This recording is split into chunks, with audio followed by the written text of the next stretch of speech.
We've also rebalanced the red zone a bit, and added vending machines and destructible pots to Vikendi. And speaking of destruction, players can now toss throwables while driving, and use handguns from the driver's seat in watercraft, just in case you needed to add a little more rage to your road. There's a lot to dive into, so be sure to check out the patch notes for full details on everything. Update 36.1 is here, so stop by the black market, brush up on your ranked skills, and toss more out your window than dirty looks. We'll see you on the battlegrounds.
Every survivor lives for that electrifying moment.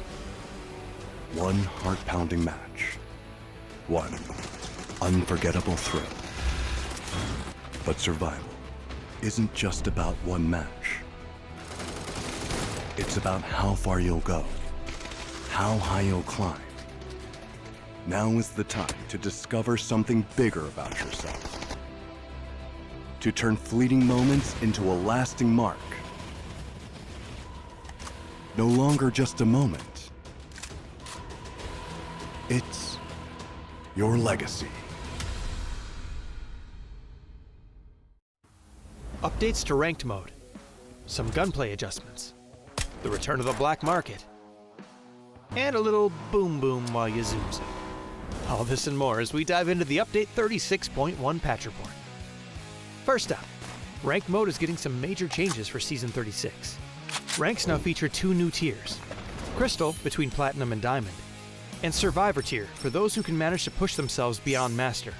Ranked Duo mode is being added, while tiers and RP have been unified across party types and perspectives.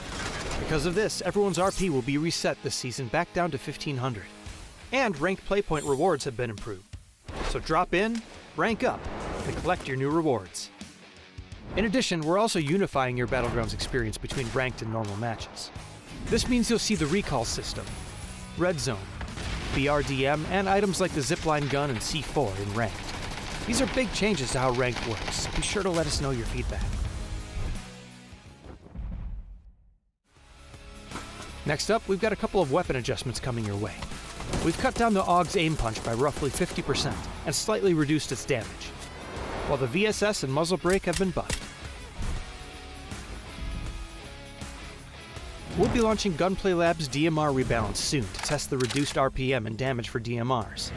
This DMR rebalance aims to strengthen the unique characteristic of DMRs and better differentiate them from SRs. So make sure you drop in and let us know your thoughts. PUBG's annual superstore, the Black Market, is making its return this update. Pick up a new Crafter Pass along with 4 classic progressive weapon skins and 6 chromas. Check out the upcoming Black Market announcement for all the details on how to grab these fan-favorite skins. We've also rebalanced the red zone a bit, and added vending machines and destructible pots to Vikendi. And speaking of destruction, players can now toss throwables while driving, and use handguns from the driver's seat in watercraft, just in case you needed to add a little more rage to your road. There's a lot to dive into, so be sure to check out the patch notes for full details on everything. Update 36.1 is here, so stop by the black market, brush up on your ranked skills, and toss more out your window than dirty looks. We'll see you on the battlegrounds.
Every survivor lives for that electrifying moment.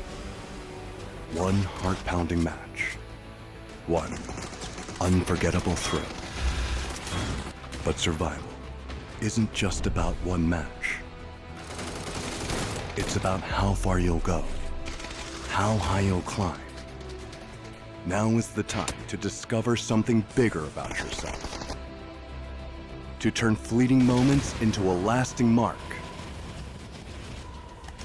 No longer just a moment. It's your legacy. Updates to ranked mode, some gunplay adjustments, the return of the black market, and a little boom boom while you zoom. All this and more as we dive into the update 36.1 patch report. First up, ranked mode is getting some major changes for Season 36. Ranks now feature 2 new tiers, Crystal between Platinum and Diamond, and Survivor tier for those who can manage to push themselves beyond Master. Ranked Duo mode is being added, while tiers and RP have been unified across party types and perspectives. Because of this, everyone's RP will be reset this season back down to 1500. And ranked playpoint rewards have been improved.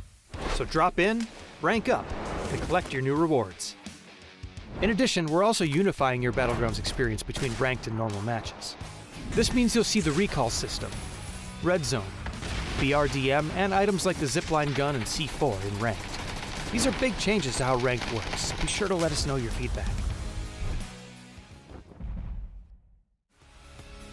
Next up, we've got a couple of weapon adjustments coming your way. We've cut down the AUG's aim punch by roughly 50% and slightly reduced its damage, while the VSS and muzzle brake have been buffed. We'll be launching Gunplay Lab's DMR rebalance soon to test the reduced RPM and damage for DMRs. This DMR rebalance aims to strengthen the unique characteristic of DMRs and better differentiate them from SRs. So make sure you drop in and let us know your thoughts. PUBG's annual superstore, the Black Market, is making its return this update. Pick up a new Crafter Pass along with 4 classic progressive weapon skins and 6 chromas. Check out the upcoming Black Market announcement for all the details on how to grab these fan-favorite skins.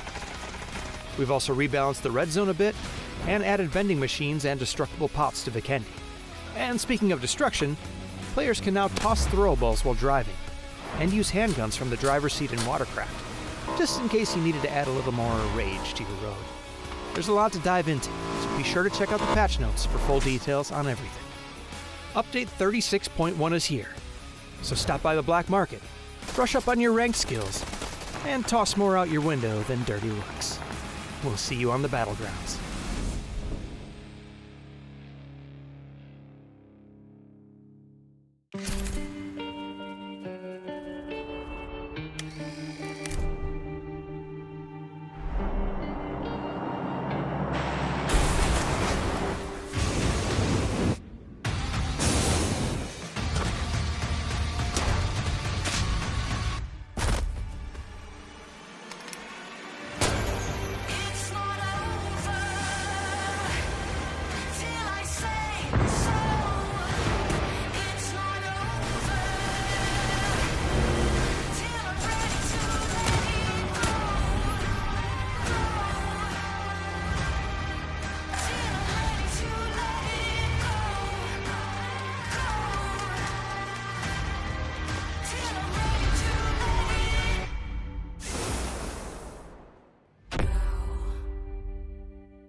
Every survivor lives for that electrifying moment.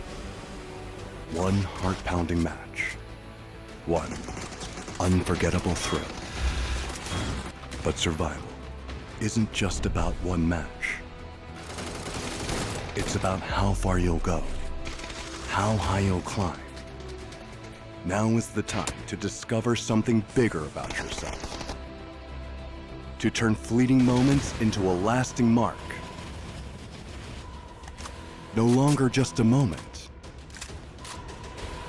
It's your legacy.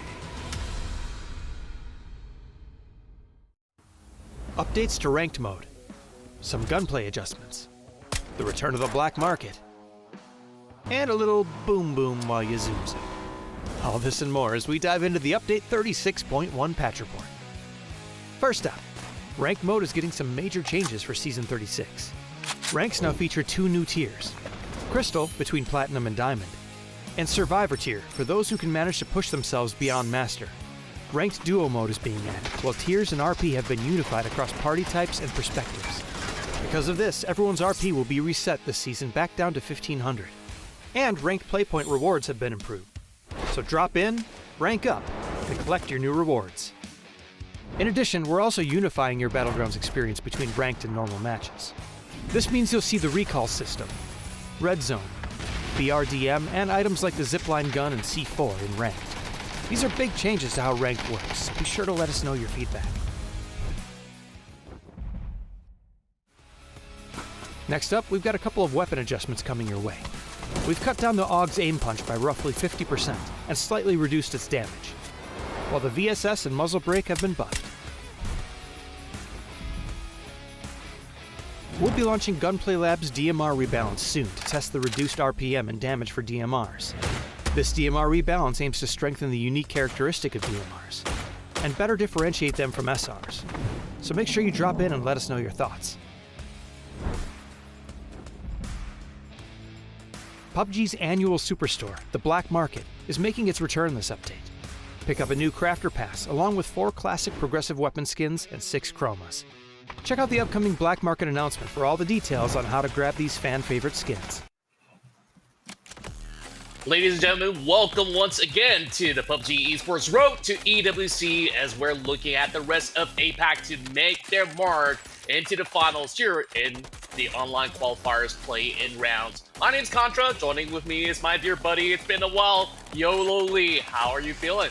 I'm feeling absolutely excited, Contra, because finally we're finally making headway as we slowly get towards that Esports World Cup here. I know a lot of people, especially some of our viewers as well, just trying to get a rough idea, like, didn't we just went through the APAC qualifier for certain respective regions? Well, you're technically not wrong here. We did went through the Thailand. We even went through for the Vietnam qualifiers. We also just recently last 2 weeks ago, which was the rest of APAC, was a literal accumulation of both the Oceania region alongside with the other region that's currently existing here in the APAC. I know it's a little bit tricky, a little bit confusing to wrap your head around this as well. We're practically going from one qualifier to a finals, into a grand finals, and then back into the qualifier again. It's your classic PUBG special, since APAC is filled with different regions and so many potential teams to break into the world. That's right, just like how you explained it, we're selecting 8 teams across Thailand, Vietnam, and the rest of APAC to just rally on and look for that golden ticket to hit over onto Riyadh.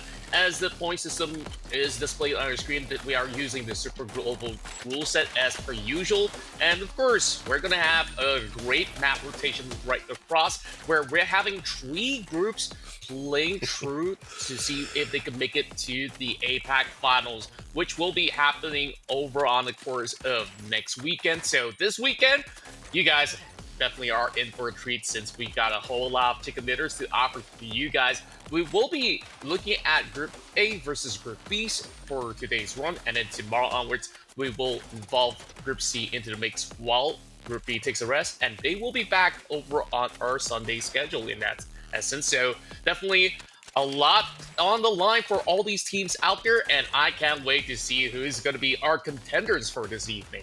Oh man, this is tough, and just to clarify a little bit for some of the players as well. So we are talking about the top 10 teams from each of the respective region. Well, actually Thailand and Vietnam will be the top 11. However, they are top 3, and for rest of APAC, which is top 2, were our top 8 teams to proceed to the finals, as they were able to get over this play-in qualifiers, which is currently the bottom 8 teams for each of those 3 qualifiers going head-to-head in their respective groups here. As you can see, we have the teams are somewhat split out between each of these group stages, as Contra also has somewhat clarified and explained on how the schedule is going to be like for how the rotation, or this round robin rotation, is going to be happening around for Group A, B, and C. Now, this is going to be a little bit different, right? So, out of the 32 teams, yes, 32 teams, guys. 32 teams here, only the top 8 will proceed towards the final as they go head-to-head with the other top 8 who respectively win their top spot in their respective qualifiers before this one. So, This is interesting because I believe most of the team is used to the idea where, you know, one team or one particular team just had to go through all 3 days. And like how, in the words of Sir Cloud, he usually say PUBG tournaments, at least revolving around the 3 days, usually feels more like a marathon rather than a sprint, which is usually correct if that was the normal situation. However, this is the group stage here. So each team only has 2 days to play. And you can't really get comfortable on day 2 either, because even if you get to day number 2, you will not be playing with the exact same group. If you're, for example, day 1 or night 1, if you're playing with group A versus group B, your day 2 will be group A versus group C. So you can't really get the idea where, okay, we know how group B plays like. That's not gonna be the norm here. It's gonna be group C here, so you can't really get too comfortable. I believe we're going to see a lot more action as this game, or at least this weekend, going to feel a lot more like a sprint. But of course, anyway, this is going to be our today's matchup for day number 1. Starting off with our 2 classic OG maps here of Erangel, followed by Rondo, and we're going to be ending the night with 2 Miramar maps. Yeah, and of course, we definitely do see some of the favorite names out there. Arbor Gaming will also be involved in Group C, so today we won't be getting too much out of them. But Group B, absolutely looking super stacked. We got familiar names like Happy Squad and a few notable such as Roy Esports, Take Me Please. Some that we've already seen back in those runs where they're aiming for those PGC points. But of course, if you guys are wondering, PGC points are not involved in this tournament because all that we really want to focus on is to see who makes it to Riyadh, Saudi Arabia for the Esports World Cup. So that being said, I guess like for those gigantic teams that were hoping to score those big points out there, well, I guess most importantly, they just really have to focus on this tournament itself rather than worrying, oh, if we were to slip up, oh, it's going to hurt us in the PGC run. So that being said, though, like you did mention early on, this tournament circuit is definitely looking more like a 5K kind of marathon. It's not really like the long run. You only have 2 days of action, which means every single round that these teams get, they gotta make good use of it, right? So that being said, every team only got about a total of 12 rounds possible, and they also have to make amends as well as adjustments into setting into different groups, because starting game 1, we will always expect there to be maybe contests for some of these zones, hot drops, you name it. Some of these shenanigans will be happening very early for them to kickstart each respective map. So I'm pretty sure that we're gonna have a great time casting, since, you know, these guys are gonna be on the duke out from the get-go. I'm actually rather excited about it as well. And just the idea of just trying, especially for all these teams, right, just making out of APAC to represent here in Riyadh, it's not only a fantastic opportunity, but it's also such a tall order to us. But remember, we're not at finals. Just a reminder, everyone, this is just the group stage before we get to the finals of the tournament, where we will figure out who's going to be our top 4 teams to represent APAC at the Esports World Cup as well here. So, and, oh man, it's gonna be quite a journey for a lot of this team. I think particularly if we start analyzing, right? Sure, there's some groups that feels a little bit more stacked than others. But you know, if you think about it as well, each team, or if you break it down to just a team, 2 days for each team to actually try to rack down as much points as possible. And like, if we were to see this schedule in terms of order, right? It feels like Group C feels they have a little bit more time to recollect for a lot of these teams, right? Because first day is going to be A and B, right? So Group C is going to be the only group that's going to be bench here, but they're going to have a rough idea how a lot of these teams, where do they like to drop, where do they like to play, are they aggressive or not? Because especially since this is not a 3-day rodeo, it's only 2 days. Each team only gets 2 days, so there's no time for teams to be their usual passive play style here. No, there's no team that's going to be playing safe here. I'm going to be expecting a lot of teams to be not super aggressive in phase 1, phase 2, of course. I mean, that depends on the circle naturally, but I will be seeing a lot more action than the norm. Probably phase 3, phase 4, we might see people start being a little bit more aggressive to try to farm, at least try to convert those knocks to more into points for themselves here. Because at the end of the day, if you're not, for day 1 particularly, if you're not performing well on day 1, and then finally you get to your last day 2, you can't magically just rack up 100 points and hope that another team is not going to do the same. That just rarely never happens here. No, unfortunately. But here's the limelight here. Will be the fact that at least top 8 out of the 32 teams can proceed forward here. So if you're day one, you're able to get a substantial amount of points, of course, naturally balancing with both placement and kill points, then I think you should be pretty fine as you look at the other teams, how they will perform for the remaining days. True enough. I mean, you definitely brought up a really good point where you mentioned that at least Group C gets to watch some of all these guys duke it all out, and they get to analyze and really study what are some no-go zones, what are spots that they can also contest at the very same time. So you may say that to be an advantage, but when it comes down to them also playing out over onto the course of A2, then you could also have the rest of Group A or even Group B to come in and make. So it's kind of like the same thing in essence. It's just that it's going to be a little bit of a good analysis that they can actually gain before they, of course, jump into the battlefield. But I believe certain teams, they may have also scripted each other or know where exactly some teams are located. So therefore, I mean, usual stuff, right? When you mentioned about all these teams to be prepared for, you know, all these shifts as well as patient. So more often than not, no matter the circumstance, we are casting in APAC. We know how aggressive these players are. So that being said, I mean, we did mention a few hot favorites such as Armory Gaming, that is in Group C. But in Group A itself, we're getting ourselves quite the treat with Ram United to be stacked up against MG Gaming as well as 4 Crazy Rabbits. So I guess these are a few notable names coming from Group A. And looking at the rest of Group B, the reason why I say this Group B is stacked is because there was Roy Esports, Savage Men, who's always been able to qualify from the Masters for so many seasons now, alongside with the Tin Soldiers and, of course, Happy Squad. So other than that, I also do see that there's a lot of new contenders joining in, which is the beauty of it, right? So everybody gets a fair shot, and across all these different regions of APAC altogether,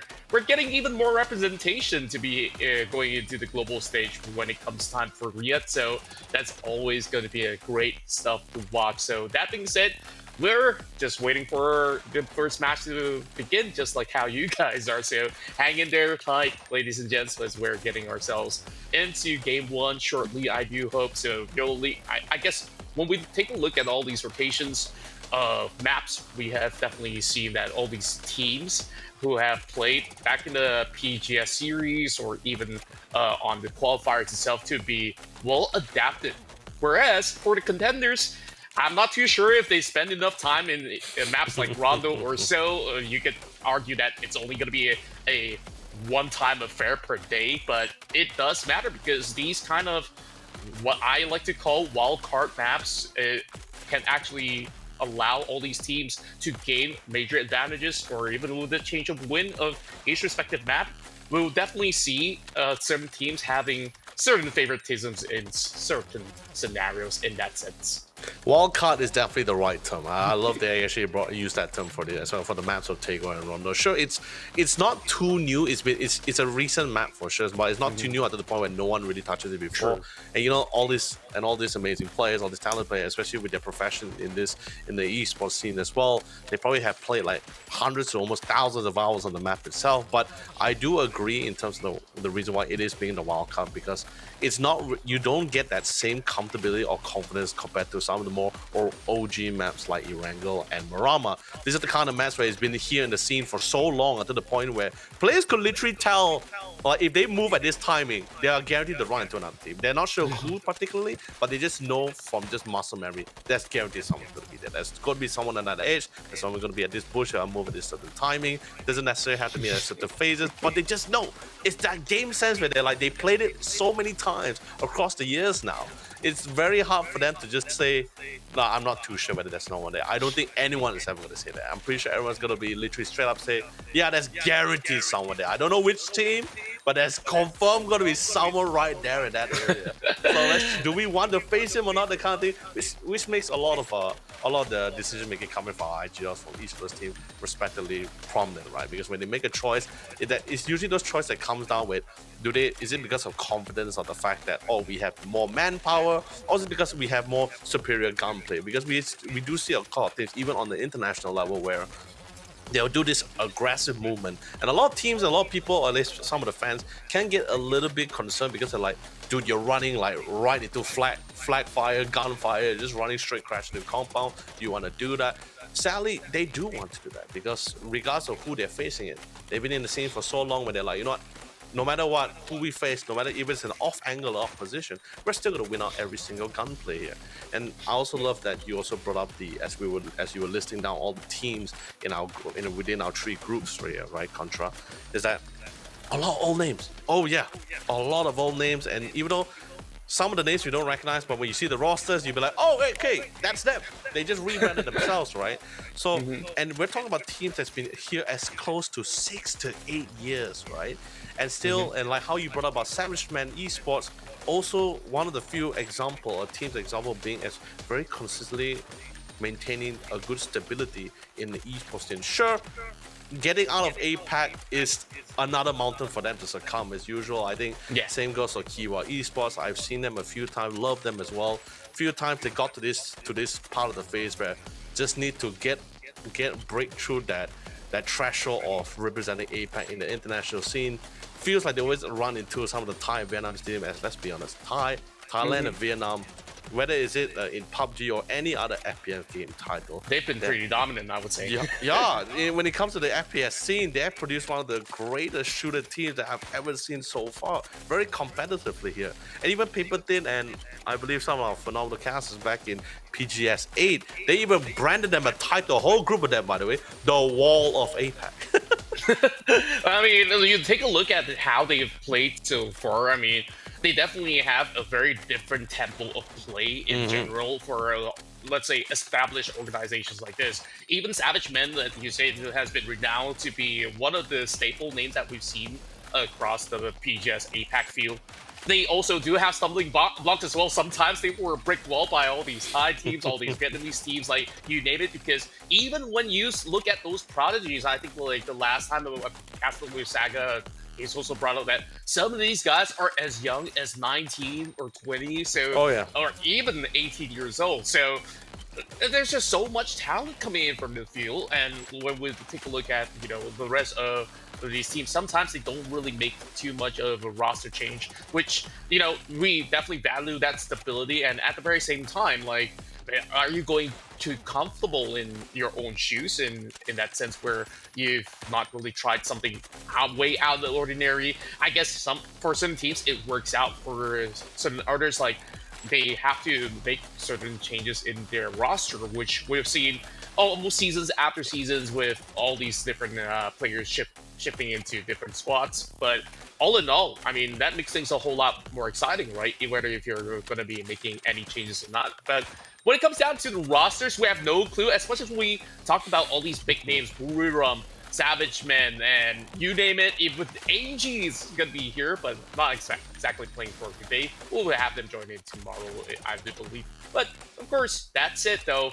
I want to take a look at the roster. How much have they actually changed things up within, a span of a couple of months, or even you may say weeks, since you did cast like some of all these regions as well. So we're looking forward for our first map of the day as we go back to good old Erangel. Man, like I said, the beautiful forestry greens and an OG map in the PUBG esports scene. Everyone's played this so long to the point where, until, like I said before, right? This map has been out for so long. People have a really good sense of the map. And ironically, usually when people think like, okay, you know the map long enough from inside and out, you would assume like, okay, the game's gonna be a lot faster. It's gonna be a lot quicker. Actually, ironically, that's not the case here because of how well thought out this map is. The gameplay for this map is a lot more slower. Not as slow as Miramar, trust me. Miramar and Erangel still very two different playstyle here, but it's definitely it definitely feels a lot more longer than usual. I would beg to differ. Sometimes Miramar games just feels pretty rapid based on how crazy they actually run into each other in the midst of rotation. So those kind of things can happen even in Erangel as well. With this like path skewer over on the south side, it might be trouble for some of these teams to be moving onto areas like 70 in order to get their initial drop. But take a look at Pachinki. We're already getting 2 teams brawling for those loots in the middle of the city, while 3 two others are inside of the island. We're looking at TSK as well as the Tin Soldiers to be moving into military base. Now, let's see who wins out this duel inside of Pachinki. We see an even spread coming from across the field. And oh boy, we're in for a treat to kick things off with a Panzer fouls from 4 Crazy Rapid. Man, I'm just getting started here, and we're in it with a circle inside of military base as well. How cool is that? I mean, this is something to be expected as well. Day one, usually people will think like, okay, I have a time to get a rough idea how most teams are, but at this point here where every round counts, 12 matches for each team, you can't afford to get any drops at this time of day. Happy squad here. We do CJ being the last man standing, just barely heals up here. The last one to hold the line against the rest of the squad here. He sees an opening. He knows he can't take the fight out. Try to get a couple of kill points in the process here. Unfortunately, Happy squad representing here will be removed relatively, well, the first team removed from the round here. But they just only could get one score out of this. And let's be honest, you lose one member to wipe out a squad of 4. You couldn't ask for a more better trade. Yeah, it was just rowdy to kick things off with. I mean, we saw the Panzer, we saw that Duke out happen in between. And it's unfortunate for some of these members of Happy Squad. You can say that they're veterans, but man, these guys are not playing around. FCR actually called it off really cleanly. Sure, they actually have to cut one member down in that midst of a brawl, but also great work on the side of Happy Squad, just negating from walking away with 0 points whatsoever. So that said, it does not really matter how long have you been spending your time in the PGS circuit or PGC in essence. So Happy Squad, previously they were known as Archangel Predator and so many different iterations. It's surprising that we're looking at them bowing out so early, while we definitely have a whole lot of wide field to play out, since this is just the first 3 minutes and we're already seeing one team bow out, and definitely a whole lot more to go, because last I mentioned, this circle absolutely wraps the entirety of the island, and we're already looking at Savage Men as they go in for their classic drop inside their pier. They're kind of locked in with another squad by that territory, so over onto the course of getting into the island, we're definitely expecting a whole lot of gatekeeping in the tech broad bridges, but over here inside of the island itself, we're already getting that duel. Tanawat, now under the banner of Totsakan team, secures the first blood for TSK. Yeah, everyone just didn't expect this kind of early aggression. Probably a little bit contention for their respective areas as well, as to be expected as well. Unfortunately for Happy Squad, we do see Totsakan team trying to secure the location. There's still one more remaining member here, the Tin Soldier, that blue here. He is a little bit alone here. The rest of the team hasn't really come within the vicinity yet, but he will try to hold on the line as long as possible as he dig down into the territory here. He is playing close to the door, getting ready for a little bit of a plan B to evasive from the location. But sadly, the beautiful nade comes in. A self-nade, by the way. Not from the opposing target. That's going to be his downfall here, as unfortunately, the Tin Soldier here will be lacking one member here. Yeah, it was really rough. I mean, I didn't really expect these two to really duke it out inside of the Miller base so early on, but if you really want that space inside the island, it definitely gives you even more of an edge when you can actually clear out your opponents rather early on. If you guys look at the names, Tosakan squad, I mean, overall, you may say, hey, this is a brand new team, but you're looking at some of the finest from Thailand. Tanawat, Latte. I mean, they played in Force Natural Gaming for Latte, and we're also looking at Tanawat, who's also been in multiple different squads. So under a brand new banner, I'm definitely thinking that they are definitely one of the front runners if they're going to be able to keep their pace up. So we'll definitely want to check in on them later on. TMP is going to be one of the teams that'll be guarding the bridges. As you can take a look at the mini-map, they are just right over on the course of Ferry Pier on the outskirts. So O2 Skirt and a couple of new names have joined in the ranks of TMP. I believe one of the mainstays of TMP has been Mega for quite some time. So I'm definitely looking forward to what they could possibly bring. A little bit of that chaos when teams are going to be moving inbound. So I definitely want to take a look into how many teams are going to be looking at, emergency pickups to get into the island. I guess that's the safest bet for certain teams if they can manage to find one so early on. Take me, please. They're definitely looking for that huge funnel. So we'll definitely want to see if Savage Man, who's currently situated right next to them inside their pier, what are they gonna do?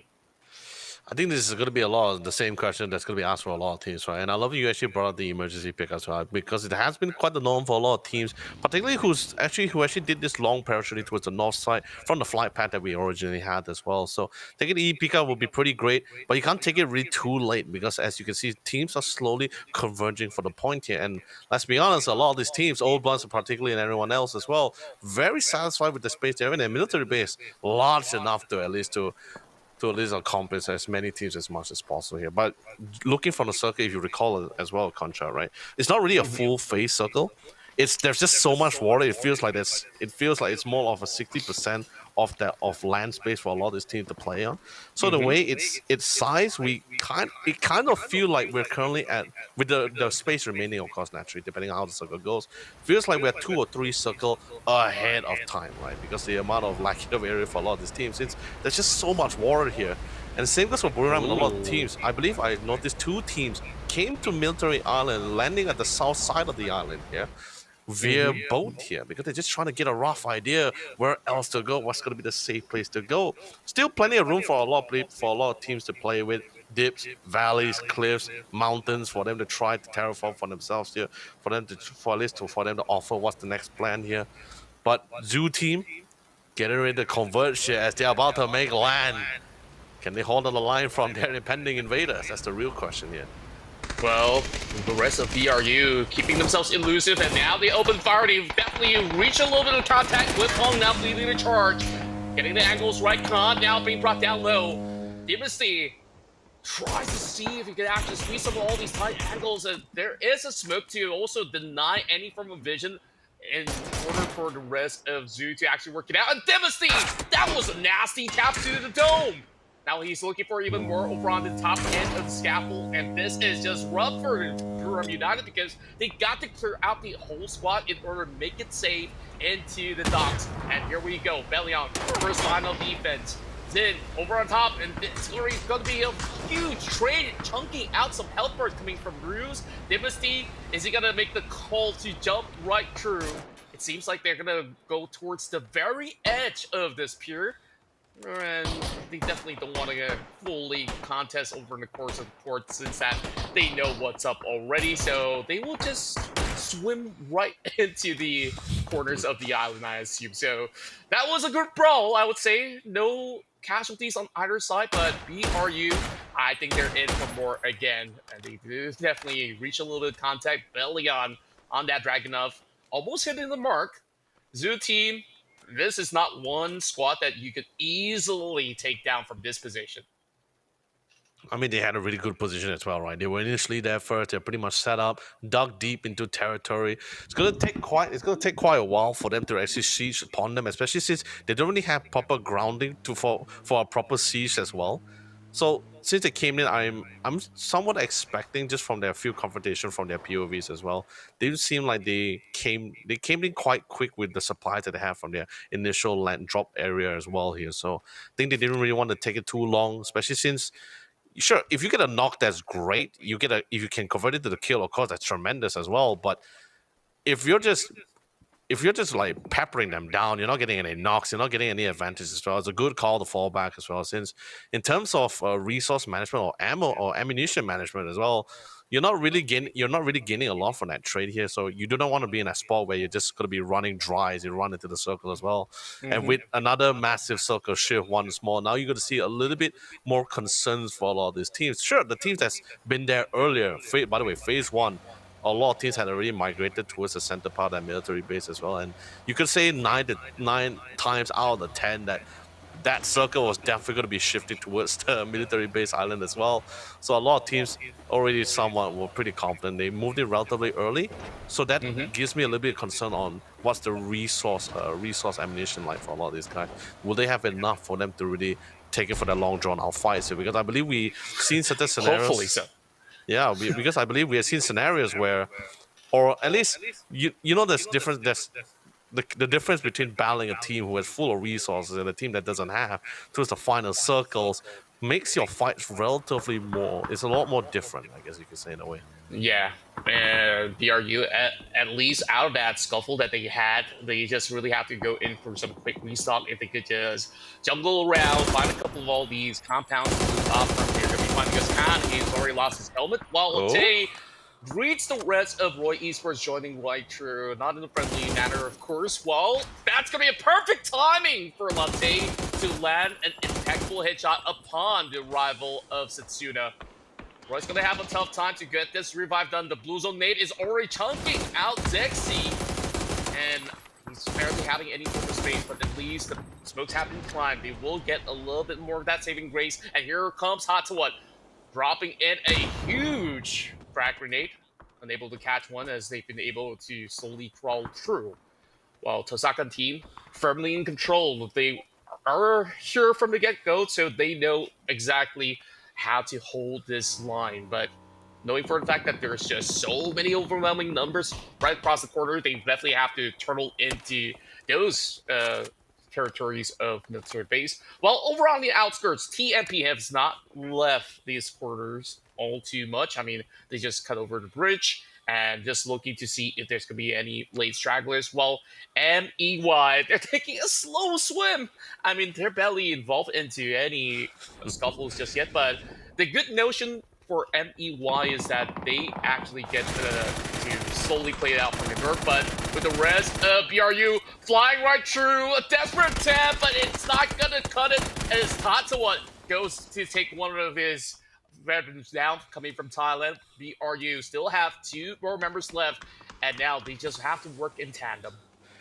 The thing is this, they already somewhat resolved themselves to jumping straight here and into the center of the map as well. They know for the fact that they're going to be running through multiple teams, but they just had to take the gamble here. They managed to make landfall here, but there's going to be 2 members still standing. Would they be allowed to get the third revive here? And it looks like they won't be able to successfully get the revive as well. Tosakan not making any aggressive move forward. They are someone thinking about it as well, but there's just too many corners. That building has a lot of angles that they actually can get punished for. So to make the safer call here, falls back here, because let's be honest, all this gunplay, all this gunfiring is drawing the attention of quite some of the teams within the vicinity as well.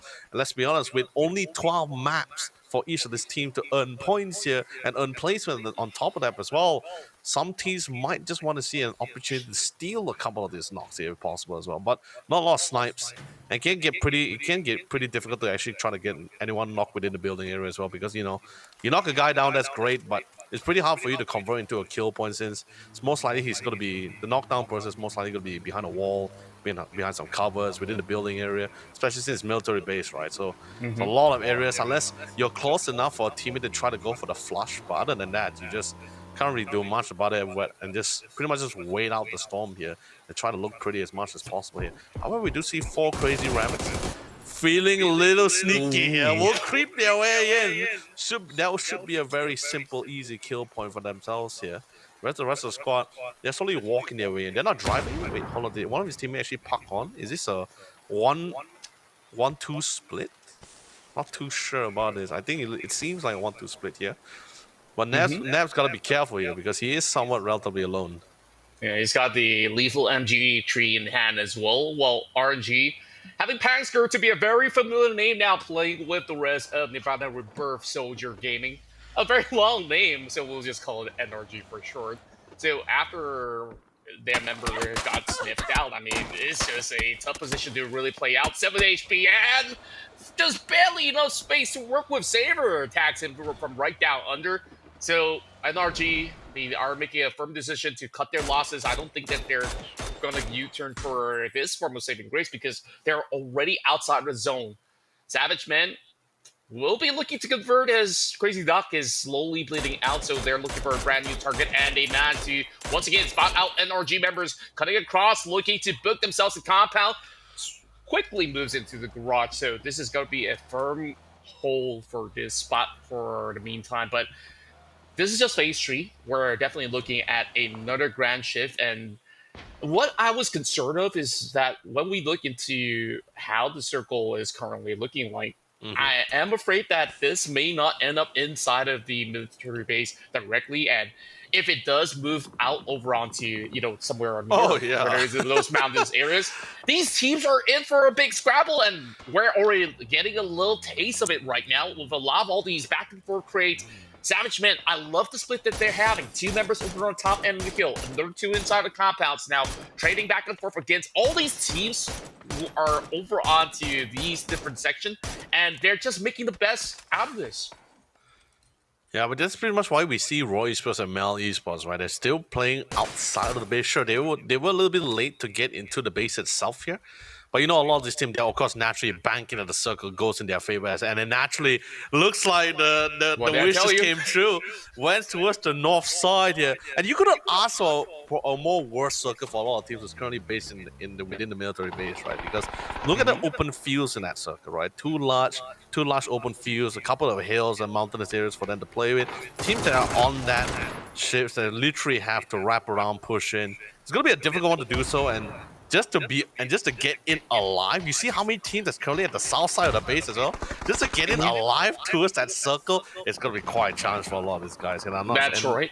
And once they get inside the circle, where do they really go, right? Because it's a mountainous area, it's open fields, they got no vehicles. They're currently on foot here and still fighting out within the military base. Yep, you're seeing these popping on your screens from left, right, center. Hold up, getting a whole lot of clips onto the members of TSK. And right now, United Brothers drop right in with a huge grenade, trying to keep them in check. And they're looking for a full push. They gotta check the scores in quickly as they go. United Brothers loses one, that one goes down. Hoyan to follow suit as well. Mark 1 holding down the line pretty darn well. But Upchin also gets into the mix of it as well. Rotman now sifting through those corners, and it is just a big scrabble as we're looking at all these names slowly getting chunked off the list. Rotman now hiding inside the smoke. Can he actually win out this duel? He's being very cheeky about this as he is looking to close up against the members of UB, and they managed to shut them down. So that's going to be a 1 elimination, and UB still sneaking inside of these smokes as he serves pass. He's not going to be looking for a challenge as he will be able to cut through safely for now. But how long can he hold out? There's just a bunch of teams. I mean, you look at the mini-map, it's all colors from every single compound, so I don't even want to start counting right now. But FCR, they've been doing a good job. We start with them advancing themselves with close 4 points. They add 1 more to the tally. And Savage Men, they were holding in between the hillside as well. Whoever gets out of mid-base, they still have to deal with Savage Men at the very same time. Speaking of which, MG Gaming now spots 1 moving up the hillside as MG has got a clear passage, but they gotta duke it up against Team Z. It's exactly what I expected as well, right? You're pushing along into the fields here as well, and hold on there as they try to hold on the line here. And they're going to be exactly what I expected. You're going to be expecting a lot of terrains, a lot of field play, a lot of cliff play, a lot of teams just trying to maybe see if they can find a brawl or at least some kind of form of cover for them to play with themselves. Because there's just not a lot of buildings here. They're playing with their vehicles. Sure, they're getting great trades among each other as well, but it's an absolute bloodbath on the edges here. And when they think the conflict is ended, it's really not. No, it's still ongoing here as team is just constantly gatekeeping each other around the edges here. And Stan, unfortunately for Stan, unless he wins out the gunplay against this man here, and it looks like he's aggressively pushing forward. He knows he has no other options here, no other form of cover. Might say push forward to at least try to go for the trade. It seems that will prove folly, but brave attempt, and I'm very satisfied with that. Yeah, smart maneuvers coming from Hongnam as well. He knows that he needs to find a way to gatekeep that member out, and MG Gaming definitely tried their level best with a couple of all these utilities being pushed out. BRU, they've been stuck here for a very long time, and now they've been able to hold out. And against the rest of the pack, they've been able to farm 6 points of eliminations thus far. Zoo team, next one to bow out. Roy catches 1. Setsuda's still somewhere in the mix, right inside of the military base as well. Now up against Old Bloods. BRU hoping to pave the path, but they're kind of withered at the moment. The rest of Old Bloods, they are trying to hold for as long as they can. I mean, this is still a portion of the zone that can be safely played out. And look at the far corner. There's also Roy Esports that may even join in. So very dangerous situation for these 4 names that we mentioned that's been playing by the edges. And like you said, no vehicles whatsoever. This is just brutal overall. I'll go back into a different angle. Mercenary having smell to sniff them out, literally. And that's going to be Mazjun. That grenade should not be able to secure it. Yes, he does. No time for him to even crawl even further than that. Mile Gaming now gets involved up against the rest of ME1. They manage to look for those 1-2 trades, and swiftly as they follow suit, and Mile doing it splendidly well with Janku really popping up. It's really well done as well. Mal, they were one of the few teams that initially actually bunkered down on this in this terrain for the longest time. Finally, Mercenary making their way in. It's the last man, by the way, B here.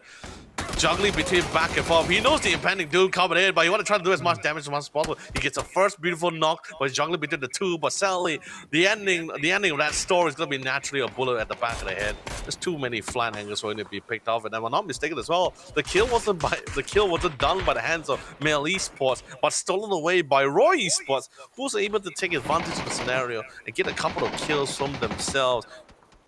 On the other hand, FCR. With a rock stuck between a rock and a hard place. He's thank God for smokes that he have here, but he is still the last remaining member. Will succumb, will knock down. That's gonna be the 8 team eliminated away. Now we're slowly racking up the members. It's unfortunate for Old Blood here. Since that's one of the few teams I believe they were trying to replicate like what happened back in rest of APAC, where day 1, first match, get 25 points on the cell. They're still in it to win, and of course, 3 members still pretty large here, but the rest of the squad, just a total massacre as everyone's just playing around the edges, trying to go for a clean sweep here, securing their sides before they make their way in here. So at least that way they get that comfortability of the idea. No one's going to try to backstab them here. But Savage Man Esports going out against TMP here. Not an easy fight. They did manage to res up Leo, so now they have somewhat of a man advantage here. But they got to clear out those long angles. They got to watch for those corners of the smokes here. Not to actually get punished for it. Not going to dilly-dally too long, in fear of someone actually backstabbing them as they are somewhat moonlighting at the side of that cliff. Decide to fall back here. But let's quickly check back on Old Blast this time. Yeah, there's about 20 seconds, so it's a good call coming from Savageman to not succumb into fully going onto that brawl up against TMP, despite having an advantage in the form of not. Now, what are these members of the Middle Bay's gang going to do right now? This tree squad still stuck right out there, and they got to make a sprint. I mean, take a look at that open field. There's almost no cover whatsoever, so they really have to really go on the duke out. Maybe there's a leeway for that final member of UB to be able to worm his way out of there. Not too sure about Old Blood still. 2 HP left from the side of Leo. He has been poking and prodding, and he knows this isn't going to be it. He's going outside. Lun Lun tries to retrieve the vehicle in order to make the cut deeper inside the zone. Good call. For a moment, I thought it was Leo that was running out there, which got us really concerned, right? So we're thankful it's not him. They have to rescue him. In fact, Leo converts. He actually finds Porsches, and Bless goes for the exchange, finally bringing him down. Khan's going to bleed out through the blue zone, and Rue's on his last stand. Dynasty to follow suit as well. These guys are not going to last all too long. A respectable 7th position for Buriram United. Really good call from Buriram United as well. They know that they're stuck. They're literally stuck between a rock and a hard place, especially Male Esports was pretty much gunning them down from the vantage point as well. So they just decided, you know what, we'll try to summon us, try to die out to the blue zone. If not, we'll try to get a couple of kill points in the process. They'll try to get rid of some of the members of Old Blood here. Fortunately, they will be the team to be knocked out here. Wow. Old Blood, I also believe, is also the team that's also got knocked out. Let's be honest, any team that's coming from the south side is not having any easy time. There's everyone having a beautiful lines of sight upon them. It's flat lands, no vehicle, barely, like I said, barely any buildings. You do have a couple of trees here, but if you don't preset those smoke trails, it's going to be an impossible time here. But we do see Take Me Please moving forward, doing a little bit of a massive split here, despite the man. Actually, no, sorry. I thought he still had at least another member still standing, but Portis got knocked down. So Mega last man standing, not a massive split here. It's going to be on a lone ranger on his Elfie. And Setsuna definitely taking the luxury, just popping a couple of tires here, trying to render Savage Man Esports. Not much options to try to come within the circle here. But we do see the seconds have trilled down. It's phase 7 here. And it's going to be forcing out all of these guys down the hill. True enough. Well, we have the rest of Roy Esports peppering their way through. It is going to be Savage Man taken out by Mile Gaming instead. So it's rough when you are kind of sitting over onto the far north with 3 other teams really looking to pick on you. So now down to 3 teams, and Roy Esports looking like a heavy favorite right now. 4 members still alive, and they got decent space to work around the zone at the very same time. I really can't say the same about Mega, who's currently stuck in the rock and the hard place. So this might have already been decided from this point onwards. Mega, it's all about how well he actually goes in for those long-range trades whenever he sees the timing fitting enough. Mal so far doing a massive job. Jankov as well as Kurt so far securing 2 eliminations in the process. But as much as they're looking for the pick-off, I mean, it definitely adds a little bit more in the form of placement points. But the biggest competitor that they have to go up against has been Roy. And instead, it's going to be Teddy getting those angles right. One member of Mile getting sniped away. Mega still converting despite the odds. And now only 1 member left for both TMP as well as Mile. No, I mean you have four members here. This game is pretty much in the hands of Roy Esports. They have the numbers, they have the firepower, they got the positioning as well. Although I am a little bit concerned, I would love if they actually decide to group up a little bit more and sweep the circuit down together, right? Don't get me wrong. Sure, we do see Curl succumbing to the zone. I'm going to be feeding that kill point forward here, but they know exactly where Mega is. The last member standing, they know exactly where their target is. So everyone is currently focusing fire on that one lone location here. That rock is not going to last for too long because it's currently outside of the circle as well. They can wait him out, or it looks like TD has other plans as he slowly makes his way forward. Nades after nades. The nades looks beautiful. The nades are landing. And Roy Esports secures the first chicken dinner for day number 1 for match number 1. Well done.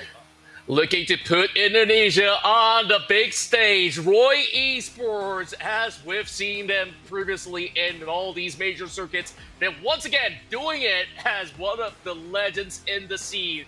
Therefore, this is just the start of many for these chicken dinners to go.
What a great game.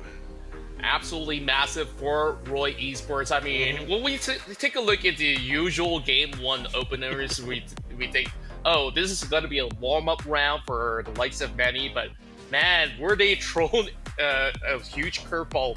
That million-base island that, you know, all these casters always sought to cast somewhere in the mix of all these maps, we're getting it from minute 1. So it's crazy. We see the fall of Happy Squad in the early span round against what I do believe was FC.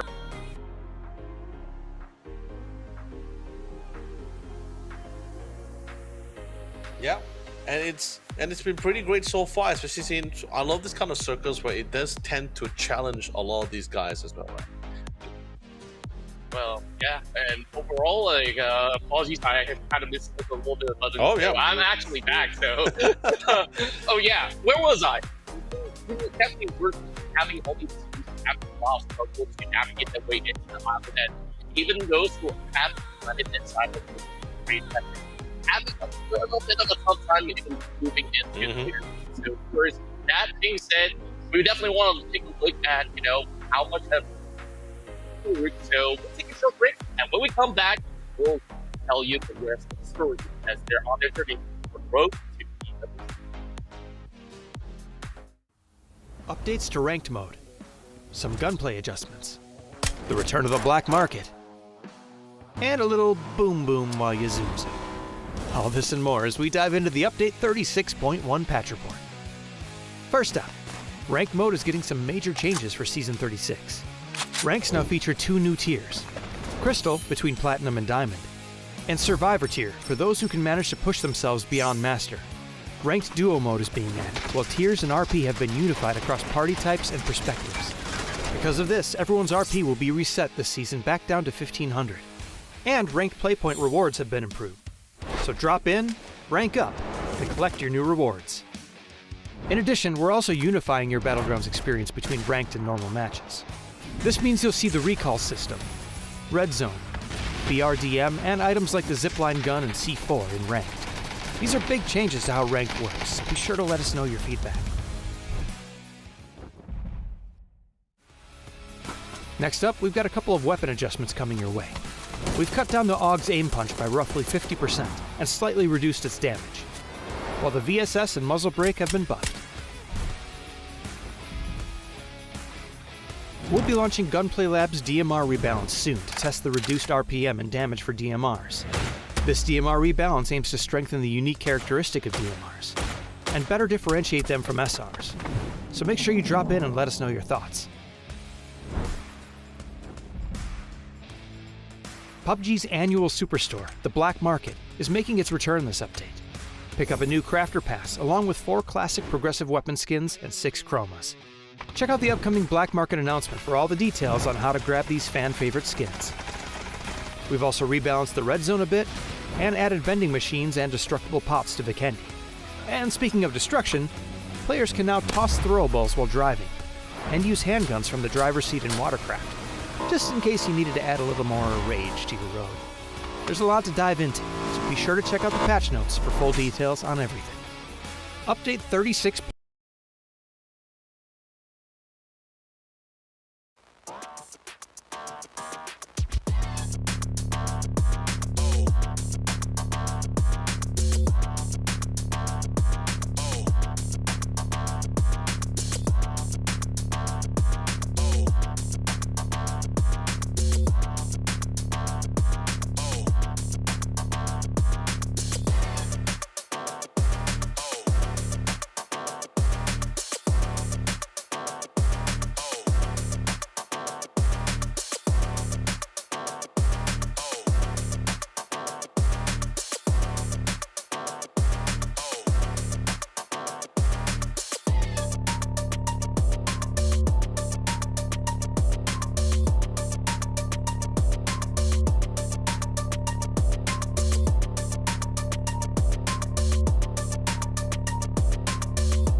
Welcome back once again as we're looking for Game 2 with a massive win secured by Roy Esports to kickstart our run here in the APAC Online Qualifiers for the road to EWC. I mean, Yoli, we're definitely given a huge treat overall where we're seeing a lot of all these teams really forced to make certain measures happen, because or else they'll bleed out over on the blue zone. So that was absolutely massive coming out of Roy Esports to be able to keep the entire squad absolutely safe from harm's way throughout it all.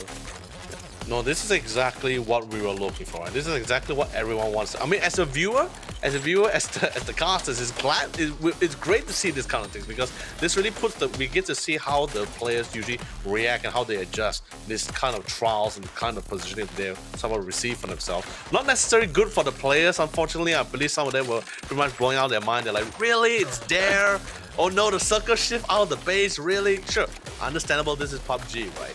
There are days, even for the players, even in their entire career, they all can agree there's some days or some matches where it's just not their day, it's not their match. But you know, they will slowly bounce back later on, right? I mean, especially in the international scenes, we do see teams suffer from really bad circles, but still were able to come back from a perilous start. They had a really good ending here. And speaking of a good start, so far Roy Esports started things off on a very strong note. 10 kills on top of placement. I believe first place is 10 points. So that's like 20 points in the bag for their first match. It's definitely a great start for themselves here. But of course, naturally, the question is still mainly, can they be consistent about this across the round?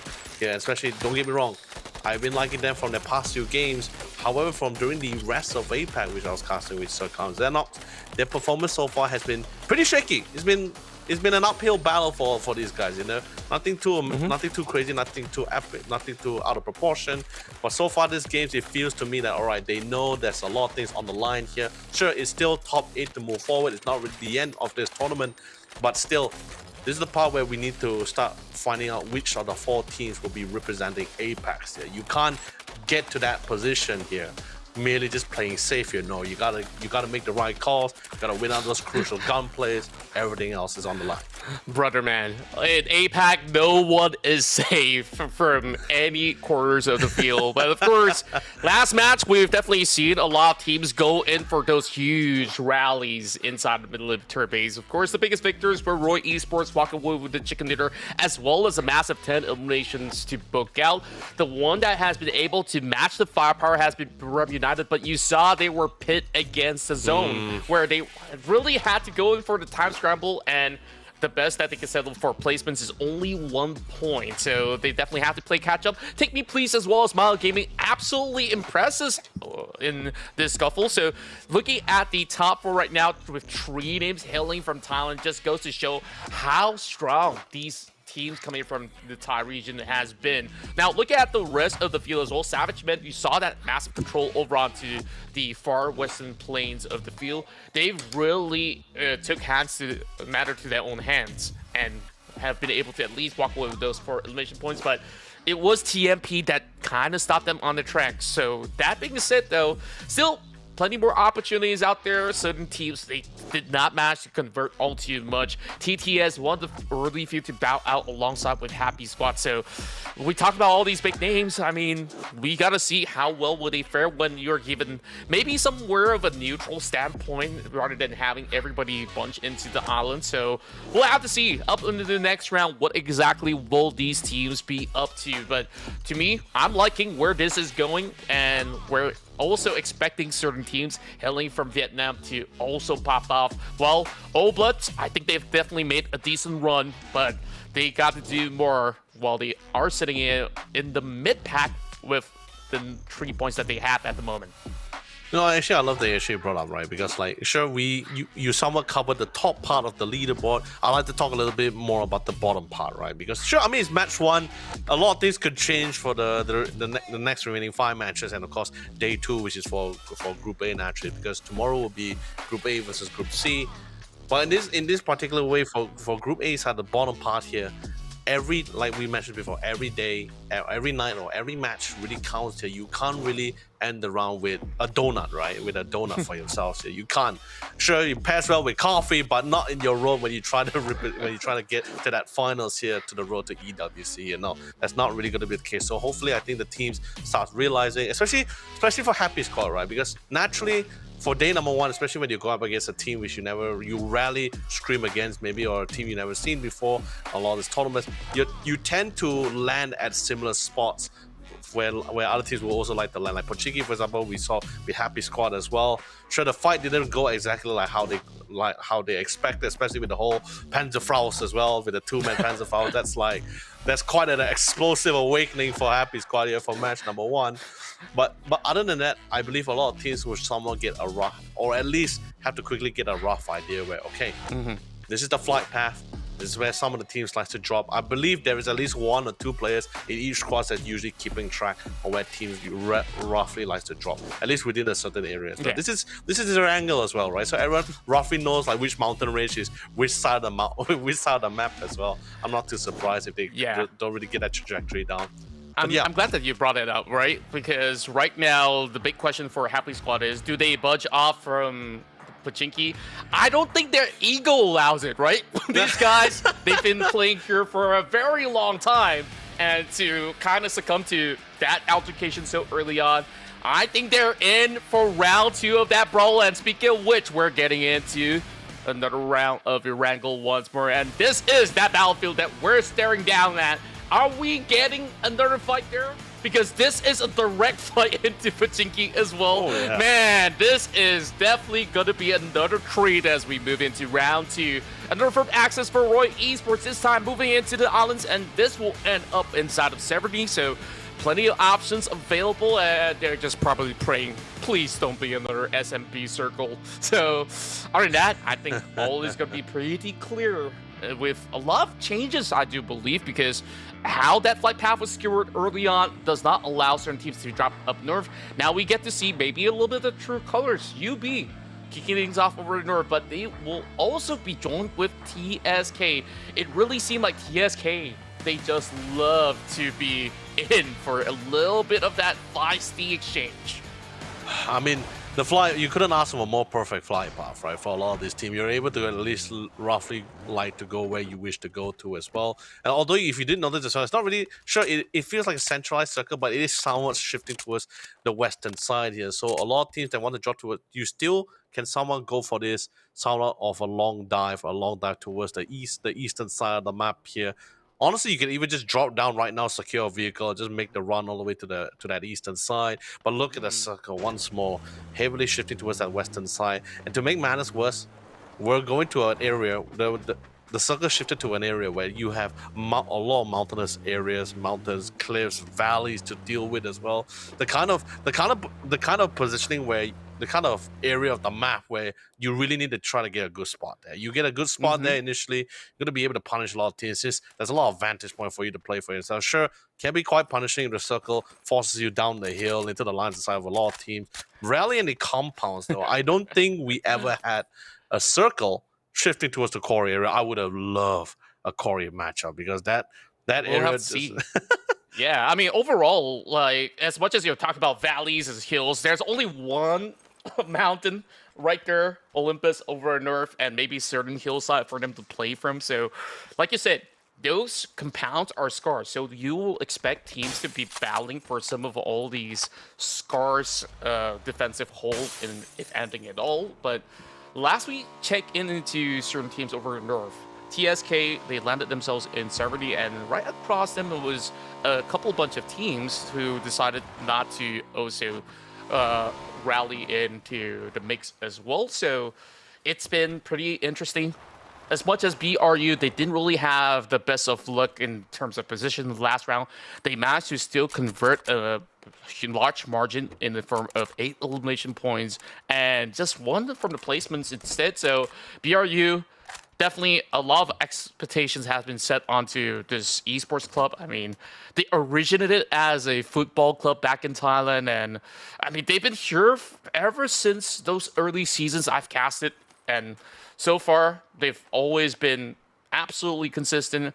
I'm definitely hoping to see BRU to be able to have a decent kind of rotation in order to make a bigger run as compared to what they had back in our first matchup. So we'll have to say whether if they could actually get into some of all these prime locations like you mentioned early on. Yeah. I mean, just mentioning BRU, right? We are talking about an org. Like, this is a very good example of an org who has been here for the longest time, right? 6 to 8 years, the longest. I remember the time back in PUBG Continental Series where they were running alongside with like really strong teams at the time. Like, we had Fury back then, alongside with Cabrera. I mean, Cabrera is still around day trade too. But you know, at the same time, sure, it may not be the exact same roster as back then. You know, players are constantly shifting. So don't get me wrong, I'm happy for everyone's future endeavors. But of course, if you can still maintain the same dream team, the stability of that team all the way to PGS, that is that kind of that clean record that everyone looks at you and be like, yeah, that is a very solid team. You've been consistently every year, every series. That's fantastic. I mean, same goes for Happy Squad, right? So May not be the exact same rosters, but we do see CJ and of course Arjun Boss. They've been here for the longest time. Glad to see them. By the way, absolute legends in the APAC region. So if we're talking about consistency, this is like one of the few teams that's been constantly back to back in all these tournaments. So it's very weird to have a qualifier where we just don't see them. That's at least my take for this. Yeah, I guess that their form has been on and off, which we have seen them maybe miss out certain major circuits or so, or even having a really rough time even when they qualify. But all in all, this is a legendary roster hailing from the Philippines that we've absolutely loved, especially CJ. I think I have not seen CJ play for quite a while, so I'm excited for him to be back. We're looking at the rest of the field to be really matching up to the tempo as well. And over on to the rest of Savage Men, they've managed to book a compound right smack dab in the middle of Gatka. So this is what I do like about Gatka, is that we will see a lot of all these mid to long range duels. Sometimes in the middle of the open, you get some couple of catches, especially when you have yourself some of all these safe haven so early into the matchup. So it's all about the setups in the early span of the match, and then when you need to rotate out of Gatka, that becomes a little bit of a headache, because by then, by the end of Phase 2, Phase 3, you would expect majority of all these teams to be circulating right over onto the quarters, as well as a couple teams bunch up in the center. Then what do? Do you actually have that leverage to slowly rotate, or you just got to full send to another compound and might run the risk of fully getting a little bit or score yourself a team wipe? There's a lot of all these big factors that these teams have to consider, which is why we're looking at the calm before the storm. Right now, Mile, hot off a top 3 finish right at this moment, scoring 10 points to match up the ranks of TMP for second at the moment, getting a little bit of pressure coming in from Zoo Team. And Zoo Team, I think that they're definitely nostalgics. Last we saw, they were fighting up against some of the members of Buram and many more inside of the middle base. Now that they get a little zone, it's kind of interesting to see how they've been able to keep some of the protocols absolutely right. Having a little scouting around, having a couple of all these good points of hole, and speaking of which, TTS, they swarm up the hillside, and they don't know MG Gaming has already booked this hillside, looking for a big pop, and they pop the tires, and also Tanbin in the process.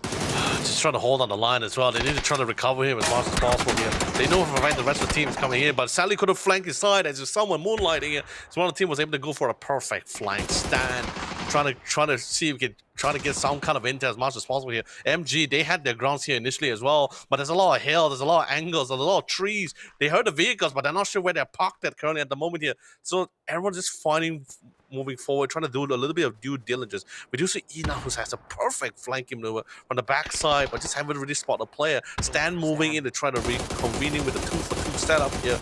But we do see a lot of smokes as the priority coming in from TDS. We'll be trying to go for the revive, and it seems they will be allowed to go for the revive, and they will lose the man in the process here. Actually, no, haven't really got the revive yet. Oh no, actually just got it. They did. Just got it, sorry. I just saw it last minute. Yeah, the rest of MG, they did not commit to the full brawl just yet, because the rest of TTS, they definitely do have some of all these blind angles held. Malti goes in for the peek and quickly gets punished by Enut. Tanbi also getting blinded out. He's been knocked once, and he's just putting himself further forward. Try to deny whatever space, because they understand if they lose control over on this foothill, this is going to be a huge trap that they will be slowly devoured by the rest of MG. That blue getting tagged for a little bit more as well.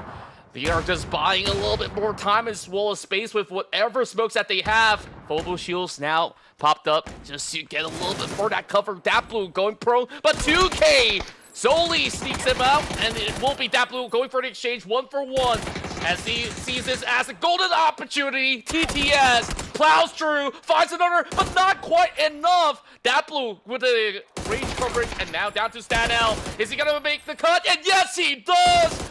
Huge clutch out there, now down to a 1v1 brawl. Him against Ina, but there's actually even more over the back. The blue zone's already chiming in, so this isn't gonna be all too easy for either side of the party. Both sides left with only one member apiece. Oh man, that fight. absolute mayhem for the team here. Don't get me wrong. At first, I thought it was a bit of an early aggression that just literally converted into a full-on aggression here. Certainly not the kind of fight which you necessarily want to take so early on into this phase one of the circuit as well here. But the deed's been done, blood's been spilled. You might have to try to clean up the fight here. I was a little bit concerned from MG because especially since they got the first knock, right? They got the first knock. They will allow them, the TDS, to actually get the revive. But when they got the second knock, then I'm surprised they didn't really aggressively push forward the circuit kill. They had the high ground as well. They got the angles too. So that actually gave a little bit more confidence for TDS to push forward, where he actually literally lead to 2 and 3 additional more knocks coming from their end. Because naturally, it does comes down to the final game, the gunplay coming from Stan, who did, by the way, perform phenomenally as he played off with the cover angles here to get the 2 respective knocks. Now 3 kills on both sides' hands here. I wouldn't say it's committing, right? Because it's like what we talked about before, right?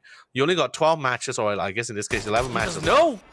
And there he goes. There he goes. Played the long angles too.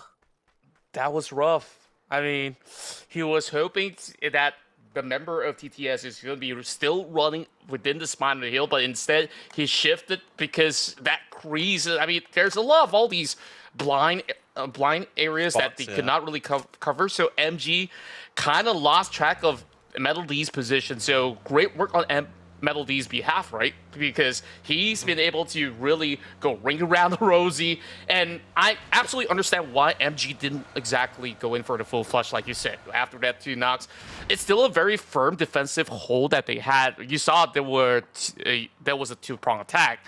And even despite that, they were barely making the cut. So if they really had to do it, they really had to full set with 4 members, which is rather risky in that sense.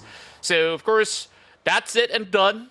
It's been a massive ride for both sides of the team. At least MG walks away with those 3 points. And I'm not too sure how far will TTS go with this, with only 1 member left, whereas the rest of the field has got a full stack of 4 right now. So a lot of all these teams right now circulating around the far western plains as they're looking for catch point on. Spotted out the movements coming from the rest of ATK. And wow, a drive-by from Dinosaurus.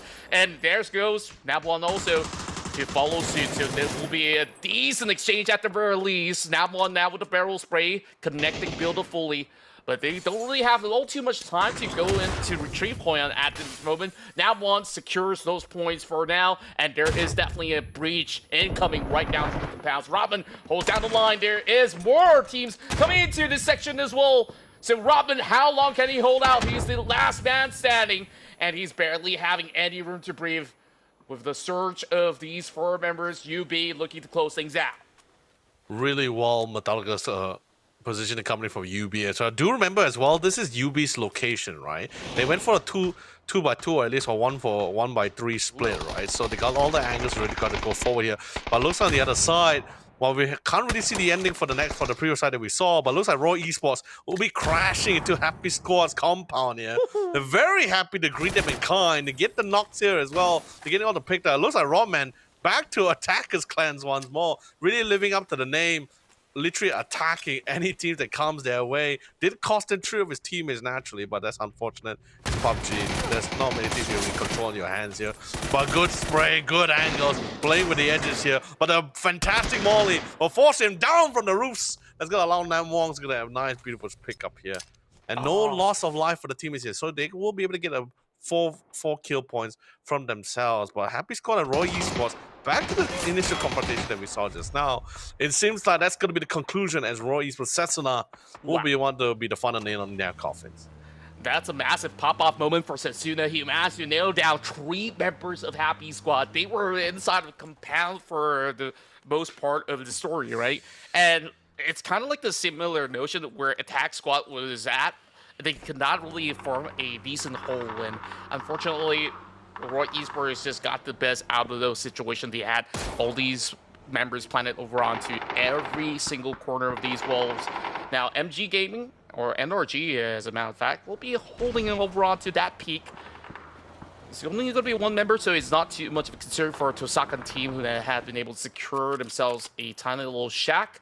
Of Crazy Doc now bringing out the K9 to play out. Oh, break tag, and immediately responded, leaving him with only 4 HP. He cannot afford to falter. I mean, the rest of NRG is all the way back over onto the different section of the pound, so you kind of don't want a member to be sent right through, putting them at risk at the very same time, while Porsche finding one from a very cheeky angle at the very same time, and TMP absolutely on the tear right now.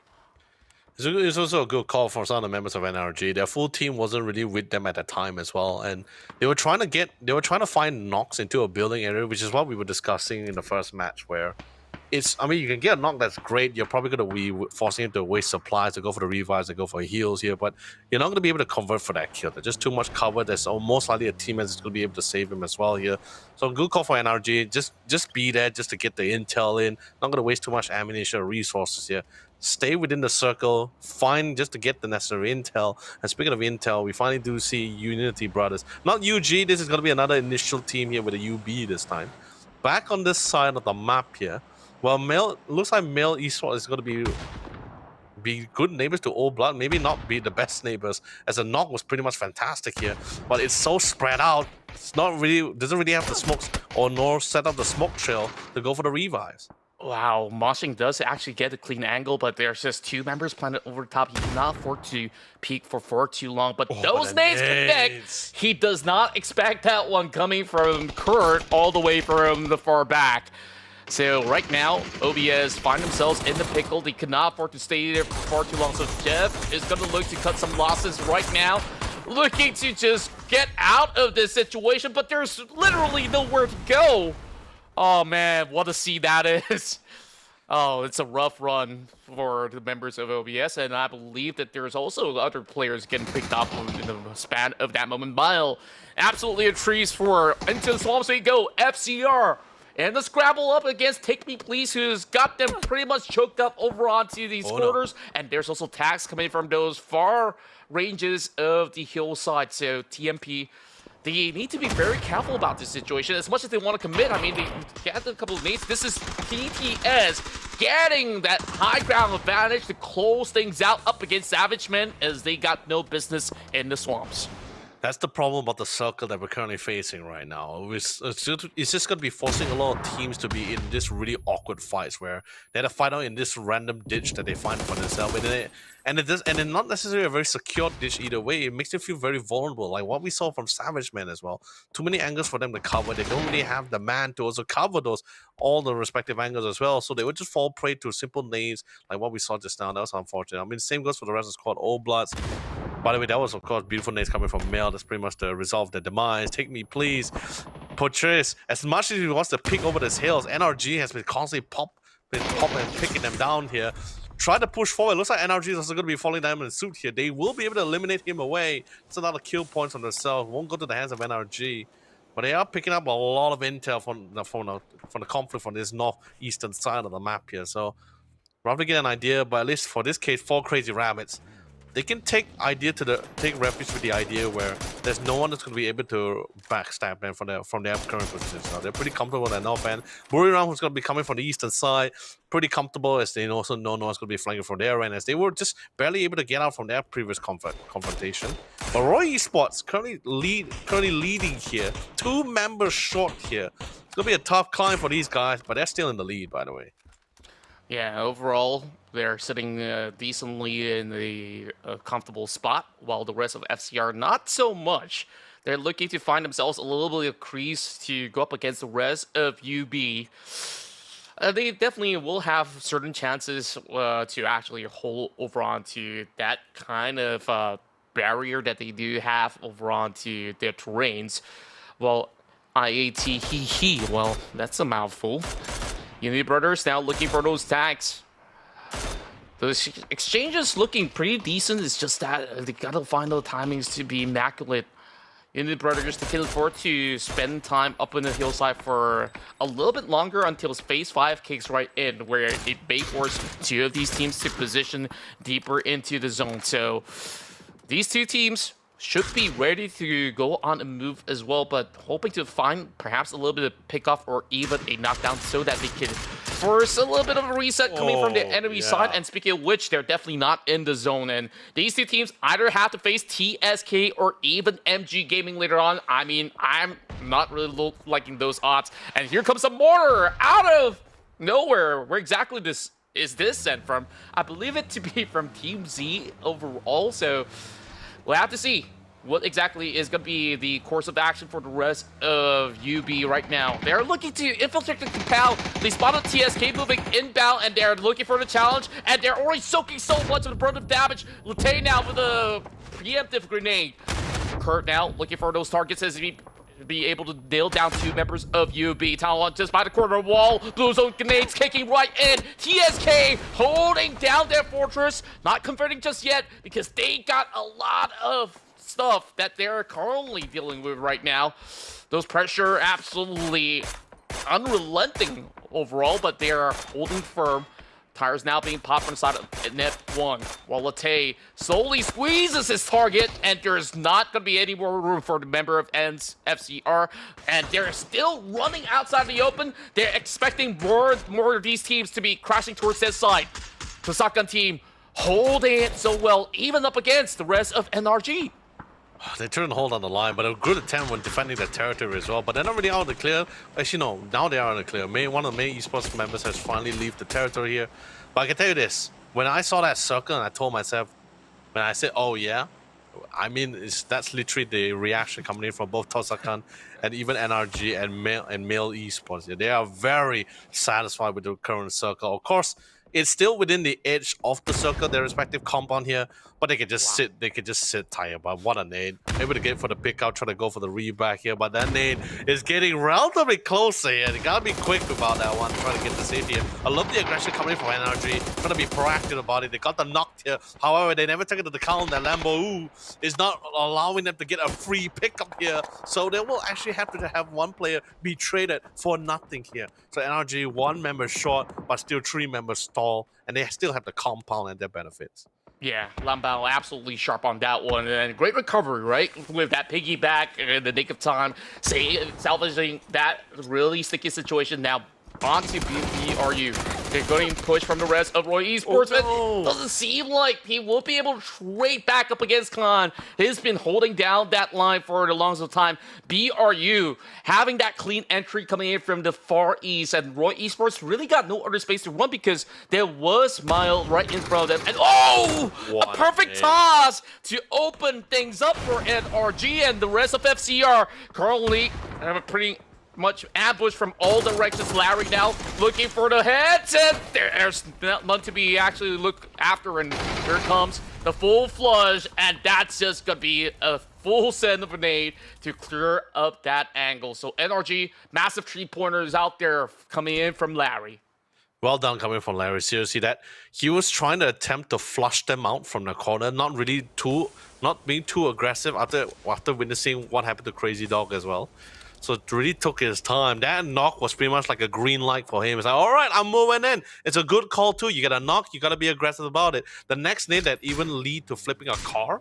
And thank God he still had one teammate on his backside to cover from the long angles as well. So really well done from NRG. Sure, the price was not cheap. You did lose 2 members in the process to secure those kills for yourselves here. But even bigger moments for the rest of the teams that's currently existing in this lobby is that Roy Esports, the current top 1, is removed from the play here. So no formal way for them to earn additional points from this round here. So this will allow Male Esports, who's currently second place, alongside Buriram and Unity Brothers, to slowly climb up the ladder here. The same can be said for NRG, who's been doing pretty well. They have 7 points in total currently in the belt, but with 5 kills. They get a couple more kills and placement. They might just we might even see a reset of the current top 5. So remember, the goal of day number 1 is to rack up as much points as much as possible. Nothing will do you right if you're going to be playing super safe here. You only got 12 or at least 11 matches left to go. Unfortunately for the teams that got knocked out, but the team that's currently still in it, you better try to get something out. Wow! That was insane. Did you just see that flick that he actually pulled off? Like, he went for the knock, and he still connect the other one? That is just disgusting. I mean, Edie, he's got to be quickly reset it right now. Those nades are flying in from the rest of NEY. And looks like the rest of BRU, they're happy to still fend off all these teams as they gotta make a late run into the zone. They got 1 minute left on the clock, and they are puncturing those tires. So MEY don't really have any space alongside with Zoo to actually play from, despite BRU not in the best position themselves. And that kind of freeze only gives them a little bit of a reprieve, while Khan, once again, with the tag team of rules, finds them all. There's still one member sneaking around the corners by the foldable shields, and I'm not too sure if Rules knows about it. This might be very costly. He's not really turning a blind eye to it. Well, he's pushing onwards, and he finds 2 of these members of Mercenaries, close it out with a perfect tender. BRU are climbing up the charts as we expected it. It's a lot of points as well. If they just could get additional more kills and placement, we will have our new top 1 contender. But you know, with that being out, of course, with that being said, that's all theories for now. Let's quickly get back to the matters at hand. Male Esports, they intend to ensure they are currently the kings of their respective edge of their circle here. But of course, naturally, there's all this gunfire is drawing attention of a lot of teams here. Now, finally, the circle, unfortunately, will be shifting out of the compounds area here. And Unity Brothers, Tao Dao, last member standing here. And I don't blame you. You're the last member as well. You could try, like, this is, if you can't really go for the kills, or you could try to go for steals, or just go for placements here, right? Like, at this point, any points you earn as a solo is pretty impactful, right? If you can get to, like, 2nd place as a solo with a couple of kills, I think that's like a massive win for the team. Like, it doesn't matter. But then again, you gotta keep in consideration that is the only defensive cover left in the next zone. Right. And you take a look at all the other teams, they're gonna be funneling all their eyeballs onto that shack. So you expect teams on desperate attempts to be full sending it. And if you've checked in what he's holding, Talda, he's actually prepared with a Panzerfaust, so he's ready to really go in for that martyrdom play if anything happens in that brink of a moment. So right now, just a little bit of wait for Phase 7 to close up, and we would definitely expect a little bit more of that tussle between all the teams coming in from the far corners of the map. Now, that's going to be Nate now being sent towards the corners of Tanawa as he's trying to form a smoke trail in order to make his way past, because he knows better that there is not much of that area to play for over onto the high ground instead. So Khan goes in for the tag. Kurt goes out. But you see, here's the problem, right, Contra? Yes, it's the only defensive compound, but they can't really get near it. There's barely any covers. It's a downhill it's somewhat of a mini valley, right? No forest, no covers, no rocks to deal with as well. Yeah. No vehicles to set up for themselves, as all the vehicles has either imploded or just the wheels being shot off here. So teams are just naturally just playing on the edges here, as to be expected as well. Mosujin unfortunately couldn't hold on the line. Janku, last man standing for the team here. If he could pull through here, just keep it in the game, that'd be pretty big here, but it's only 1 man. The total on to us, but he has a total of 8 kills here. Might just see he could get a couple of people more, but looks like the rest of the team is still being drawn in from the attention, and RG will jump from the sideline and knocked out away. Yeah, Tosakan team is just looking for roaches right now, paving a path wherever they go, and right now, they are claiming a lot of all these empty space over far north due to their impactful plays.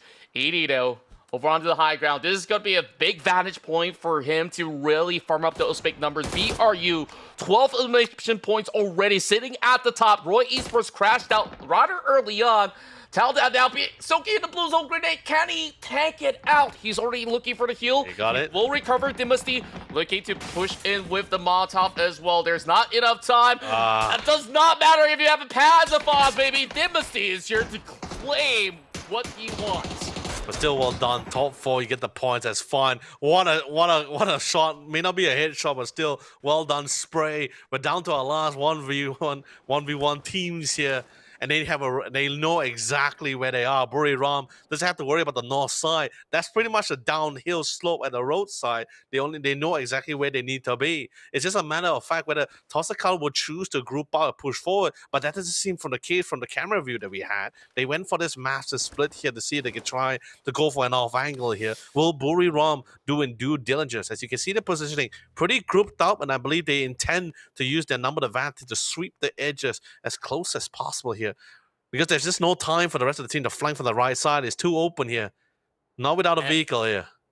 And it's even rougher for TSK. I mean, you take a look at utilities, BRU. They've pummeled down so many squads that they've been able to continue restocking whatever supplies. TSK is only down to 1 Molotov offensively and 3 flashbangs from Latte. So they kind of need to play off of Latte's lead right now, if anything at all. And they're already being squeezed tight in the form of space. BRU having the upper hand right now. They're sending in those nades. Some might actually connect. It does not really chip their health out. They spot the out headshot. Khan. This might just actually be it. A good call coming from Kazakhstan to close it out. And that's going to be an easy pick through the head. Dimosty follow up with an exchange. He's looking for a double. And yes, he secures it. 1 more to go. Down to Latte. He has those flashes. What is he going to do with it? He's just sifting past over into these corners. Gonna be looking for the targets, and his intel is being relayed. It does not matter after all. BRU secures the second chicken dinner of the day.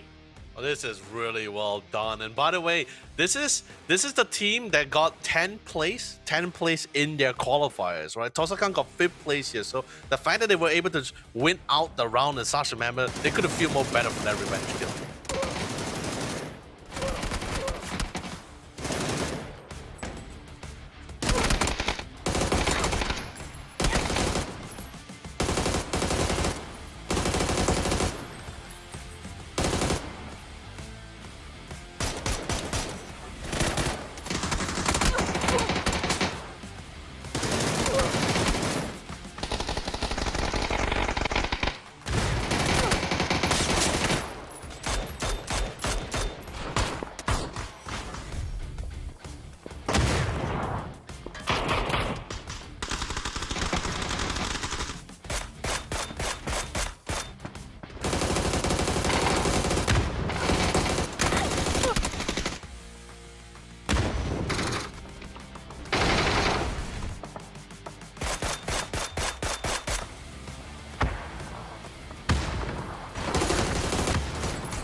You give them an inch, they take a mile, and look what BRU have done to the rest of these squads. They've been playing around those high ground terrains, and they benefited so much, eliminating whoever's on their passage, and down to that final duel. I think that was absolutely rowdy. Latte looking to pull up clutches, but they really ran out of those resources, unfortunately, and BRU has got thousands and thousands of stuff to throw at them. So, Lee, that was impressive, but even more impressive is that these teams, they are definitely looking to score even higher than BRU did. So we'll go on a short break, and when we come back, we'll bring you more PUBG esports action. Updates to ranked mode, some gunplay adjustments, the return of the black market, and a little boom boom while you zoom zoom. All this and more as we dive into the update 36.1 patch report. First up, ranked mode is getting some major changes for Season 36. Ranks now feature 2 new tiers, Crystal between Platinum and Diamond, and Survivor tier for those who can manage to push themselves beyond Master. Ranked Duo mode is being added, while tiers and RP have been unified across party types and perspectives. Because of this, everyone's RP will be reset this season back down to 1500. And ranked playpoint rewards have been improved. So drop in, rank up, and collect your new rewards. In addition, we're also unifying your Battlegrounds experience between ranked and normal matches. This means you'll see the recall system, Red Zone, BRDM, and items like the Zipline gun and C4 in ranked. These are big changes to how ranked works, so be sure to let us know your feedback. Next up, we've got a couple of weapon adjustments coming your way. We've cut down the AUG's aim punch by roughly 50% and slightly reduced its damage, while the VSS and muzzle brake have been buffed. We'll be launching Gunplay Labs DMR Rebalance soon to test the reduced RPM and damage for DMRs. This DMR rebalance aims to strengthen the unique characteristic of DMRs and better differentiate them from SRs. So make sure you drop in and let us know your thoughts.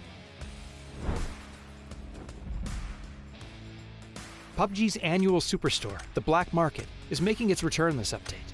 Pick up a new Crafter Pass, along with 4 classic progressive weapon skins and 6 chromas. Check out the upcoming Black Market announcement for all the details on how to grab these fan-favorite skins.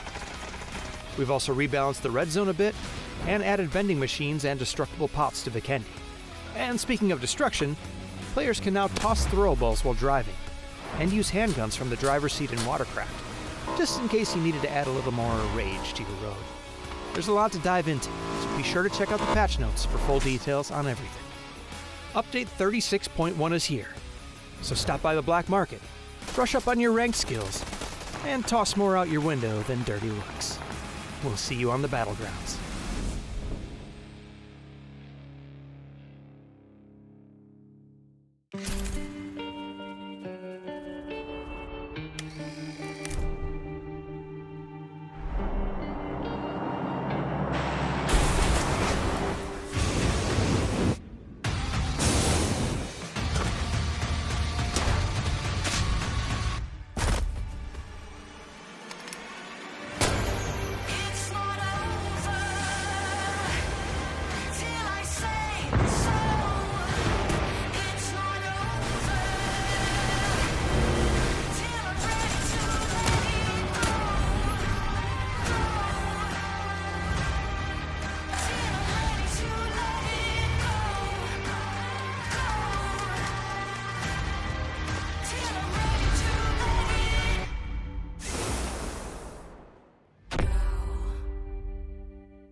Every survivor lives for that electrifying moment. One heart-pounding match. One unforgettable thrill. But survival isn't just about one match. It's about how far you'll go, how high you'll climb. Now is the time to discover something bigger about yourself. To turn fleeting moments into a lasting mark. No longer just a moment. It's your legacy. Updates to ranked mode, some gunplay adjustments, the return of the Black Market, and a little boom boom while you zoom zoom.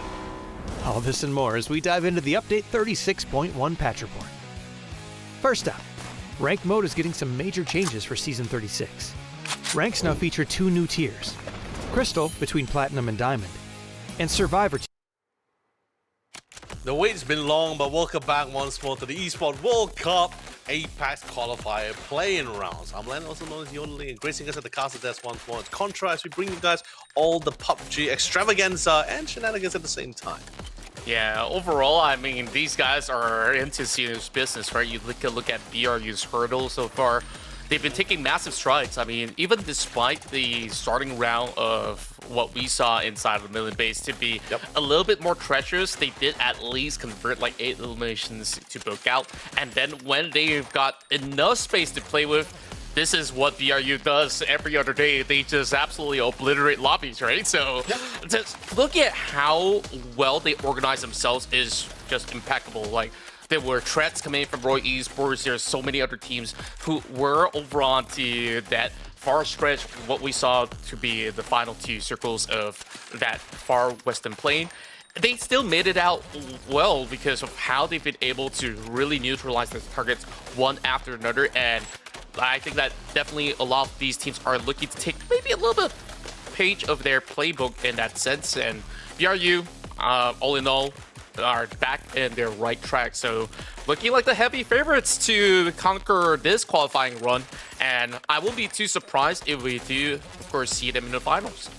I mean, it definitely must have felt absolutely livid for Buriram United as well, because as I mentioned earlier, during their respective Thailand qualifiers, it was Buriram who was currently in 10th place, and at the same time, it was Tosca team was currently in 5th place in their Pacific qualifier as well. So getting a win on top of them is of course feeling absolutely fantastic, but also do take into account this is two teams who has really solid fundamentals here. I don't think any of this, nothing really went wrong on their right. They played according to the playbook. They did it phenomenally as well. Just at the end of the day, it just really came down to that crucial gunplay. If they win out the fight, it could have been Tosaka's game. If Buriram won the fight, then naturally that's how history has been written from the last round itself here.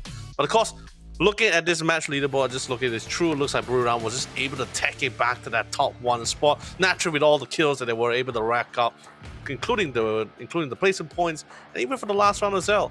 But you know, with that being said, Contra, we're done with the 2 Erangel map, the old school map. We're now getting to one of the newer ones, the beautiful land here. Well designed. I absolutely love the aesthetics of the map.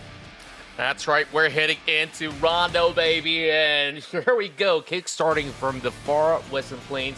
And the first off the plane is going to be the rest of TSK. Tosakan looking absolutely on fire. The last iteration that we've seen of them, they've been able to, of course, rack up massive quarters with that late run, securing the top 2 due to Latte's last stand.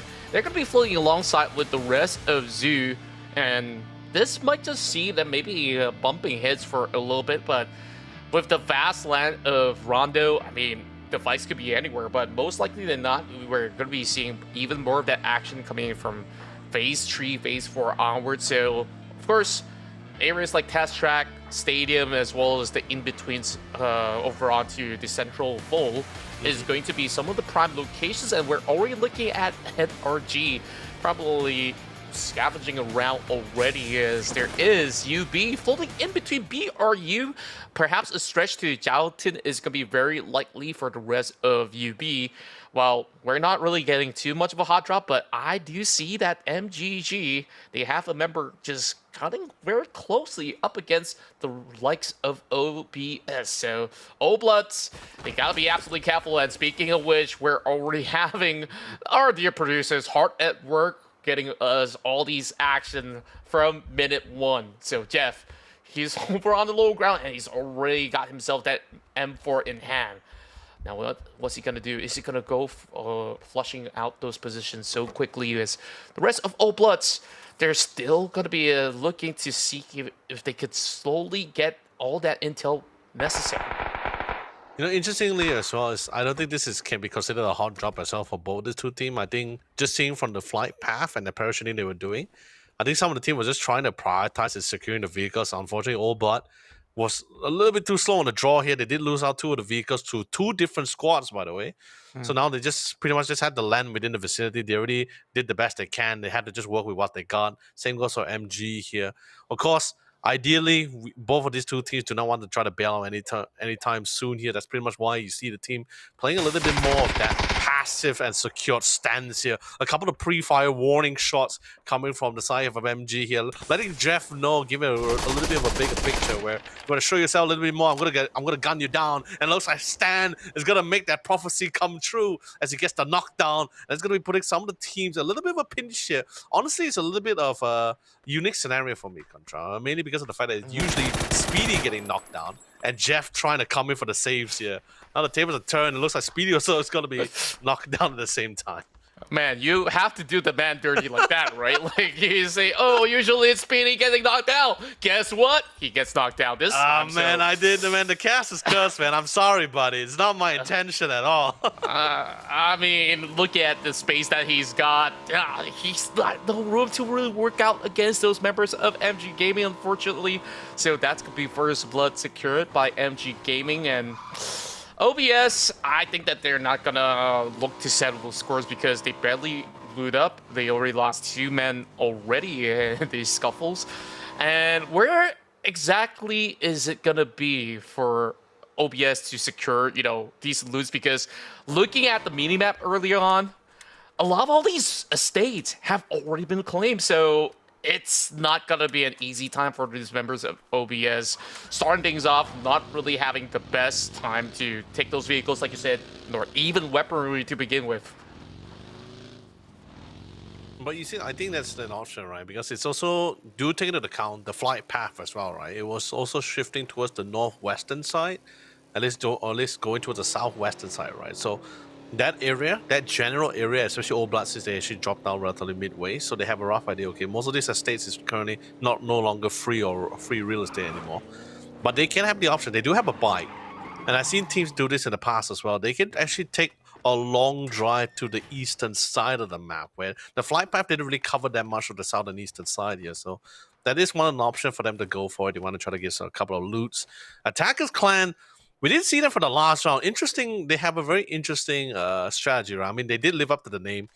They literally gone on top. They literally gone on top of the passing by team. I believe it was Unity Brothers from the last round as well, on the last map of Erangel as well. Sadly, they didn't even get a single kill point out of it. The whole team actually got wiped out here, or flushed in this case here. But you know, that's the tough thing, right? You're going up against teams top in their respective regions, and when it comes to fundamentals, naturally all these guys got it fundamentally hands down here.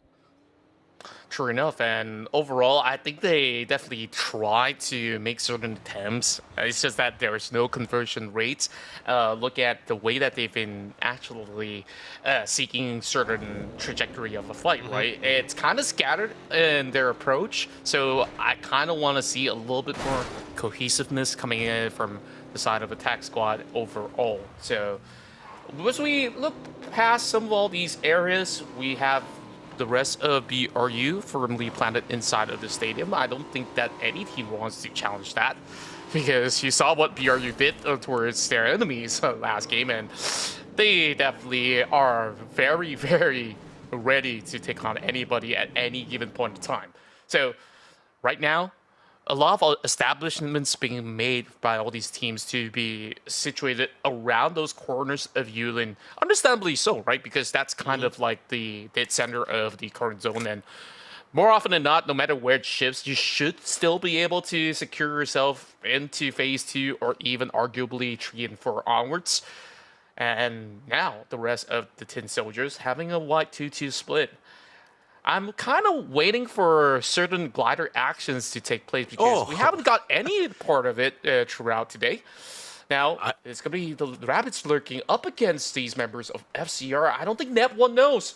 He's being traced as well. I believe Mata heard his footsteps. You know, when you actually brought up the glider, well, of course, I was listening to you and watching the game. I was also looking at the skies, because I was also looking at, is there going to be a glider? Anyone flying in the skies, trying to go? So a little aerial combat intel gathering, you know, scouting things out. But unfortunately, I don't think we're going to be seeing any glider. Hopefully, because we still got 3 days, right? It's 3 days. Unfortunately, for each team, they only got 2 days each. But, you know, for us, hey, wait, there is a glider. Wait, hold on. I think there's somebody there. Yeah, there is a guy. There it is. Yes, thank you, Nab, for of course, thank you, Observer, and Nab, of course, for spawning out the glider for us. I just saw like a purple icon, and I was like, wait, hold on, there's something in the sky. A little bit of a pixel displacement. If anyone to thank for, you should thank Hatawa. I mean, all these Thai teams, they absolutely love this intel gathering, right? And Hatawa has always done it in the past for all these teams that he's been joining, and so far, he's been a firm voice in all the teams that he's been participating in. And right now, whatever info he has gotten for the team, he will relay it to see if the rest of TSK could, who knows, maybe emergency pick up, hot drop some of these guys, go fully aerial. And I've seen a lot of all these clips online of what these teams have been up to. Back then, I think, like, funny enough, like, some people put a sticky grenade, full send it, drop that glider out, and that's one way to do it. But nowadays, you can't you can't do that anymore. There's definitely updates to that. So,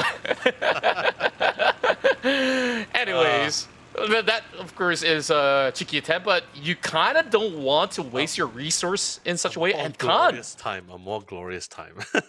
Yeah, Khan's another guy on the glider, and he's already on the shots.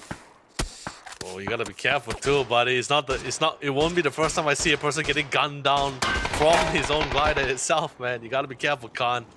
But he is landing a couple of good shots, and Intel's is covering perfectly as well. Now just swarming on top of Hong Nam here. Shadow also great, by the way, great defensive smoke. That can only last him for too long. Thank God he does have his teammate Lao Ji on the other side, giving the long angles, coverage here, and Zin's coming in to join in the fray here. They do know it's a knock. They want to go in for the flush. A good molly into the smoke to try to flush them out at the same time here. But unfortunately for Eddie, I think that's going to be end for this round here. It's going to be 3 members still standing for the side of Brewery Rom. And I think Khan is still in the air, right? Or has he already landed down? I believe he's up there somewhere. And there you go. He's still flying around. He's still gliding around, yeah. I think he was thinking of joining in the fight where he's looking to land, and the moment that they call for a retreat, he's flipping all the way over. Yeah, a little bit of rough winds that he's dealing with right there. Well, actually, Khan's all the way back up once again. So look at the rest of BRU. Losing 1 in that skirmish was kind of unfortunate, right? Z was absolutely prepared.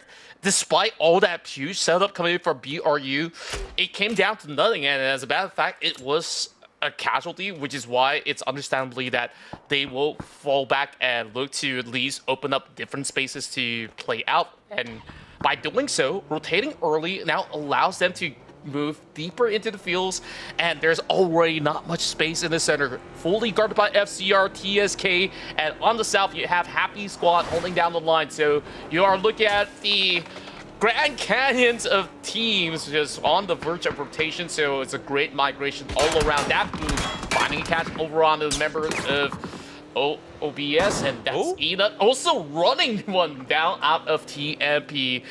It's been a rough ride for all these teams out there, and MG Gaming driving side by side to all these members. I mean, we can see it from the minimap, but no contact whatsoever between these two, as there is a little small hill in between them.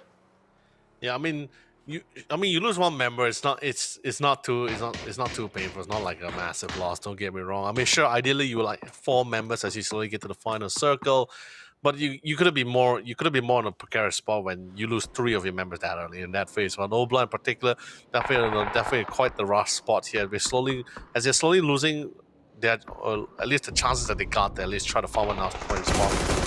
Because remember, hold on here, as I slowly explain later on, as TD from the vantage point, from the high ground, as he screams, will be able to get a beautiful knock. And the guy, I'm pretty sure, hasn't really got a rough idea where he practically was, because he was just try to slow down the vehicle, try to find the respective angles here. So that's going to be an unfortunate knock for Leo here. But Savage Man Esports now on the defensive. They're currently within the compound itself here. They have a few ideas, but no confirmation here. And sadly, by the time Xavier finds the idea for it, he gets gunned down again, falling to the same fate. And TD being the final nail that both of the teammates coffin. Yeah, Teddy doing an absolute mega job over on the top end of the rooftop. Meanwhile, Larry on the outskirts, alongside with Crazy Dot, absolutely shredded out MG Gaming. The moment that MG looks for a compound to seek refuge, and the rest of Savage Men getting pummeled by those nades. Upchat now tries to draw something out, but it's just a dire effort coming out of him. Roy Esports with a massive victory out here in the test track. And now, continuing on, we got TMP versus UB. Is this really the NRG that I known from previous tournaments as well? This is the team that was struggling during the rest of APAC Qualifier as well. By the way, bottom 3, last 3 placing for NRG here. So seeing them really popping it off here. Sure, I mean, sure, it's 3 matches in, but still seeing their aggression, seeing their reaction to certain scenarios has been doing them quite great justice so far. But of course, naturally, great knock coming in from Pangster as well. That's going to be forcing a lot of some of the tin men or tin soldiers here to try to move in closely, to try to go for the revives here. He gets the knock, that's great. Unfortunately, not going to be able to get the flush rate or convert it to a kill. But that's fine. Is this the state of this circle, right? Or this phase, or these phases, right? Where you just, if you can get a kill, of course, that's tremendous. But if you're able to just force them to expel resources, mats, and everything, that also helps you in the long run later on when you get to that final circle here. May not be great for the lobby, but it's great for the long run later on. Yeah, great for certain teams, though. I mean, TSK, FCR, as well as UB, they're in the prime locations. Happy Squad on an interesting 2-2 split. As you can see that they're having this formation to try to secure some ground, and at the very same time, the 200 members on the outskirts looking to also gatekeep certain teams from moving forward. So it is definitely a little bit risky in the sense where if it's going to be a full swing of a squad of 4, then some of them might just be in trouble.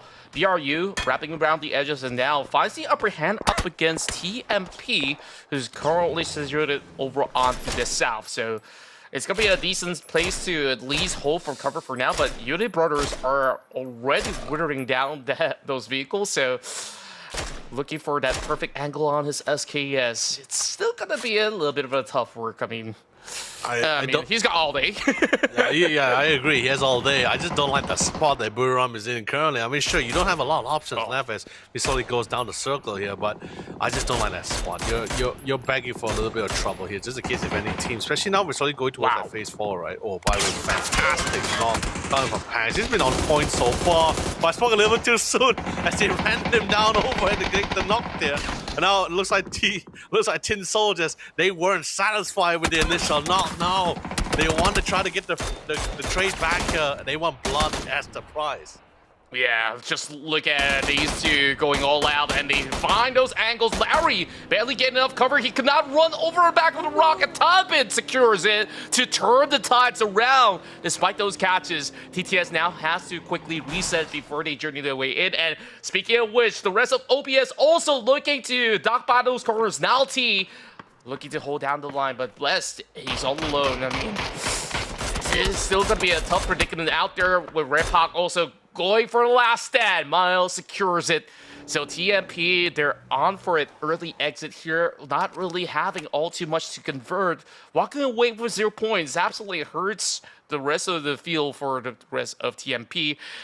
Well, the rest are definitely putting up such a strong fight. ATK just fumbles over. Perfect timing from Teddy, and he's been a monster in this lobby so far. Joined alongside Setsuna, and this is not the place to be for the rest of ATK as they're running into the process of Roy. I don't know what happened during the 1 weekend of break here, but I can tell you this, Roy Esports, they are back and ready for action here. But of course, Buriram is definitely seeing this alongside with Male Gaming as well. Yeah, so definitely not liking that the kill feed is being filled with Roy Esports finding great success with this. On the other hand, Happy Squad, I'm somewhat happy for them, the fact they're still sticking around. They've not been having really good matches so far, either failing relatively early or losing a lot of key positioning within phase 1, phase 2 circles. At least this time they're here, they're back at it again, they recovered.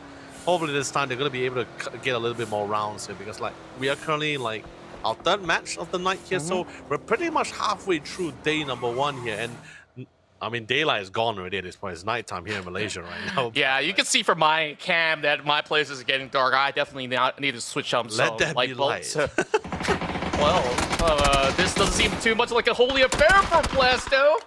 As ATK, you see, they've been struggling for a tad bit from the hands of Roy, now serving past the quarters of TTS, and they still want to continue on, but thankfully enough, of course, with whatever they have, they just try to speed run it into the zone. If you're under such struggles, it's absolutely understandable, and now Kurt finds himself those moving targets, and they choose the dark, but not in the nick of time, they burn it down. Robin and Mark could not go anywhere further than that. Oh no! I mean, don't get me wrong. I love the aggression that was coming in from the side here for attack. I mean, they're living up to the name, right? Attacker squad, right? Attacking gaming, right? But that's not attacking. That's running everywhere around the map. but I mean, that's fine, right? Like you're roaming around, you're trying to see an opportunity, trying to go for picks, right? Something like what Monk did during the rest of APAC Qualifier, our top 3, by the way. But you know, probably not as polished. You see, as we saw recently, as the vehicle being blown up, they're tagging out, they're not really looking for kills. But you know, good attempt. You know, really good attempt. Hopefully they'll succeed in the next few rounds. They're currently 16th place. They're not really in a good. I'll be honest with you, contract. They're not in a good spot. 16th place with 1 point. That's not doing good, especially since you're trying to be one of the top 8 teams to qualify for finals as well. But other than that, we do see a confrontation from some of the teams contesting for the spot. It looks like it'll be Roy Esports versus Happy Squad. You're both from the same came from the same qualifier, guys. Friendly, please. I mean, there's just no holds barred. These guys have been duking it out for 7 straight years, and they're looking to do it again. This time, Happy Squad holding firm over on the quarters, but Roy Esports got punched up, and everything was sent towards the direction. Roy Esports burned to the ground, and that was massive out of Elgin Bots. Oh no, that sadly because of how close the circle is, as well, the positioning coming from all the teams as well. This gunfight, this blood that's been spilled in the water, the sharks are coming in. When I mean sharks, I mean players. They're drawn to the attention. That's why you see Tosaka Gaming crashing into the site, into the area to try to see if they can try to salvage a couple of kill points from themselves. We do see Old Blood Blast just now also managed to steal a kill away here on the hands of Roy Esports. Yeah, I'm pretty happy that he was able to get a kill for that for sure. But other than that, Arjun Bots, last man standing. Blast try to run his way in here. Sadly gets exploited and thwarted by Tonawat here with the arm in hand. He lands the shot, no. But he just managed to send the message. Yeah, plenty of more message to go by with this AWM. I mean, if he finds a hit though, this could be devastating for the rest of TTS. You take a look at that position. They're barely having enough cover, and even worse for wear is Hongnam right now having a nade being sent right in. The rest of MEY looking to pry this weakened side, and they're breaking through walls. And I don't know if there's a fourth wall here to break. I wonder what exactly is he gonna be up to. Can he still exchange with the rest of the mercenaries? Right now, I don't think there's much of that space left because they could look to deplete that Dacia and look at the rest of Vile arriving to the scene. UB having Tilda over on the top and shredding them apart, and that is just a rough call. Now this is just easy pickings for her to taking as Tilda has gotten all these situations handled firmly. Oh no, they thought they were trying to crash into it as well. Actually from a distance, right? Because I believe, if I'm not mistaken, those concrete areas was covered with bamboo shoot, right? Was it his intention to crash there and try to siege onto the compound, or he wanted to crash through the fence as he thought it was a fence and into the compound? I think that was pretty much part of the idea, right? Like, you want to crash right through because you're desperate and your vehicle is about to detonate at the very same time. So you kind of want to look for the closest point where you can still go in for the engagement, but it's not really leaving them no space to actually so that means he mistaken the fence for not being a fence. I don't know if they take offense on it, but if you catch the drift. But, you know, it's a desperate attempt, all in all. So, 7 more teams remaining. Ooh, BRU, surprisingly quiet this round. They have been poised for position, but then again, haven't been able to trade back efficiently since they've been losing a member very early on, and it does not seem like they do have much of an options in the form of vehicles as well. They had to ditch, you know, the glider initially. I believe there's still like 2 vehicles, and then one was kind of torn apart when Happy Squad saw them in that corner. So BRU, I want to see what they actually bring up, and oh boy, they definitely offer a whole lot. Latte Talawat, they're having all hands on deck. So 7 points already for the side of TSK, kind of yoinking it away from the reach of BRU, and they kind of want to take on BRU at the same time. You know, I was thinking, right? I mean, sure, Miramar currently top leading in this. Sure, it's 10 points more than Male Gaming as well, and Tosa kind of scores trying to make their way there. But I feel like when you're in this kind of lead, maybe because of the fact that they're one-man short, that's why we don't see as much activity coming in from Miramar except for the initial phase. But other than that, I feel like when you're in this kind of a lead with this kind of points, right, I feel like they should just straight up double down, right? Double down, try to go for as much kills as much as possible. You know, but it's the players to call for this kind, because the terrain itself, you're once again back into the open area. There's a couple of there's more trees, more rocks for you to play with compared to the maps or Erangel, where it's just a flat land and you're lucky enough to get like one small shack for yourself, right? But yeah, this feels a lot like Gatka in essence, right? Like a lot of all these open flat grounds. or street and everything, yeah. Maybe there's a little bit of a tiny crease here where you can hide out for a little bit. You still gotta snake your way through those grasses or so. And it looks like everybody's looking for a refuel because FCR, they got the best compound possible right now.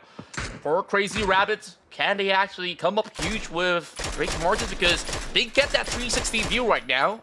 But on the other side of this notion, Other teams are definitely looking to pry open this space at the very same time. Now team having the tower being popped, and it's going to be TTS getting caught over on the midst of the rotation. Mild Gaming with a really good timing on that pickup on the far back end up against the member of TTS, while Labao holding it up against Tosakan. There's still Hatsuwa over the far end.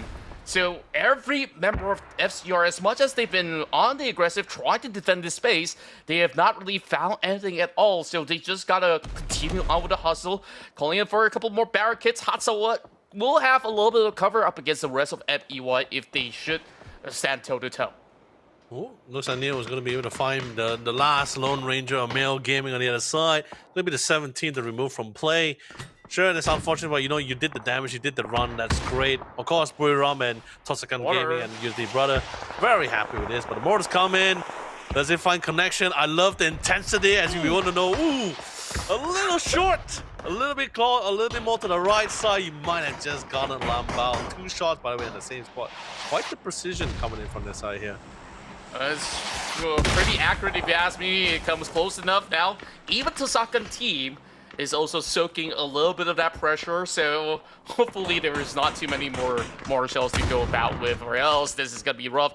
Tosakan now having the base flying right through. There is a perfect angle! Spell! Land that golden lob, and right now it is go time. While Mercenaries are also being held back by the rest of PRU, as much as there was that massive nade, they could not do all too much, and now they have to fall back for a little bit more. Hatsuwa having a little bit of a tiny window of opportunity, but take a look at Sam Mask. He's nowhere close, so that is going to be slowly converted for Smell. While that zone goes into no man's land, still half of the gas station is being covered for FCR. Which is great for them. They're very happy with this as well. They can still play with the compound here. Take the luxury of just slowly picking off people one by one here. And we're slowly getting to that part of that phase where teams will need to start utilizing more utilities just to get to the necessary spot, at least within the circuit itself. Tosakan, of course, they went for a 2x2 split, which allowed them to cover more areas as well, since there's still quite a substantial number of teams and players in the circle as well. This is unfortunately coming from a well-playing nade coming from Unity Brothers, right? Or at least from Way Gaming. They came in with a beautiful 2-man nade on 2 of the members of Tosakan Gaming. They could not expect that at all. And to make matters worse, it looks like Lambao was able to find one of the members of Tosakan as they were trying to cover even more angles from the other side, at least the western side, if I'm not mistaken as well. So a bullet to the head. That's not going to be enough for the knock here, but he's trying to get a little bit closer. He does have one nade.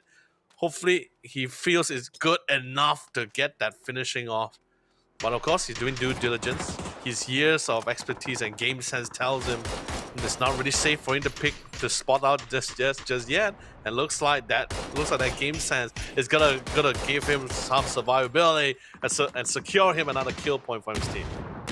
Wow, another massive lob coming right through, and just like that, so Tosakan will not be able to see the light of day throughout this top 4. So massive work coming in from Talda that's been able to secure it as well. Now Roos barely surviving. I believe Talda's going to be able to seal the deal. Overall, I mean, that stronghold for the side of 4 Crazy Rabbits has been too difficult to breach. So all these other teams, they're just really looking for that wide wraparound. And now FCR, they ditched those gas stations as they spread pretty far and wide. PRU still have 2 members left, but they're just biding time through the smoke, looking to trade back and find something in return, while the rest of FCR is already closing in. Now down towards this battle between him as well as Lambao. Lambao looking for those angles in between the window. Secures it, and just like that, BRU has been shut off. FCR, this has been the biggest one so far, and looking to secure their first chicken dinner sure over the weekend. FCR really doing a phenomenal job, especially Lambao. Like the entire he only got 2 kills, but the amount of damage he's been doing with his long range picks is absolutely phenomenal, right? So I'm commending him not so much on the spray, but just his game sense so far, like especially clearing positioning as he's constantly checking long angles. But of course, once again, as they push forward, a beautiful nade, and they will secure the winner chicken dinner. Really well done from 4 Crazy Rabbits here. Yeah, perfectly executed. They knew what exactly was their assignment. Just hold firm. You saw Lambao was just doing all the heavy duty out on the outskirts to pick off players after players. So check out this highlights of what went on in this map.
And wow.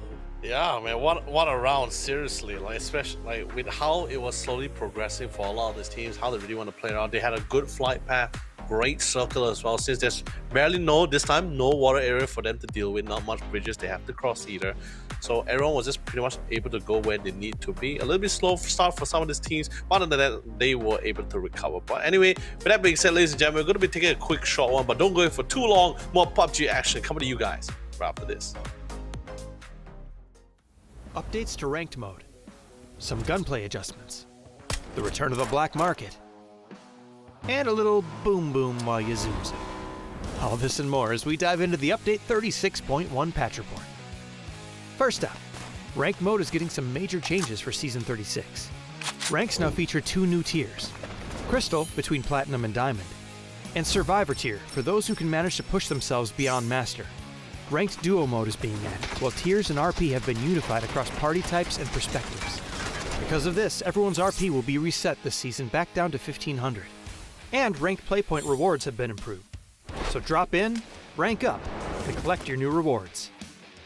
In addition, we're also unifying your Battlegrounds experience between ranked and normal matches.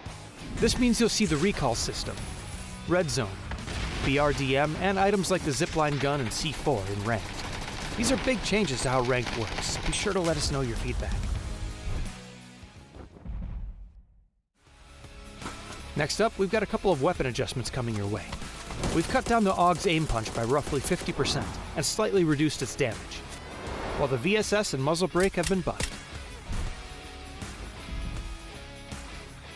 We'll be launching Gunplay Lab's DMR Rebalance soon to test the reduced RPM and damage for DMRs. This DMR rebalance aims to strengthen the unique characteristic of DMRs and better differentiate them from SRs.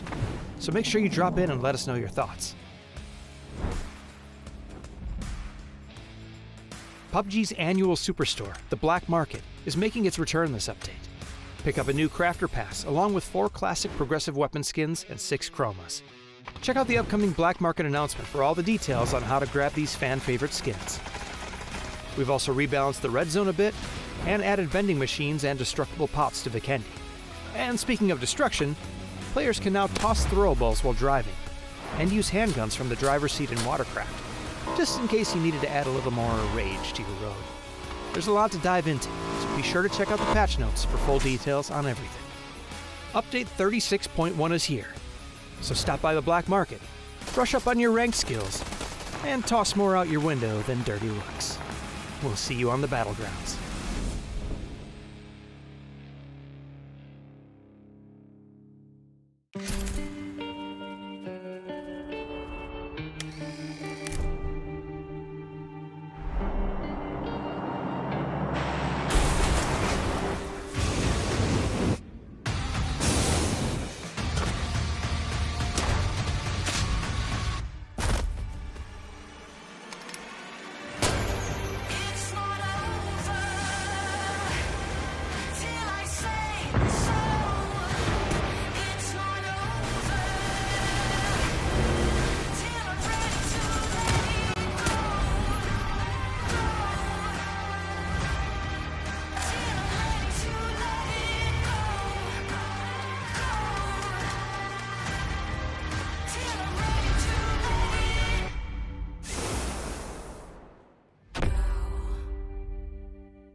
Every survivor lives for that electrifying moment. One heart-pounding match. One unforgettable thrill. But survival isn't just about one match. It's about how far you'll go, how high you'll climb. Now is the time to discover something bigger about yourself. To turn fleeting moments into a lasting mark. No longer just a moment. It's your legacy. Updates to ranked mode, some gunplay adjustments, the return of the black market, and a little boom boom while you zoom zoom. All this and more as we dive into the update 36.1 patch report. First up, ranked mode is getting some major changes for Season 36. Ranks now feature 2 new tiers, Crystal between Platinum and Diamond, and Survivor tier for those who can manage to push themselves beyond Master. Ranked Duo mode is being added, while tiers and RP have been unified across party types and perspectives. Because of this, everyone's RP will be reset this season back down to 1500. And ranked playpoint rewards have been improved. So drop in, rank up, and collect your new rewards. In addition, we're also unifying your Battlegrounds experience between ranked and normal matches. This means you'll see the recall system, Red Zone, BRDM, and items like the zipline gun and C4 in ranked. These are big changes to how ranked works. Be sure to let us know your feedback. Next up, we've got a couple of weapon adjustments coming your way. We've cut down the AUG's aim punch by roughly 50% and slightly reduced its damage, while the VSS and muzzle brake have been buffed. We'll be launching Gunplay Lab's DMR Rebalance soon to test the reduced RPM and damage for DMRs. This DMR rebalance aims to strengthen the unique characteristic of DMRs and better differentiate them from SRs. So make sure you drop in and let us know your thoughts. PUBG's annual superstore, the Black Market, is making its return this update.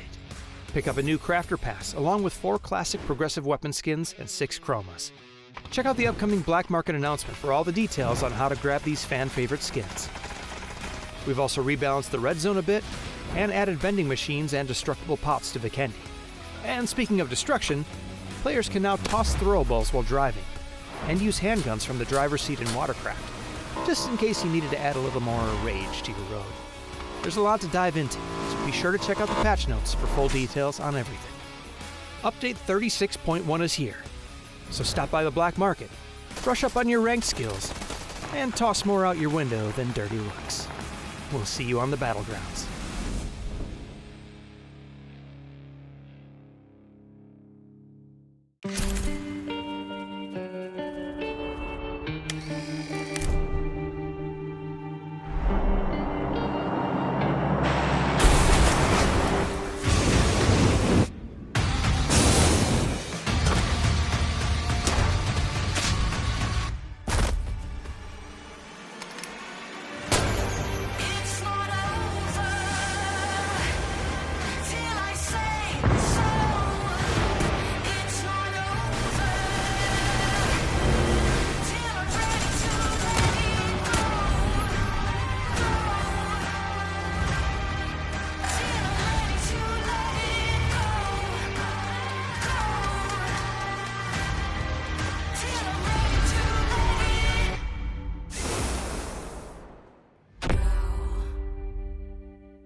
Welcome back once again as we're diving into the halfway point of day 1. You'll be sorry for a little bit of that fumbling of the introduction, but man, what a ride it has been so far. Oh no, I wasn't shocked about the fumble. I didn't even know there's a fumble. I was more shocked at how like absolutely frightening you are. Suddenly I'm like going out of nowhere, right? Right? So I was like, whoa, okay, let them be light, you know?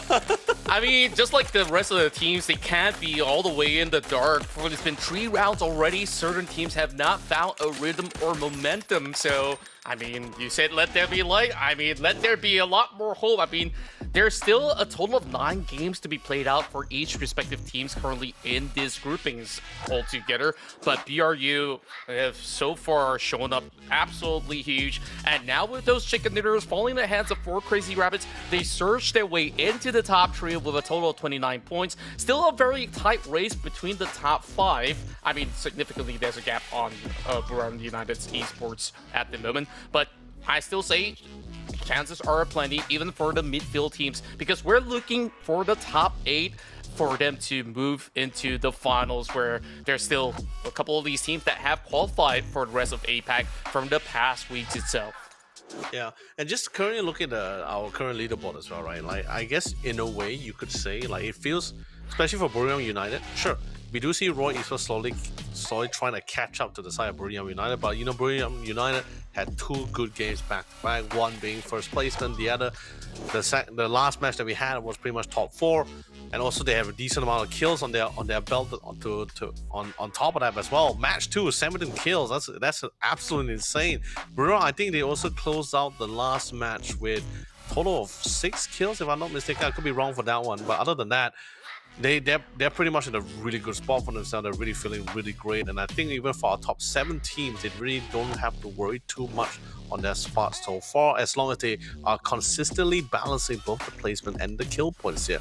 But third match, of course, we did have 4 Crazy Rabbits coming in with, of course, naturally with tactics and of course due diligence, fantastic fundamentals to secure their win. 8 kills. Sure, it doesn't seem as much compared to if you're pairing it next to both Roy Esports and Buriram United, or maybe Roy Esports and 4 Crazy Rabbits total kills pairing side by side with Buriram United's total amount of kills. It may not reflect as how great the round really went for them itself. But other than that, getting placement, you pair with a couple of skills, you try to maintain that consistency and stability that you might just be able to secure your spot here for at least top 8 to go to the finals.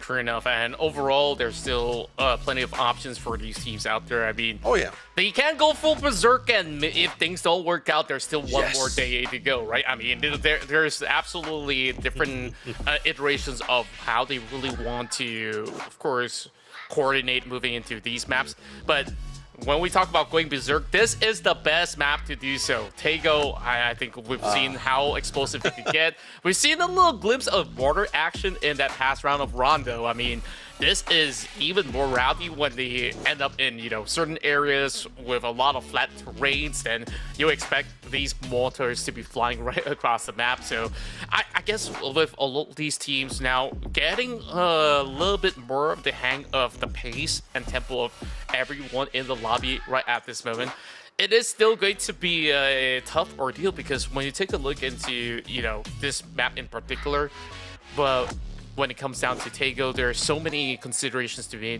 made, whether if you're starting things off over on the north end of the island to even traverse into the mainland territories. There's definitely a lot of all these notions where a lot of the teams who have played, whether in the APAC rounds for the PGS series or even across the Masters regions, they tend to have this technique where you're looking for certain chokeholds to kick things off with, to really deny that space. When teams look to rotate, that's where they go in for the punish, as we're looking through the runway where we kick off our 4th matchup in day 1 of this APAC qualifiers. It is the road to EWC, and millions of dollars await these teams. Life-changing money, and of course, a placement for them to also get themselves known worldwide. So I know I'm fumbling my introductions already, but, you know, let's just get this underway. I mean, I'm just excited as you are. I'm surprised I wasn't fumbling from the very beginning here at this point here. So no worries about it. But of course, with that being said, we're finally coming down to our final 3 match of the night here, for at least for some of this team, at least for Group A and Group B. This is their first, could be their, tomorrow will potentially be like their final day, or at least for Group A will be their final day as well to rack up points there.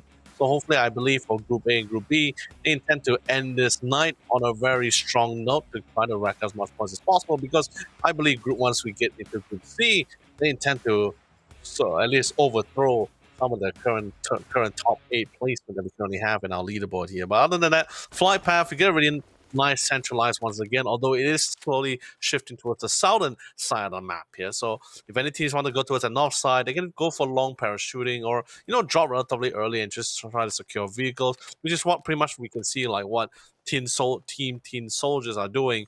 As I believe two of the members was able to secure a vehicle, one particularly quite near to a TMP here. So not really happy about that. So I think one of them just had to be sufficed with the other vehicle that they found. True enough, and on top of that, take a look at the initial circle. It's going to be moving deeper into the islands of Godok, and that's going to be a good head start for NRG as well as Happy Squad. Having the leverage to also gatekeep certain teams, I mean, there's also options for emergency pickup if teams really want to traverse right into the islands very early on, or run the risk of getting choked by that corner of the bridge, which is definitely a tough ordeal. Roy Esports. When you take a look at their journey so far, I mean, these guys, they've been playing with each other for the longest time right now, where you have the From the Future iteration. Teddy has always been that guy to always been sticking around, and you've also seen them as, at one point, I believe, RRQ or so. I could be wrong. You can fact check me on that, but this team has been one of the longest running roster for Indonesia to be the finest squad to ever qualify every step of the way. And of course, now with another addition into their roster, I definitely see a little bit more amp up into their firepower. I definitely want to see how far can Roy take it in the finals if they could just maintain themselves for these 2 days of the play-ins. So, of course, the journey is long and arduous. Same goes for the rest of Savage Men. Good head start with those 8 points, but unfortunately, there's not much of a big conversion after we move into those bigger terrains of Rondo. So X-Men kind of have their fair share of struggle, and we've definitely seen the better runs for Savage Men. And at the very least, they played lots of games here inside of Tago to know exactly what they've signed up for. And we're already looking at those early movements. Oh no, Stinks. Ah, man, he's got to work on his wheels, dude. Ah, man.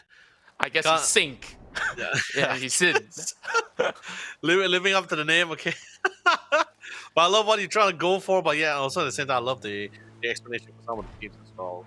The amount of history for a lot of these guys that come to the esports it's like also what we were discussing about it, like during the pre-show, right? Where like there's a lot of these teams, whether it's you're using back like the existing names, like for example like Buriram or Day Trade, for example, or is it the same roster but just they just undergo like rebranding, right? These guys has been here for at least like 6 to 8 years now. Whether is it the roster itself, the player itself, or the org or the organization itself? Yeah. So understandably, over the years we do see like certain orgs have undergo roster change, right? Teams going, at least players going forward with their own future endeavors. And of course, I still wish for great success for each and every one of these amazing players. But when we talk about like just new blood, right, new players coming to the mix as well, or at least all the players who's been pretty consistent in the scene, right?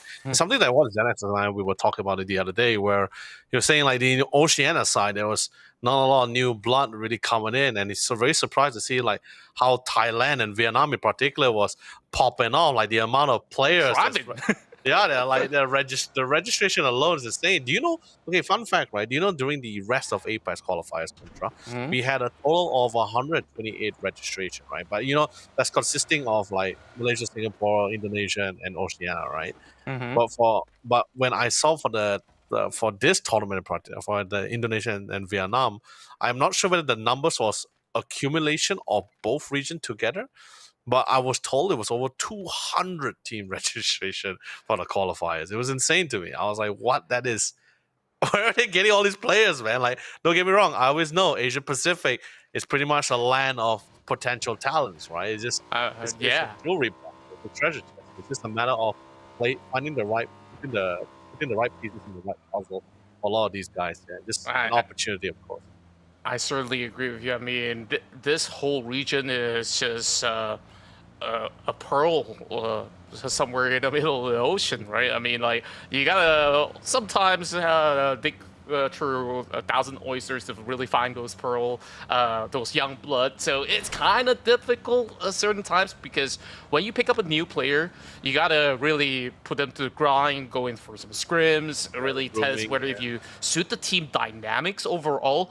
I mean, you could be top 10 in the leaderboards of those rank charts or whatsoever, but when you cannot play as a team, that is going to be a big problem. So definitely, it's really how well these teams kind of have this chemistry going on. So hence why sometimes it's great, whether if you're sticking with old roster or even if you want to try something new, that it's always great to try out, of course, different avenues into what they could actually bring to the table. But like you said, it's been super impressive. We've seen so many of all these fresh new talents, fresh new names, and of course, even all these old guns still added again. I mean, I don't know what their age are, but I think like majority of their age is around, on an average, 22, 23. I mean, there's definitely a lot of younger players as well, and there are those. Some say, oh, in Esports World 25 and above, you're kind of rusty already. No, not for these guys, man. Like, they're still looking super sharp. So, looking at what's in store for us right now. MEY, Mercenaries, charging up against PUBG, and this is not the best situation.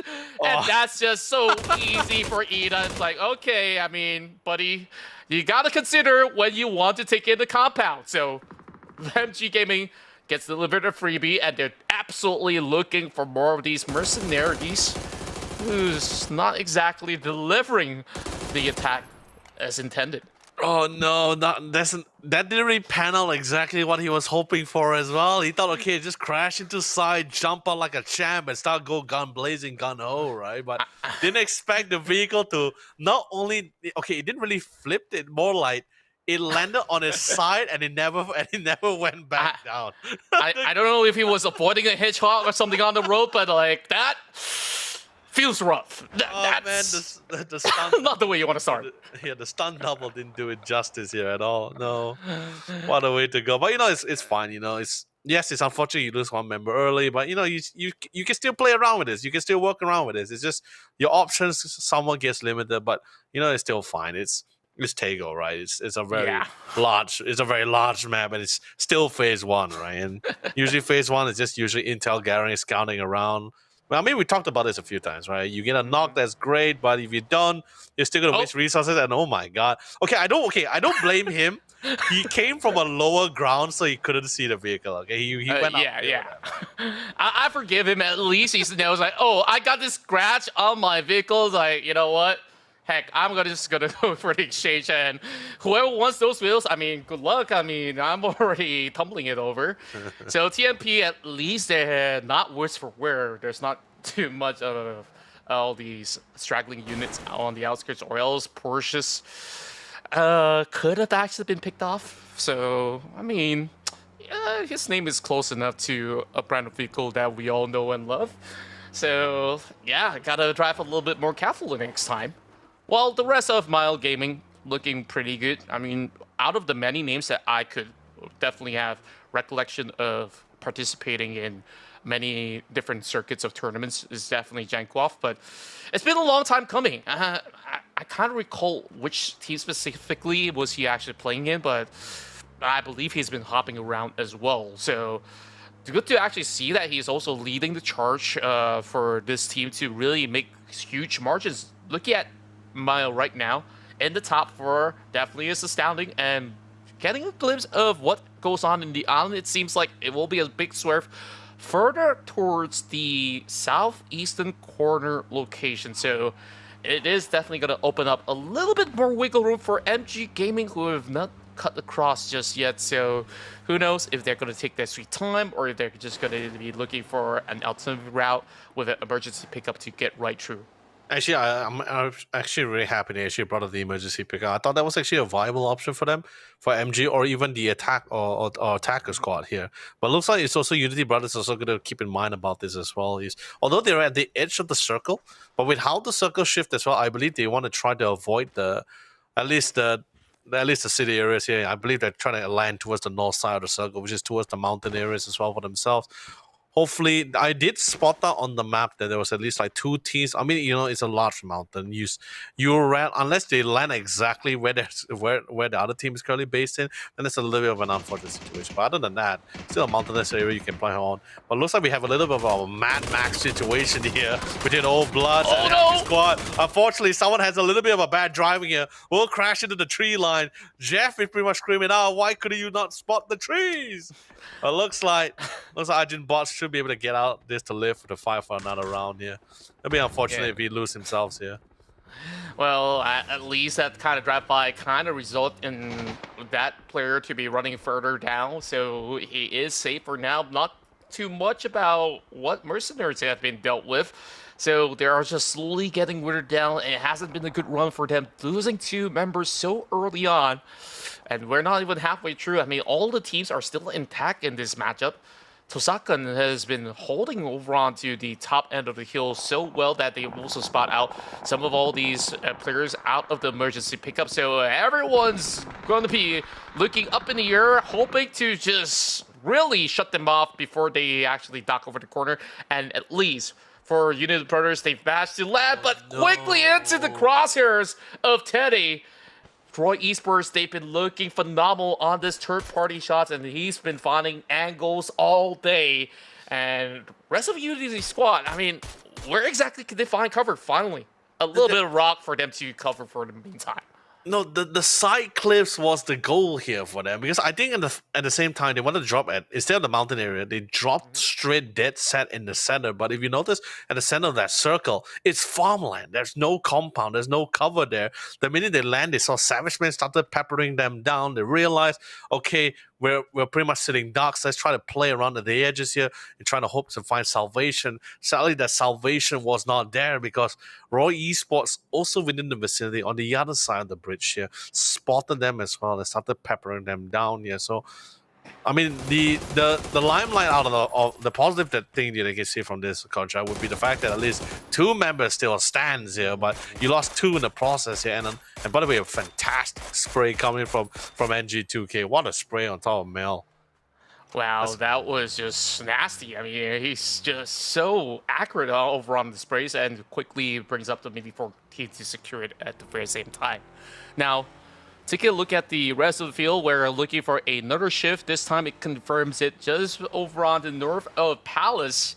So plenty of space for Z to actually play out. Look at that 2-2 split. I think it would be overzealous for them to commit to these 2 different spots. They kind of want to congregate onto one specific location, but they got to make the call really quickly because more and more teams will be storming right by. Speaking of which, MGG will be able to zone off Attacker Clan from moving right through. So this is going to be a tight space. And mind you, the rest of Attacker's Clan got to cut over onto the river side. So I think a wide swing is more likely if you want to tank out a little bit of that blue zone right now. It's still doable. And if you're going to wait for phase 4, it's going to hurt like the truck. So AC or ATK, they just really got to make the right call right now. And if they take any longer, I believe they might just be able to also catch a couple of teams moving by. And speaking of which, we're going to look at Mega versus Ia. Happy Squad. He's just running right around, and Mega heard all those footsteps. This is going to be a close call. Is he going to bring up that mate or not? AUG in hand. He's going to look close up the distance. He's right behind a rock, though. Oh, no. Come on, man. Just take a couple more steps forward. You'll be able to seek him out. Happy Squad now. Still preoccupied as he's calling in for a little bit of that flare to be sent out for, I believe, a Peko inbound. So Mega also again is sniffed out as Hams eventually have been able to convert something in return. Mile being brought down. And this is going to be that time scramble. They're already in the blue zone, so this is not going to be a great stance for Mile or even any of these teams coming from the far south. ATK took their sweet time, and right now it is just a full flurry. And Ina kind of bumping his teammate. Not the right time, my guy. You got to get out of there. Oh no, that crash, I think it was a little bit unintentional as well. But Roy is probably the other side. Jexy, he's hearing all this happening as well. And with this kind of positioning, of course he's going to land a couple of the shots. No knocks. Got pretty close with one of the players here. But you know, they had the chance. Now it's TD's turn. He landed a couple of hits, a couple of tags, and that's gonna force them out of the vehicles. He's currently smoking black smokes as well. And TD, you know, this is the time, this is the moment. He's hearing the defensive smokes. He knows they're hurt. And he's now trying to somewhat prep up the offensive smoke trail as he makes his way in. Nades are being thrown, mollies as well. Blue zone grenades. They're pretty much chucked out of options. 2 men knocked down. Make that 3. 1 still stands here. Can he hold on the line? Roy Esports does not intend to show any forms of mercy here, as all 3 members of MGG will be removed from play. The last known member was able to survive it. How is Kurt? Oh no, sorry. I thought it was Cessna who actually got the shot, but actually it was Kurt instead. But the timing was impeccable. And if it was Cessna shot instead, that would have been an amazing shot. Insane, right? Like, but of course, that further confirms it is coming from the rest of Mile. While MGG continues to be on the prowl up against the rest of ATK.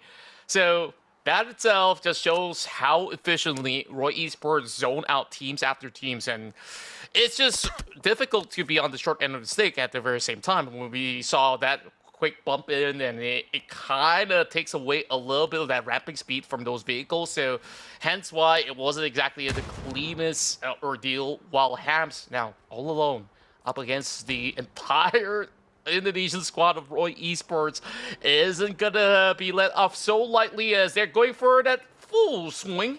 They get a little glimpse, I believe. Oh, they have no idea. This could be it. Oh my lord.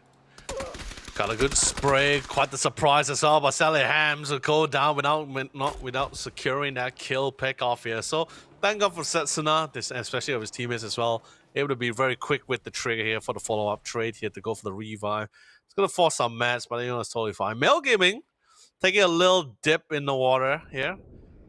It's gonna be Kurt himself. Oh, the guy who actually got the knock from the others, from one of the attacking clans members as well here. So slowly slither his way into the circle here. But a beautiful nade coming from Minho. It's gonna be from 4 Crazy Rabbits. The last teams. The team from the last match, winner chicken dinner here. But constant spray now coming from NRG. Absolutely on point. And it's going to be removing Happy Squad away. And this is not looking good for our bottom 5 teams, because currently, Contra, this is our 4th match of the night here. So 6 matches left. And 6 tomorrow here. And I don't think there's going to be a Cinderella story where you're going to rack up like 100 points. I mean, there was a team that did it, but that's a story for another day. Yeah, I think that Happy Squad was slow on the rotations as well. They got the earlier dips on the reverse circle, but they did not really move too far off. And NRG, they crash out with the rival of Brum United at the very same time. So that very tight corner, FCR now find themselves in the pickle up against the rest of TMP. BRU wants to swing right by and just cause a little bit of chaos against these 2 parties. Mercenary still finding a little bit more. Tosakan's own Hatsawa has been brought down. Latte in the mix as the rest of OBS crash the gates and looking to secure that tight little compound. Those nades won't be able to hold for a bit more, but wow, that nade out of nowhere. Tosaka having Sad Mass to still be able to seal the deal clean for now, or at least buy a little bit more time for them to go in for a reset and look to claim it once more. TMP now converging up against the rest of BRU. They know that this is going to be a dire situation. The nades are falling very closely to Dimity. He will be able to live on for a little bit longer while that circle shifts further and further away from either side of the party. BRU looking to trample them down and made it look like a walk in the park. You know, it's still, despite the circle, how the circle shifted towards the center part of the circle. So, oh my god, the blue zone, unfortunately, that goes blessed as well. But the circle is still favoring for all the teams here, because everyone's still somewhat positioning. They were initially playing around the edges as well here, so they can still slowly make their way through. But now the land area is currently shortened by a very massive mile here. So a lot of teams are going to be running into each other a lot more often as they will try to go head-to-head with each other. And as you can see, nades are coming in. You see awkward fights. That nade will connect on Minho, courtesy of Smell as well from the Mercenary squad here. And the rest of the team is just trying to find some way, some kind of angle for success here. It looks like Minho might just have to succumb to the nades away as the fight. They're not really in a good safety spot either way. It looks like MG will be eliminated from the north side here. We do see Savage Man doing a very quick drive-by, heading straight for the center part of the circle here, but they managed to find a ditch for themselves here. On the other hand, Mata holding down the line, the Shack himself. not in a good spot either, but he just had to make it work with what he got. Very good timing for Savage Man to be able to breach past all these teams while they're in the mix of a duel. BRU over on the top end of the hillside, they're still looking for a little bit more of that angle, and Edie as well as Ruse have been able to catch Speedy. It isn't exactly Speedy Gonzalez in that notion to run away from those stray bullets, as BRU looking to further suppress the rest of 4 Crazy Rabbits, and Net1 is just sitting down right out in the open, and just like that, conversions after conversions, Minnow goes down, and that A was just sublime onto Jeff. Lun Lun secures it up against the rest of Old Bloods, and they will be exiting over on to 12th. Unfortunately, no placement points whatsoever, and here comes Khan. He's going to be joining alongside AD to really close it off. EPOT now holding it down, and ED has been stopped on his track, but quickly retaliated, and the rest of BRU gate crashes into this tiny little rock as they all bunch up, forming a little bit of a bunker of their own. Khan needs a little bit of a helping hand, but how long can they hold on? Because they've drawn enough attention. One good grenade from somewhere might just land them in hot waters. What a save coming in. Edie was pretty much dangling at the short thread of life here. But of course, Nate coming courtesy of Kurt. Last member standing coming away from Mill Gaming here. It seems like it's not gonna end this round without a fight here. Stealing as many kills as much as possible here, but he's currently stuck between not just a hay bale, but multiple teams everywhere at this eastern side. Seems a little pretty grim for the side here, but looks like Dynasty can't go for the revive as he needs to try to clear out Mercenary here. As currently denying them for trying to go for the necessary revive here. Last name beautifully land in the sack. Wow. Blue Zone also going to be forcing it out. Well placement of utility. That's going to allow Bruno to secure even more kills on that belt. 8 kills. Unfortunately, they weren't able to secure or save 2 of the remaining members. They will have to prepare to go into the final circle with just 2 members, or at least just try to stay alive to get into the top 4 at least. BRU, an absolute bulldozer. They've been really racking up those big points from the outskirts, and Dimicity's nade was absolutely clutch in order for them to still last longer in this matchup. For the fact of the matter that he's been able to at least retrieve 1 member back, UB is the next one to falter to the ground. Kurt, we last saw him swimming in the waters, and now he's popping up with a grand slam of a nade. Absolutely massive stuff coming out of Mile, and now he gets to slowly squeeze past some corners, and who knows, he might be able to spot out Hanawat right around these corners, but there's even more water. Well, not exactly. I was concerned for a moment when I look at that body of land. It's just you got to swim again. The reflection, right? A little bit of PTSD for this guy. I mean, it hasn't been a great round for him, but he definitely has been able to pull through into the top 8. Respectable for a little bit more of that placement point finish. Wow, TTS so far, they've kept themselves pretty much silent throughout the rest of the field, and now I believe it's about a prime time that they start their activation, especially up against the rest of Z right across the corner. Melody has already got some wear and tear on his vest, and he's only got 3 frag grenades, no smokes whatsoever. He tries to maybe find a little bit more of that spacing, wrapping over the back end tightly. He is calling for the convoy to breach right into this compound, and this is going to be a big call from TTS, as they will have Nalty, the first one to drop. Belion with a sublime attack as they prime through those grenades, forcing them to be pit up against the wall, and Zoo Team will be able to hold firm for now.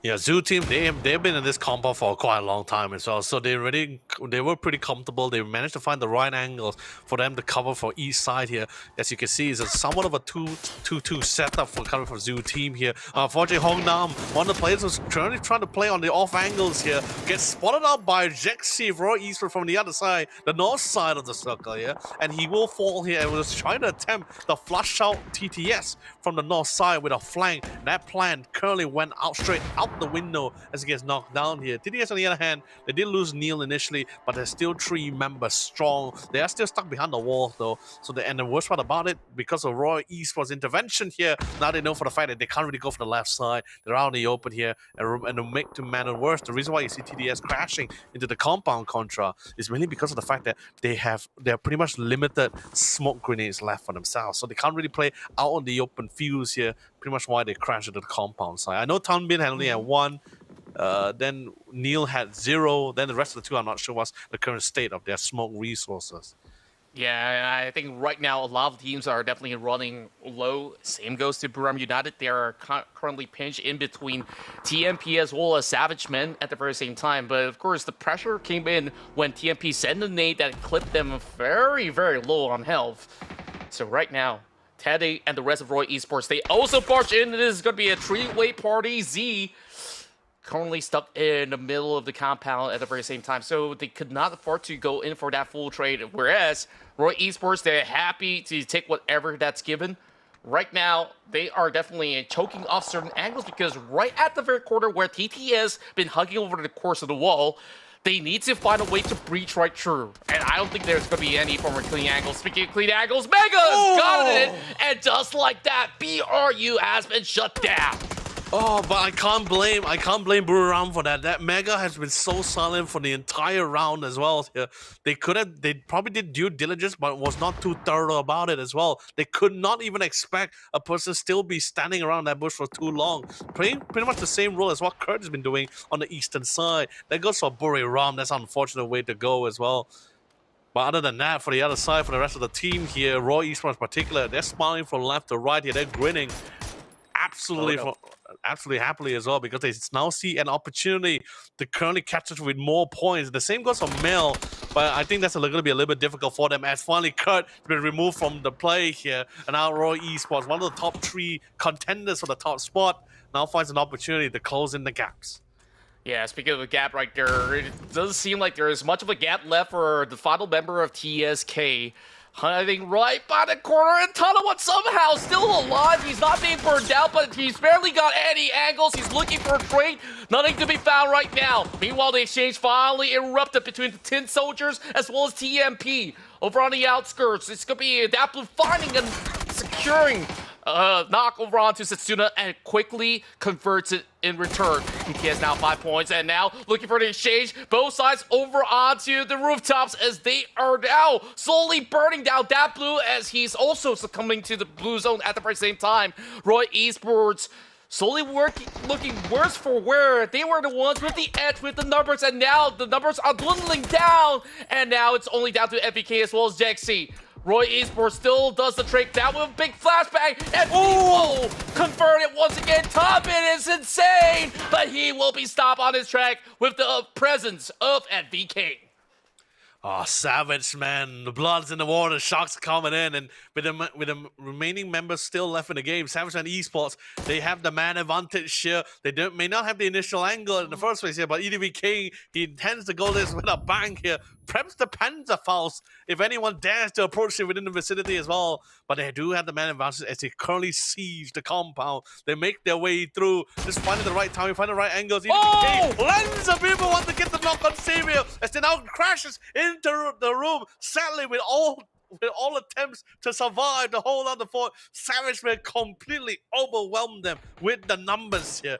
The last man standing is Mega, the sole reason for Buriram's downfall from the last round. Can this man attempt to go for the 1v4? Sadly, I don't think so here. It is a Cinderella story, a little bit too great here. But in a 1v3, they did get a beautiful knock. They just need to find their heads. And that'll probably be the end of the story here. It's going to be a rough one. I mean, we've seen miracles happen before. Mega, he has definitely got a whole lot of experience under his belt. He barely have enough meds to keep himself floating. One tack, he's going to be down and out. And that golden opportunity for Roy Esports, that Panzer play had a little bit of a recall. We could not have that split second in order to shut down the other 2 members flushing upon him. It could have actually been a very big play for the side of Roy Esports, and now, down to the wire, one tag is all it takes. Savage Men are back in the game with a chicken dinner of their own. Really well done coming in from Savage Man Esports as well. Really bide their time here. Weren't as active compared to the first few matches as well, but finally they found an opening. But of course, with that being said, let's go check out the highlights.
What a round.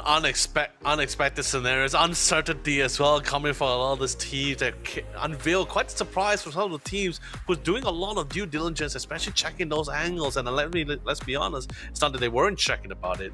They just somewhat verified that it was safe enough until a mega arrives here. But of course, with that being said, ladies and gentlemen, that's going to be it for match number 4. We're going to be taking a quick short one, but don't go away for too long. More PUBG action coming to you guys right after this. Every survivor lives for that electrifying moment. One heart-pounding match.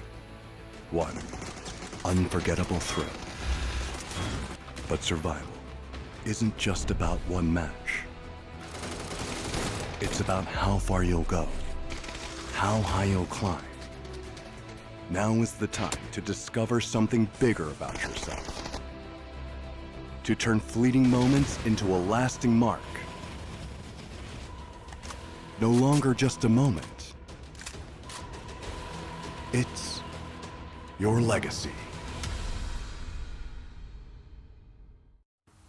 Updates to ranked mode, some gunplay adjustments, the return of the black market, and a little boom boom while you zoom zoom. All this and more as we dive into the update 36.1 patch report. First up, ranked mode is getting some major changes for Season 36. Ranks now feature 2 new tiers, Crystal between Platinum and Diamond, and Survivor tier for those who can manage to push themselves beyond Master. Ranked Duo mode is being added, while tiers and RP have been unified across party types and perspectives. Because of this, everyone's RP will be reset this season back down to 1500, and ranked playpoint rewards have been improved. So drop in, rank up, and collect your new rewards. In addition, we're also unifying your Battlegrounds experience between ranked and normal matches. This means you'll see the recall system, red zone, BRDM, and items like the zipline gun and C4 in ranked. These are big changes to how ranked works. Be sure to let us know your feedback. Next up, we've got a couple of weapon adjustments coming your way. We've cut down the AUG's aim punch by roughly 50% and slightly reduced its damage, while the VSS and muzzle brake have been buffed. We'll be launching Gunplay Labs DMR Rebalance soon to test the reduced RPM and damage for DMRs. This DMR rebalance aims to strengthen the unique characteristic of DMRs and better differentiate them from SRs. So make sure you drop in and let us know your thoughts. PUBG's annual superstore, the Black Market, is making its return this update. Pick up a new Crafter Pass along with 4 classic progressive weapon skins and 6 chromas. Check out the upcoming Black Market announcement for all the details on how to grab these fan-favorite skins. We've also rebalanced the red zone a bit and added vending machines and destructible pots to Vikendi. And speaking of destruction, players can now toss throwables while driving and use handguns from the driver's seat in Watercraft, just in case you needed to add a little more rage to your road. There's a lot to dive into, so be sure to check out the patch notes for full details on everything. Update 36.1 is here, so stop by the Black Market, brush up on your ranked skills, and toss more out your window than dirty looks. We'll see you on the battlegrounds.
Every survivor lives for that electrifying moment.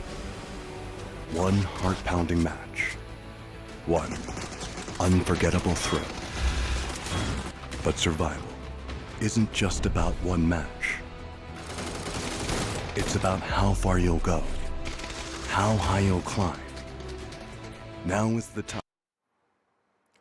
Welcome back, survivors. We're still on the verge of finding ourselves the top teams to merge into the finals as we're currently playing in the APAC Online Qualifiers play-in rounds. This is the road to EWC. You're joining with me here, Contra, as well as my dear old friend, Yolo Lee. And wow, today we've seen so many victors from all across the region taking a chicken dinner of their own, and finally, Savage Men have found a perfect passage to be able to seal the deal inside of Takeo as they make a bounce back performance to surge up into the top 5. It was really well done as well, right? Because they weren't really, yeah, sure, they were far behind, but they had a total points around like 10 or 12.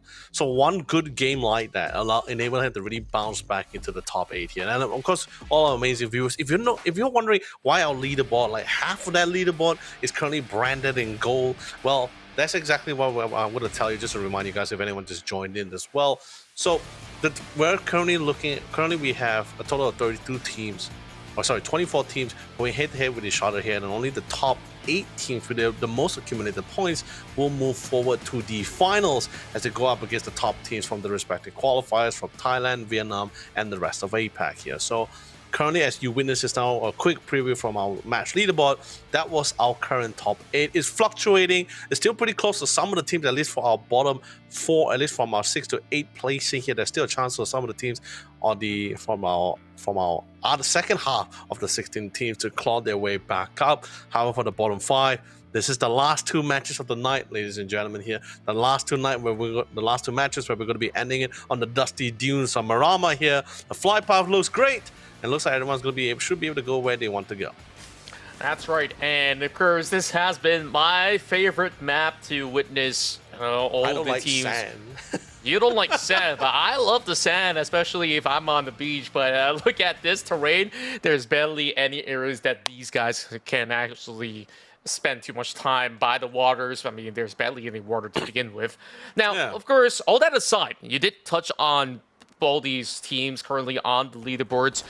With that win from Savage Men, now we're looking at a three-way tie between Savage Men, Unity Brothers, as well as Tosakan team at number 5, respectively. I believe, of course, based on all these eliminations as well as placement points, they are currently being pitted into those positions. So definitely, this is going to be a very big round for them to kind of surge up ahead before getting chased by the rest of the field. Because right now, mid-pack teams, what I tend to call it at the moment, is looking ultra competitive. Surely you're going to see that it's been a consistent performance coming from BRU. Even when they don't have those great positioning, BRU have always been able to kind of convert all these small little exchanges into something huge. On an average, we're looking at BRU to secure at least 8 total eliminations per round, and that has been those outstanding records that really set them up ahead above the rest. I totally agree, especially with their last few matches performance, or at least the last 3 matches of their performance as well. First, getting the chicken dinner, getting top 4s, and the last match they couldn't really get to that top. The last match they couldn't really get to that top 4, but getting to that top 6 with the amount of kill, top 7, I could be wrong. But with the amount of kills that they had, still it enables them to at least maintain their top 1 spot. But this is also somewhat enables Roy Esports to slowly climb up the ladder. Unfortunately, Savage Men Esports would have been the one to end their kill streaks for the last match here and literally denied them the additional points to break the barrier to take top 1.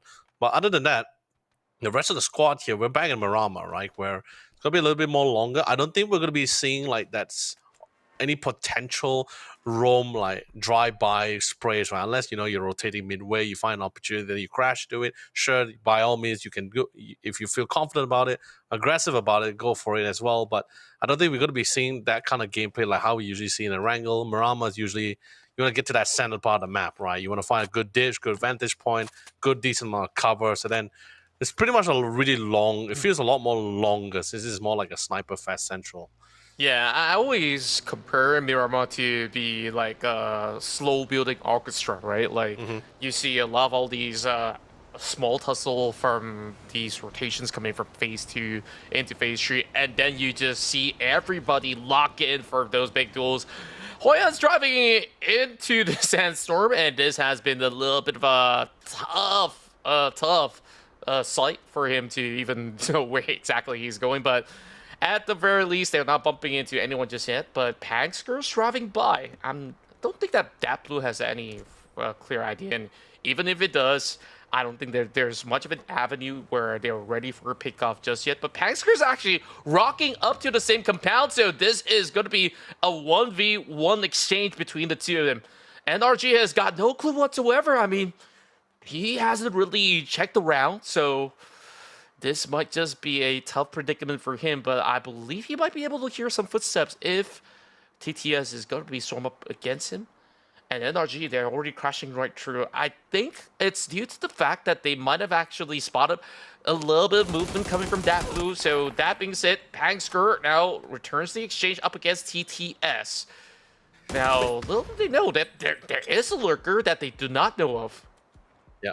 I mean, I think they were pretty much suspicious about it, right? Because they found another car in the garage, and it didn't look like a natural spawn one that was in the garage. So I think they had a rough idea. There was a little bit of a straggler nearby. Just haven't really got any vision about it, and it's pretty risky for them to go out because this part of the compound feels a lot like a maze. There's a lot of close angles. They can't really like visually track out unless they smoke them out with utilities. But it's still pretty early as well, so not really being over aggressive about this until they get the knock. I believe the first knock that happens, that's when everything goes into mayhem here, because everyone knows it's the time to get the pick up. But what a predictability of the utility as well. Almost potentially could have gotten the knock on Turtle if he was there like a second earlier. Yeah, a great response time as well, right? He just fall back just in the nick of time not to soak the full brunt of the damage.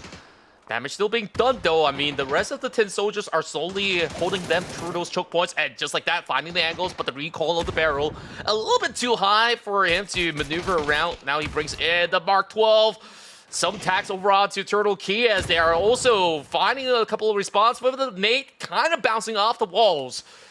This is just a gridlock overall for these two teams as they are on the stand-up but not really finding any form of a hit so far.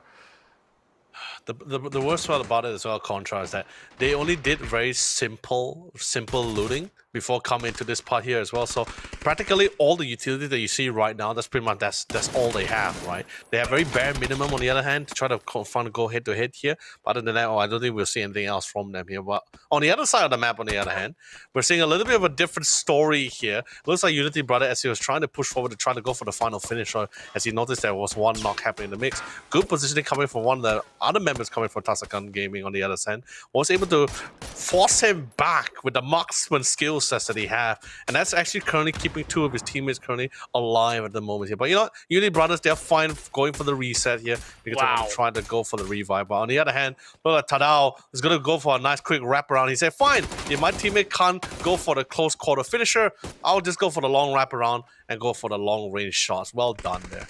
Yeah, Tauda really found that got angle by that pursuit. Well, we carry on now. Take a look at who's over on the hill. There's Mile over on the corner.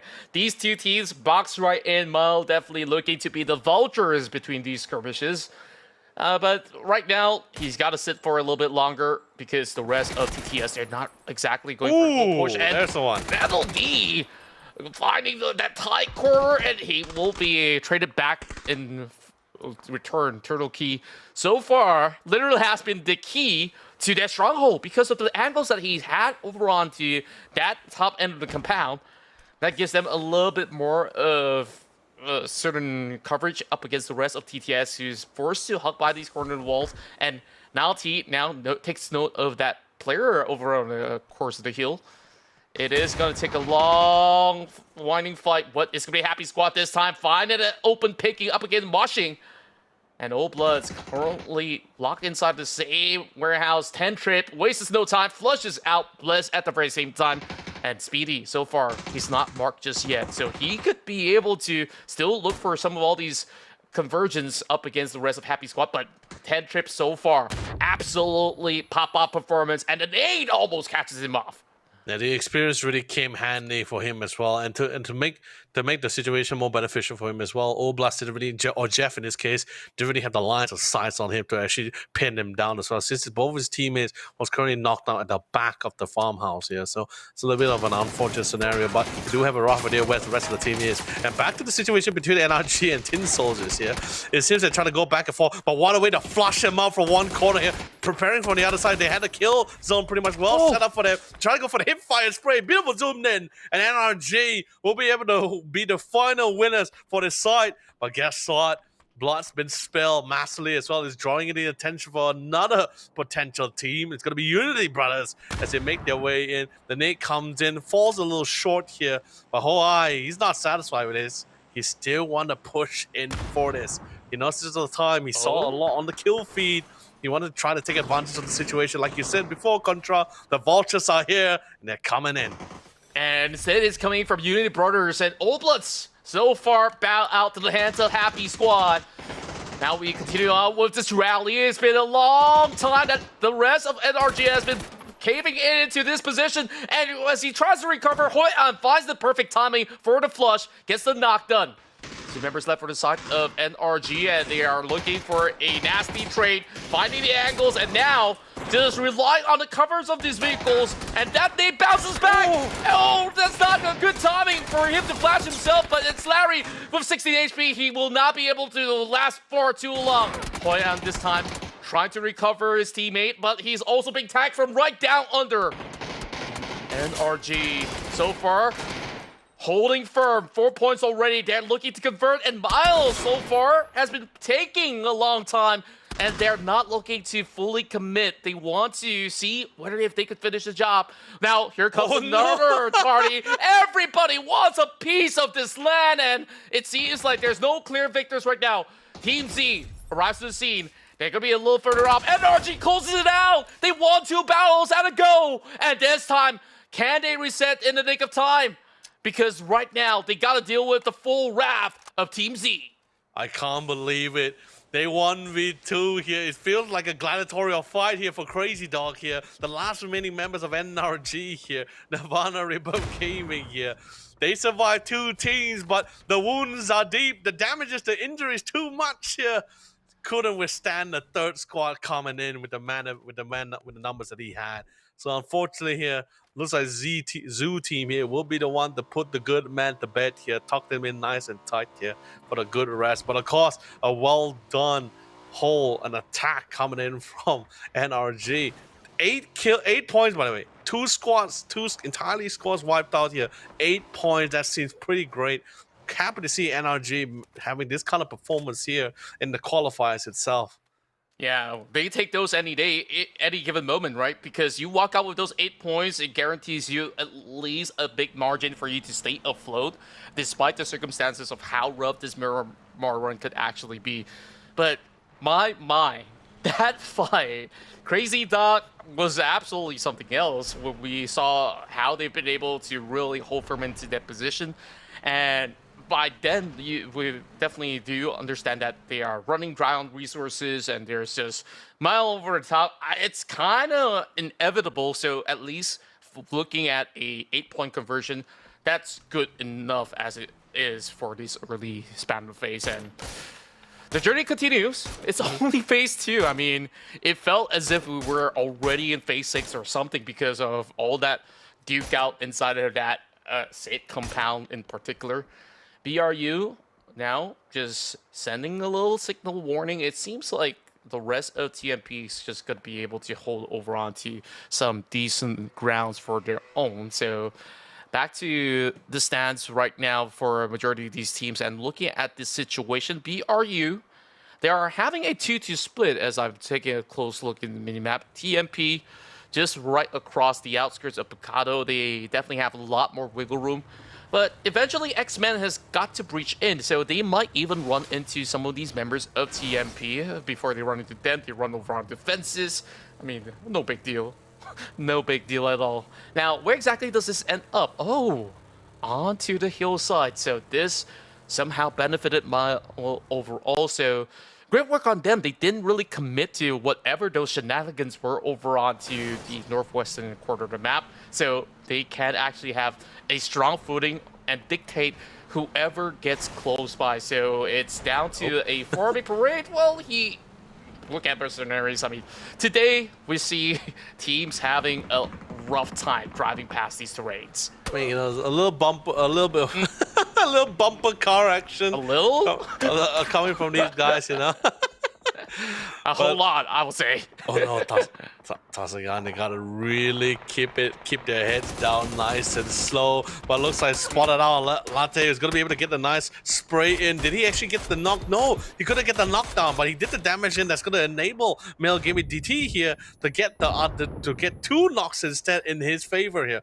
No securing on the kills here, as Latte will need to be prioritized to go for the revives here. It seems like will be allowed to go for the revive as well, since he's nowhere near. He's within the building itself, behind the walls. A decent amount of cover for the go for the revives here. But then again, at the same time, Tassada needs to really take it into account as well. There's no other members left on the playing field. Those are the last 2 as well. You could try to go for placements here. Your spot, their position in the middle of the ranking isn't really secure. Do remember that as well.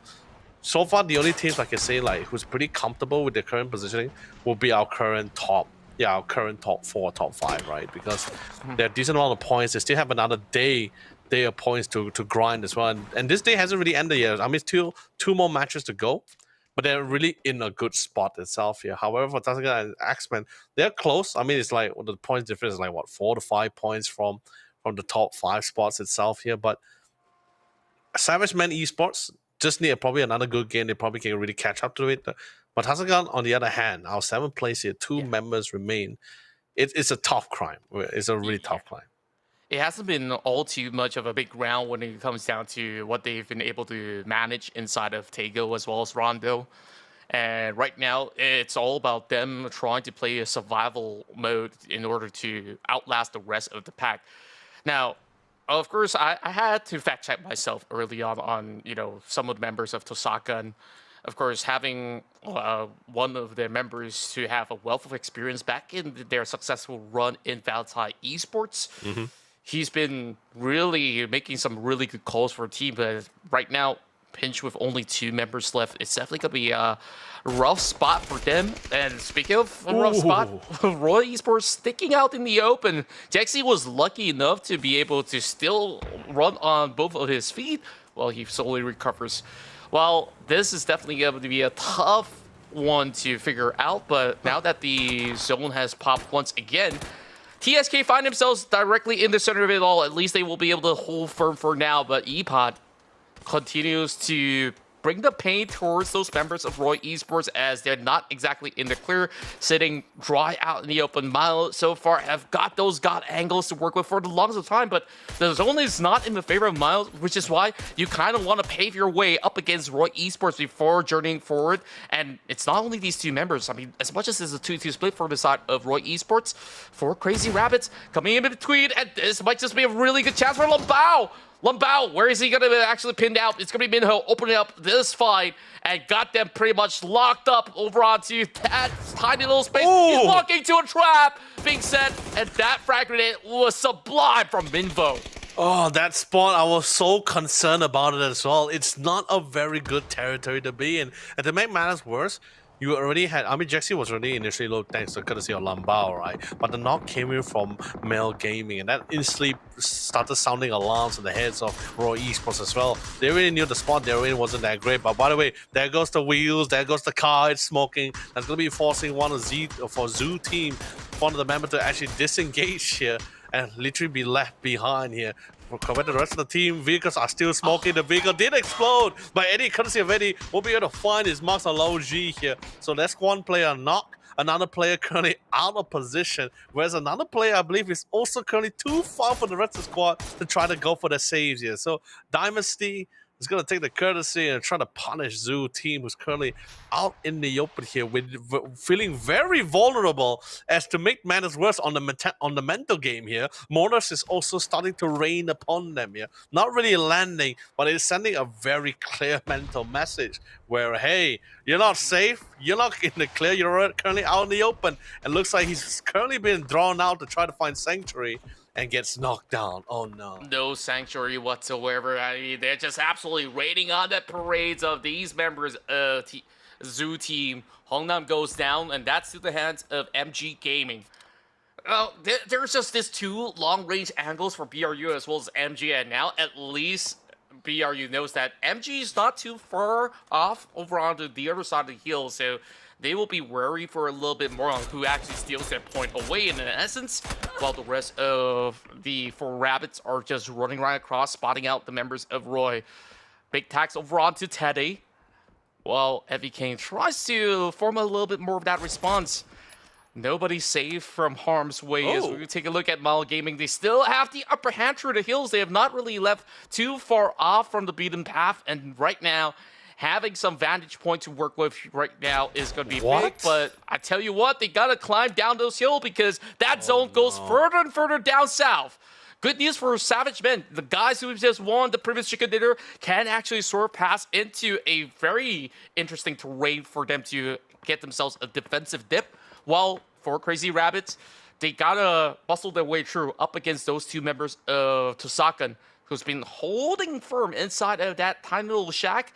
But where exactly are they going to run right into? The rest of these Roy members are also trying to full send it over onto the slopes. And how far can they go? They hear the engines roaring. They couldn't really find the angles right for Crazy Rabbits right now, getting tagged at the very same time. And the rest of FCR on the approach. Roy Esports recommit. They try to go for a drive-by. They find Latte. Latte down. Sam Mouse is still holding it firmly. And he tries to draw a line. He got stuck by the doorways. I've not seen that for a long while, but that was absolutely crazy. Out of Roy Esports to full send it. I can't believe he got closed at the door too as well. That's so unfortunate. But I just want to talk a little bit about the circle, right? Such a heavy shift down towards the southern side from his initial position, right? I believe at least 60% of the team that's currently positioned in the mountainous area are now forced to relocate. That's pretty much why you see a lot of teams currently fighting head on with each other. Some taking their time before they move into the circle because they know for a fact there's too many teams playing around the edges currently at the moment. If they make their move, they're going to be knocked down, be punished pretty heavily for it here. So they are taking some. We do see some teams taking baby steps forward here, slowly scaling it down the cliffs, finding better angles, finding better covers here. Male Gaming, on the hand, intends to play the team to be the last into the circle here. Sure, they will have the opportunity to slowly put a couple of bullets in some of the team that's currently trying to rotate into the circle by firing at the back of their heads here. But that also means they're back against the wall with the blue zone as well. And it starts hurting. It's phase 5. It hurts a lot. It looks like Male Gaming needs to come in, and the team that's currently well positioned into the circle here will have the luxury of punishing them for the first place initially as well. We do see the initial smoke trail has been set out. Miramar will be making their way in. MGG pretty satisfied with the spot they're in as well, alongside with Savage Man here. But looks like the Nox comes in, and Male Gaming, they don't mind tanking out the zone here, but they will try to get the Nox. They want to try to get the kills. They get one, but it's stolen away by the Attacker clan. Yeah, Miles also in the mix as well. They're trying to close up the distance up against BRU. 4 Crazy Rabbits so far. Being vultures in the skirmish, they don't mind tagging along. While one member will succumb to the blue zone, it's going to be sadly finding the catch with Moss. Tosaka could not outlast the wrath of all these teams swarming right through the north. And Kurt, he finally finds the angle. Rue still holds firm, and somehow through the smoke, he gets him in return. Absolutely crazy stuff that we're looking at as this three-way warfare slowly comes down to the hull. Rue still somehow holding firm, and Nate connects. La Bao, the man, the myth, the legend, to bring it in for FCR once more.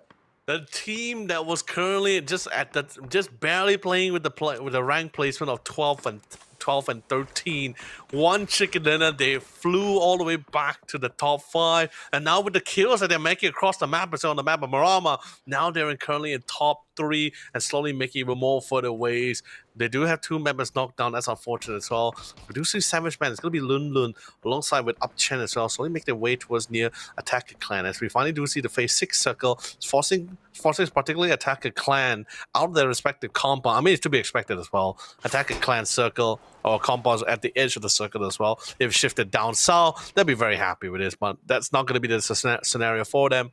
And now Luna and Upchen currently being the anchor head for the side of Savage and Esports, intend to punish their aggressors as they want to secure the south edge of the circle for themselves, so they get a little bit more confidence, comfortability before the siege toward the center part. And a beautiful knock, a secure. And that's going to be it for Rodman here. Yeah, great angles up against the rest of Attacker Clan, and it didn't seem like there was much response in order to take on Savage Men as well. As Attacker Clan has different plans, they're crashing right through the different side of the barriers, finding themselves a different leverage when it comes down to the terrains, and now they're looking to slowly zone off some of the members of X-Men. On a 2-2 split at this moment, Savage Men has got a whole lot to play for. So far, they've been safe from harm's way as compared to those up in the north. As we speak about it, Dinosaurs tries to go in for an attack, and looking at the rest of FCR, full sending their way onto the rest of the field as they're badly finding any cover. Minvo, first one to be picked off. Lambao desperately looking for a dip or whatever trench that he can find himself in, and he's about to blow up. Any space that he could get, well, not much apparently. It's gonna be safer to be able to detonate that vehicle and secures one up against the crazy rabbits. And we continue on. The rest of MG in the pickle as well.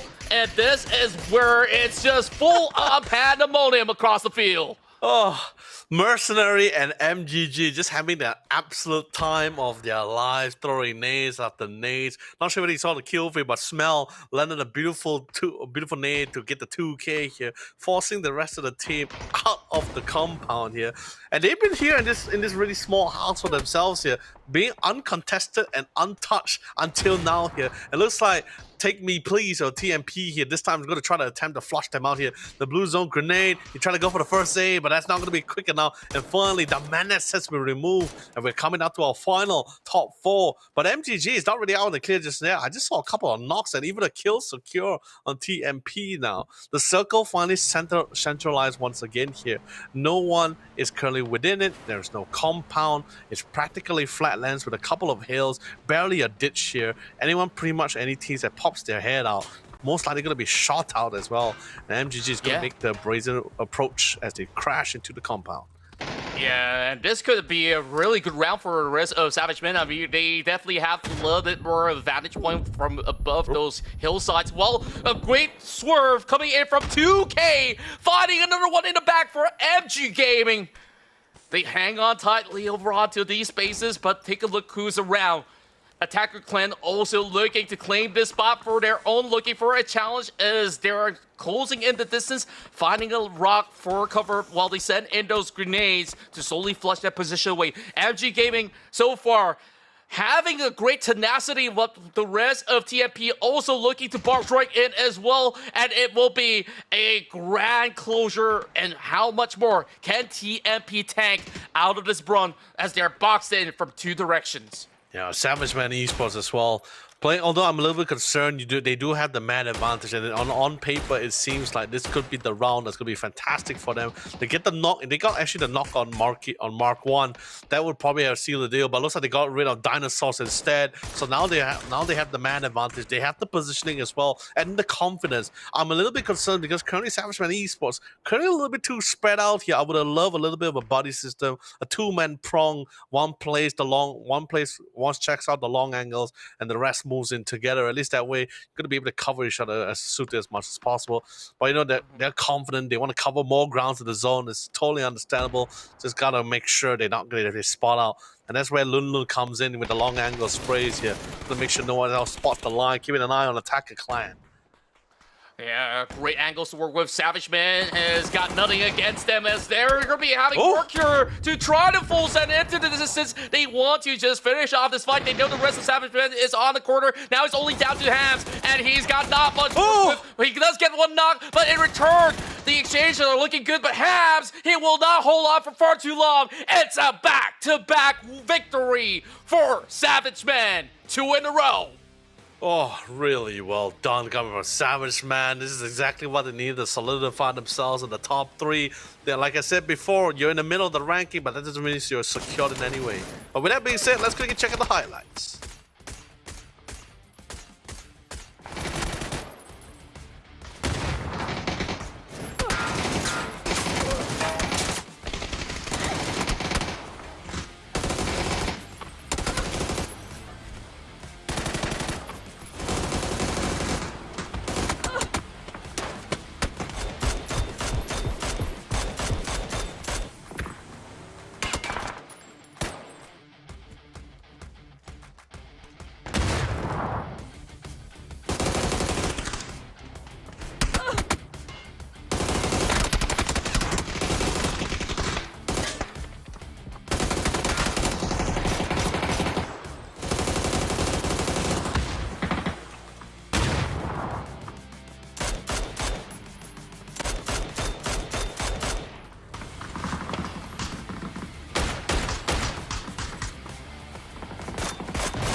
Well, all these teams knew that it was crunch time overall, and you saw all the ferocity coming out of all the same squad. But Savage, man, they were calm, they were composed. They didn't sign up for all these nasty fights up the hillside over Nerf, and it paid off after all, where they managed to once again secure another chicken dinner. And man, they're definitely on the road. Yeah, especially with that circle as well, when a lot of teams, so 60% of the teams in that lobby that were still alive was well positioned on the north side of the circle. When it shifted down south, heavily down south, it implicated a lot of them as well. That's why we were seeing slaughter after slaughter, teammates just pretty much just driving in. They know exactly what they were signing up for when they're going straight dead to the circle, but they did have a choice. So they resolved themselves, they went for it, and we saw so many loss of lives. But you know, it's the call that all these team leaders made, and I don't think there's a right or wrong. It's just one of those games where the circle wasn't really sadly in your favor. But other than that, ladies and gentlemen, that's going to be a fantastic match 5. One more round to go. It's going to be the final man of Miramar. It's going to be coming to you guys right after this.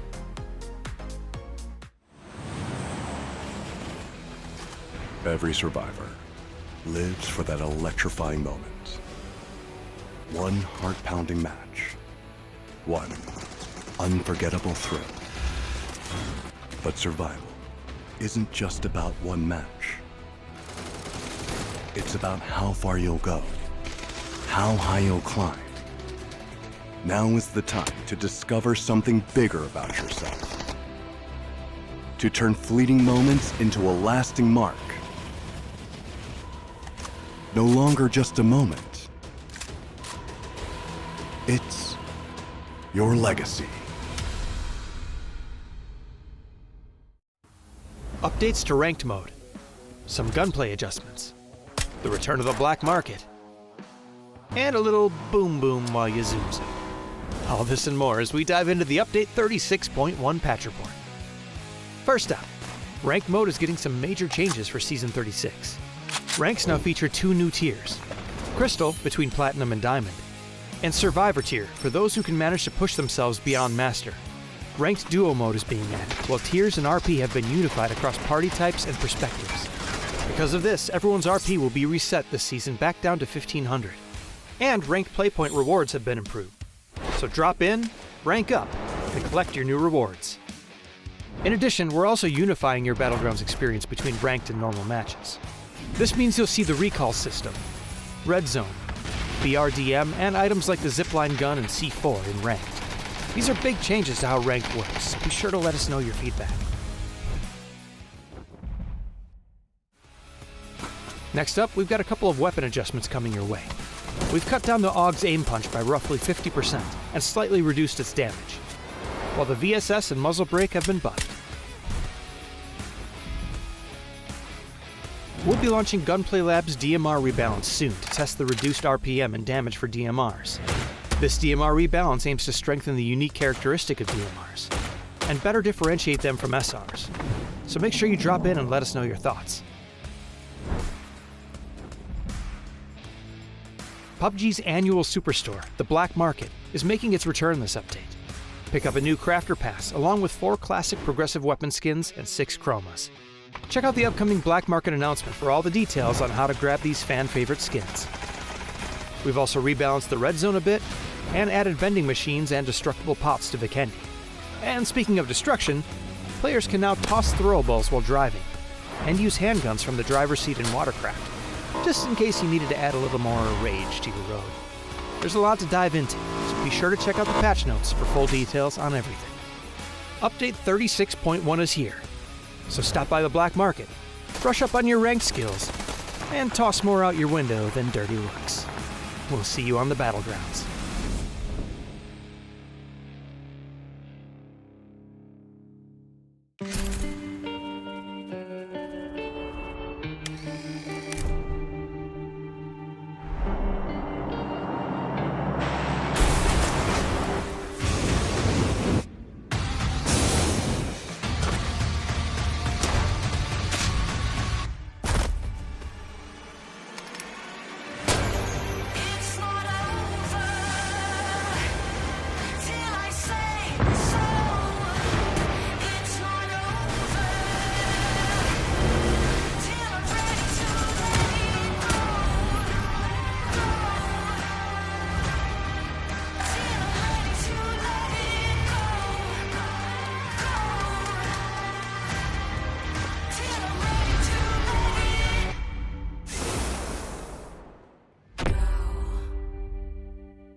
Every survivor lives for that electrifying moment. One heart-pounding match. One unforgettable thrill. But survival isn't just about one match. It's about... The wait has been long, and the journey that we had for day number 1 has been absolutely action-packed and explosive, showcasing our team's current resolve to becoming our top 8 to go to the finals itself here. I'm also known as Yolali. Joining me once again is going to be Contra to bring you guys all the great PUBG action our players has to offer here as they slowly make their way, as this is the road to Esports World Cup Finals.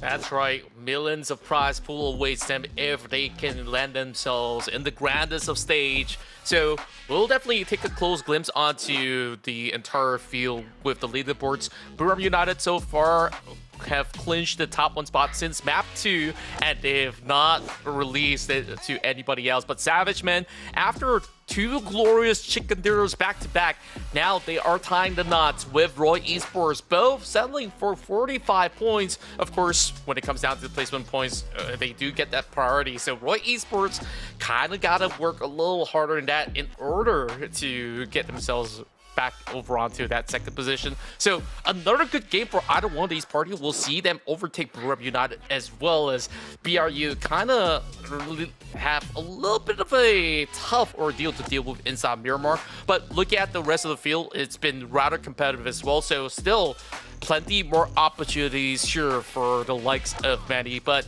this is going to be a tough chance for those who are sitting in Group A, because tomorrow onwards, I believe it's going to be B versus C, so they will be taking a break. So they got to ensure that this map in Miramar counts to seal off the night. Yeah, I mean, it's definitely the last match going to be counting for both Group A and Group B, right? Because like at the end of the day, it's only it's not really the top 8 in this particular matchup. It's a top 8 of the accumulation from all 3 groups here. So ideally, you would have liked to end your first day, especially for both the Group A and Group B, to end the day with at least as more than 50 points. So I think that's currently going to be the benchmark to what we've been seeing so far from the teams, right? 5 matches in, our top 5 is roughly around 36 to 50 points. So I think it's safe to say like the safe, like the average save points to have, the safety net is somewhere around 50 points before you get into day number 2 here. So other than that, we do see 7, even from the leaderboard. I was just noticing like while analyzing, right? So interesting enough, Buriram was able to maintain their top spot, not placement alone, but majority amount of kills. 38 kills, 38 kill points throughout these 5 matches for themselves, and 17 placement. They got 1 chicken dinner. So in other words, that 10 points came from 1 round, and the rest of the 7 points came from their respective positioning, right? Whereas for Savage Man, who's currently at top 2 at the moment here, may not have as many kills, 22 kills, but they were able to balance it out with placement. 2 rounds of chicken dinner was able to enable them to get 24 points here. So 24 plus at 22 kills naturally allows them to be 44 points in total, allows them to just keep this nice spot for themselves in second place here. So even for the other teams as well, for the other top 6 or top 10 currently, just one good game is enough for them to really enable themselves to go forward here. And that's for the top half of the team. Yeah, and then we take a look at the rest of the pack as well. I think like over onto the middle of the table, we're looking at teams sitting around the high 20 margins as well as the ones over on 30. So realistically, if they can close out this match, it gives them a little bit more of that safety net. Because in one day's action, we're looking at a good average of, if you're looking at a safety net for a top 8 cut, you got to secure about 35 to 40 points per day. So look at a trajectory of maybe 75 points to be the cut-off ratio when we secure ourselves, the total top 8 with even Group C involved. It might be higher. You can definitely assume that Group C is also going to be rather explosive as well. So right now, I would say that a lot of these teams who are currently sitting around the middle of the table want to ensure that at least they walk away with above 35 points so that when they do go on that rest day and when they come back, there's still a lot to play for. But of course, for some of these guys coming from Group B, back-to-back action, they're not going to be able to have, any form of wiggle room to also chance upon, how does Group C actually fare. And then you take a look at the list of names out there. The going gets even rougher because tomorrow onwards, Armory Gaming will be involved, and we know that these guys are absolute titans from Thailand. Definitely for sure. And, I really do not want to be that guy, but sadly, just like, I really don't want to be that guy. But sadly, that's the reality of things, right? Because especially when we talk about the bottom half, right? Like, especially for Old Blood, Happy Squad, APAC Clan. I mean, it's great, especially APAC Clan being one of the newer teams within that miniature their qualifiers as well. It's great. It's a great opportunity for them to be playing on such a high-stake game on this kind of level.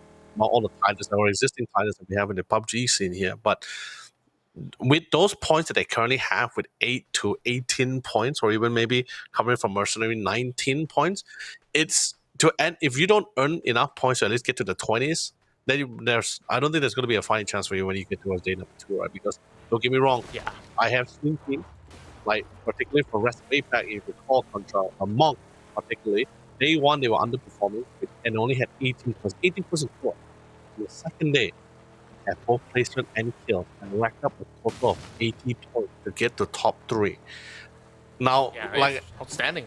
I know it's outstanding, but that's what I'm saying, right? So I unfortunately, as much as I love the Hyper Happy Squad and the rest of the squad and the rest of the team at the bottom half here, but the reality is I don't think they can pull off a 90-pointer on day number 2 here. So try to get some points here, get to the 20s, so at least in day 2, you get 1 chicken dinner or 2, then we might see them contesting for top 8 at least.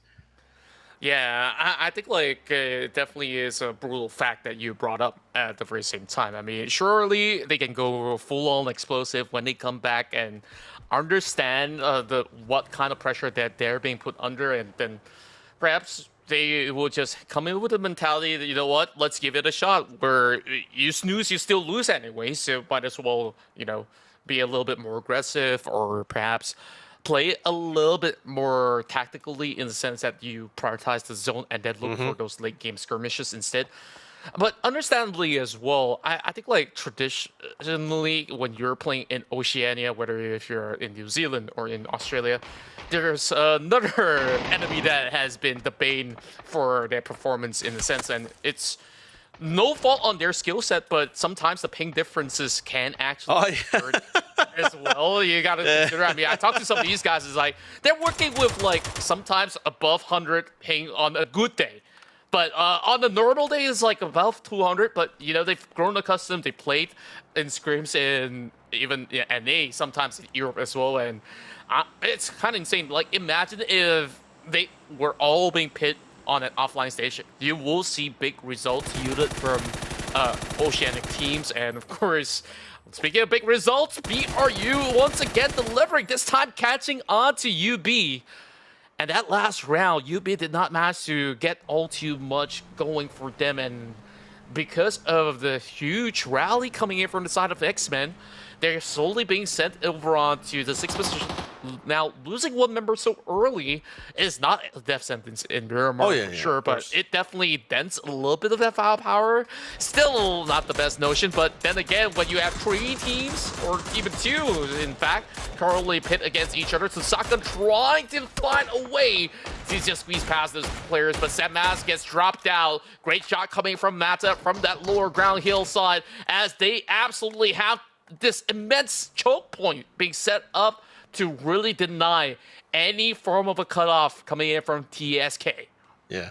I mean, also, like, we never really got to talking about it as well, but, like, when I saw the map, which is, by the way, it's when you play Miramar, if you don't get that kind of circle that's going towards the side of Impala, right, then you never really played, then you really never truly played Miramar enough, because it's such a tradition in the PUBG scene where the circle always shift towards the eastern side near Puerto Paraíso and Impala, right? And it's that kind of thing when you play Miramar long enough, or you play this kind of circle long enough, where you just know, like, or everyone knows exactly what they need to do, right? Everyone knows where they want to go. Everyone knows how to form like certain like gatekeeping pathways as well, trying to be the anchors. Especially since you kind of tend to recognize like where's the rotation path, right? There's not a lot of areas for a lot of these teams to play, and let's be honest, with the as I discussed when we were playing on the map of Erangel, when the circle went to military base, remember? Side of Impala. It's a massive massive body of waters at this point. It's just like pretty much 50%. Like if you look at the circle once more, like it's 50% of the map gone for you, right? So there's not a lot of land areas for you to play. It feels like we are 2 or 3 phases ahead of the game currently, just because of the lack of area for the players to play with. But then again, I mean, these players, they've played, thousands and thousands of games. Very low likelihood of the circle moving into the tiny 2 islands. I mean, I've backed for one. I've not seen it for years now. I would say that the chances here is that it will still move into either the factory grounds of Impala, sometimes in between Puerto Paraíso. And if it's kind enough, it will still move somewhere towards Cantera, where there's a lot more ground to play with. So you can definitely see that the tempo is rising with a lot of all these exchanges. 1 HP for Moshing, and he still clutches it. Ridiculous work rate to really pin out Ia. On my, he's still looking for a whole lot more. What an exchange that was. And when we take a look at the rest of the field, I'm loving the fact, once you brought this up, all these teams really take that space very early on. We are looking at least 10 teams who are already within the zone. FCR arrived upon the rest of UB on top. So now let's quickly capitalize on that, and we'll be happy to add more stashes of loot just like that. So that being said, though, it's still unclear as to where exactly this ends up. As much as we talked a lot about Impala, majority of these teams, they're not really banking on hopes on Impala. From what I'm looking at, we're definitely seeing a lot more of these teams somewhere on the outskirts of Los Leones, getting a little bit more of that high ground, and I think that is a great call, because if it's going to shift anywhere at all, they could still afford to, pick up a vehicle, rotate. Not too sure about where Team Soldier lands. And when you're using emergency pickups, I think like the tougher part is not just about landing safely, is that once you land, you gotta ensure that you also do have certain vehicles to still move around the map. So you gotta ensure that if you're really gonna lock in into that location, it better be in the zone. Oh, yeah. And I mean, the other part we can also talk about is like this, by the way, just trying to find out where's this next circle is going to be, right? Because All right, okay, okay, thankfully it didn't go towards the island. So I mean, it's a very rare scenario where we get to the island and someone gives me a little bit of a flashbacks on the old days, right, where Circles ends up being on the island itself. And I'm not talking about the mainland, I'm talking about like the island on the right side of Impala, right? And it gets super hectic as teams just try to traverse the ocean itself without able to find a boat for themselves to contest with. But yeah, the other thing I wanted to talk about is like especially what you brought up regarding the side of Impala, right? Is like the terrain itself, right? Even we saw a team that was trying to do an emergency pickup, right? Trying to go for the drop. You can literally just find a nice high ground to really position yourself. Just take that advantage and just try to go for a couple of pot shots. And like we discussed, you get a knock, that's great.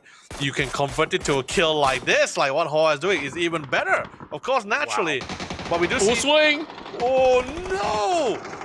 They're still trying to drop down, but unfortunately they will be dropping down in one of the places where Tosada was currently positioning. Not the full squad though, unfortunately here. So there's still a little bit of fighting chance. But it looks like Tosaka gets the tables turned and it gets removed from play as the first team to remove in our final match of the night. Tosakan, you had a great run. You ended the day with 32 points. That's pretty great for yourself.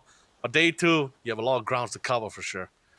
Yeah, the Tin Soldiers having a massive airstrike right now, claiming that space, and this area isn't exactly the easiest to hold out, as much as you can say, yeah, sure, I got those compounds, but they were over on the open ground, so it's just tough luck overall. Tosaka wasn't exactly ready for that fight in particular. You saw only a few members being inbound, and then the rest of them were on wheels, so it made things a lot easier for the rest of the Tin Soldiers to really capitalize on that assault. So great stuff coming from TTS. I mean, we talked about that bolt call. They've been able to at least land themselves safely and also getting those massive strands of points to be delivered. Now, here comes another one.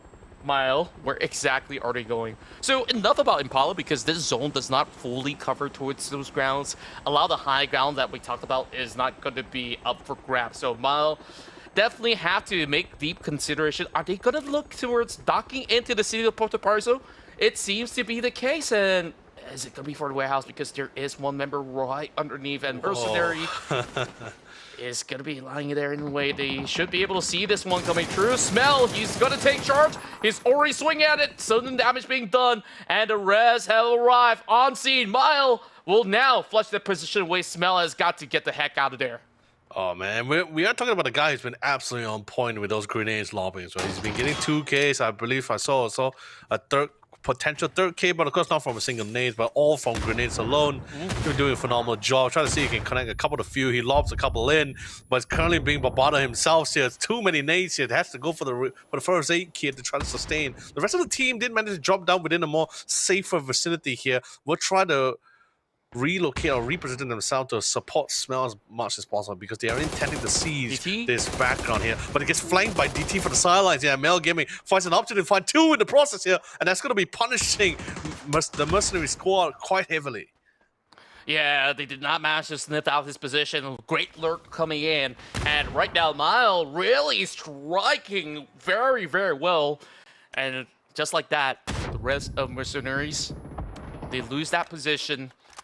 I kind of wish they call in the cavalry a little quicker than that, because they definitely have reached that contact really quickly with Smell just sending out that info. But I believe they were over onto the hillside, which is why it took a little while for them to traverse over onto that position. And because of that, TTS kind of claimed that space where Mercenaries were actually holding initially, and that is going to be a little bit a tough predicament. Even if Mercenaries want to fall back and say, hey, you know what, give that space to Mail, because we might not be able to breach right through. Now they find themselves sandwiched in between, so this is definitely a tough tussle. Mercenaries, they just really have to subscribe to this chaos. I mean, there's no way out. You just really have to fight for it.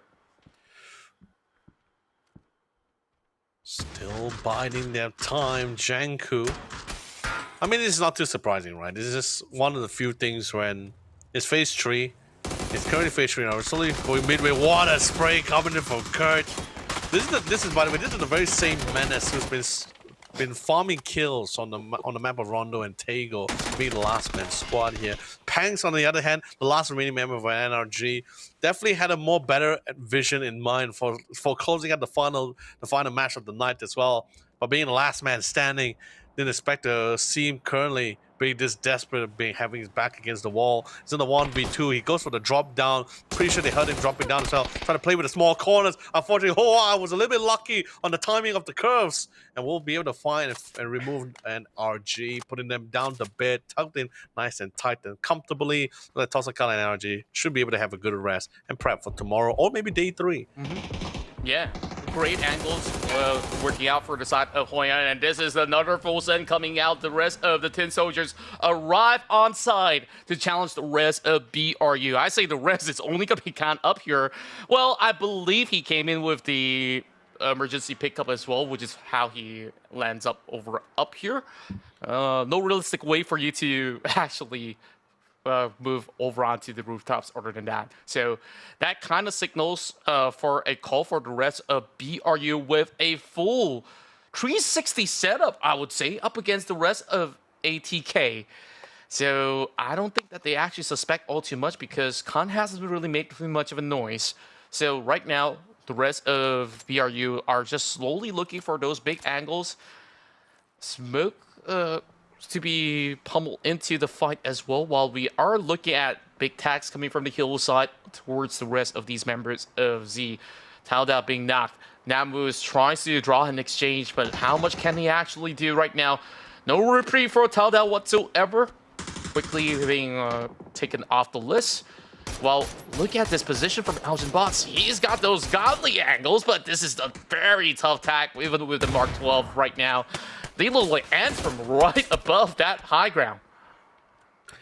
Yeah, just showing absolutely no mercy at all. Just trying to go for the swing around, trying to flush him out. And then Moon finding the timing to do it as well. Perfect timing. If you couldn't ask for better timing, as the man was trying to chuck a grenade in. But Zin's not going to allow him to not only to play ring around the rosy outside the door here, chooses to push right straight on, boldly approach the engage into the household, where he got the advantage, where he does not allow the Jinrai to secure the final kill. So that's going to be 3 teams currently removed from the play here. And majority of the 3 teams that got eliminated away are team that's currently docking towards the middle of our leaderboard as well here. So not a lot much for them to achieve to farm any more points at the current moment as well. But Buriram, they're pretty much in a really nice spot for themselves. They're not really in the circuit itself here, but they got really nice angles covering each other, getting ready to assist their teammates in any form of advantage. They got great tags, no knocks, unfortunately. We do see a finisher on the other side here, so it's a classic 4v3, but you see the position for Buriram as well. With this kind of setup, the only disadvantage will be the fact that none of their members can afford to get knocked down here. If one gets knocked, that's it. No one is nearby to go for the rest here, which is pretty much why we start seeing Eddie starting to reposition themselves here, at least try to cut off their entries into the circle themselves here, and we'll regroup back with Dynasty for a 2-for-2 setup. Take a look at the mini-map as well. Z is also barging right through. Oh no, so Zoo team. They could actually have a significant impact because they held out towards the high ground where Edie was at, and right now Dimosty soaking that damage as he is, and sitting down, and same goes to Edie. Not like this, Buriram. That isn't supposed to be the right thing to do, to be really focusing on to ATK right now, because they got a whole lot more up the hillside. Edie tries to recover whatever was being brought out, and they got to go for a big save, at the very least, suppressing that attack. And Edie right now needing to take on 2 sides of the squad. Which one will he focus first and foremost? Kind of has taken too much of time outside of the blue zone, and right now, perhaps that could be that kind of move that BRU needs to bring towards those who are inside the shack. And right now, uphill battle, tough one, and Logi finds attack onto Hams, and there's just no escaping the wrath of Zoo team from here on out. Attacker Clan, they are absolutely locked into a spot that they don't want to be in. It's all because of the circle as well. The teams is playing very centralized in the circle. The circle did somewhat shift away, did shift towards the western side, away from the ocean and the sand areas as well here. So that's pretty much why we are seeing a lot of team contesting towards that northern side of the circle as well. Very devastating, quite the mayhem that we're witnessing all across the map. The kill feed hasn't really ended for quite a while now. It's been a while since I saw a very empty top right corner of my screen at the current moment here. That's just how hectic it is. The teams are just keep constantly running into each other here, and there's not a lot of areas for the team to be playing around here. They're being pushed out right into the open fields. Not a lot of covers here. It's practically a giant bowl here. So the team that's currently at the center of that bowl is going to fall prey to a lot of teams' marksmanship as they rain down utilities and gunfire upon them here. But at the same time, they cannot play around the edges for too long either way, because when they wanted to send down, they will fall prey to the team that's currently being positioned or dug deep at the center of their respective compounds here. Which pretty much where we come to as Think Me Please, right? TMP pretty comfortable with their current compound for themselves here, but they really want to secure it. They're gonna siege Happy Squad. Yeah, we'll have to see what Elgin's bot can actually convert in that position. Oh?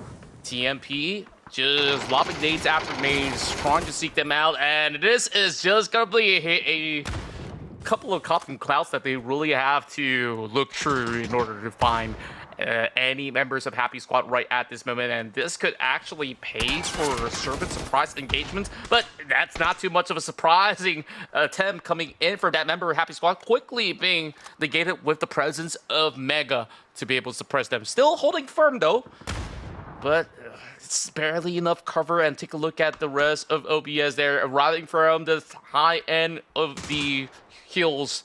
And the rest of Happy Squad, they are losing a lot of that space to actually play it out. So they gotta make a choice here. And Jeff, he's got this perfect nade cooked up. Look behind you. And he doesn't even need it. Quickly gets the tag done. Tags. Mega, of course. And the interesting about it as well, it's not the fight between Old Blood and Take Me Please. It's just a fight for who's going to secure that kill point for themselves on the knockdown member of Happy Squad. One member still stands here.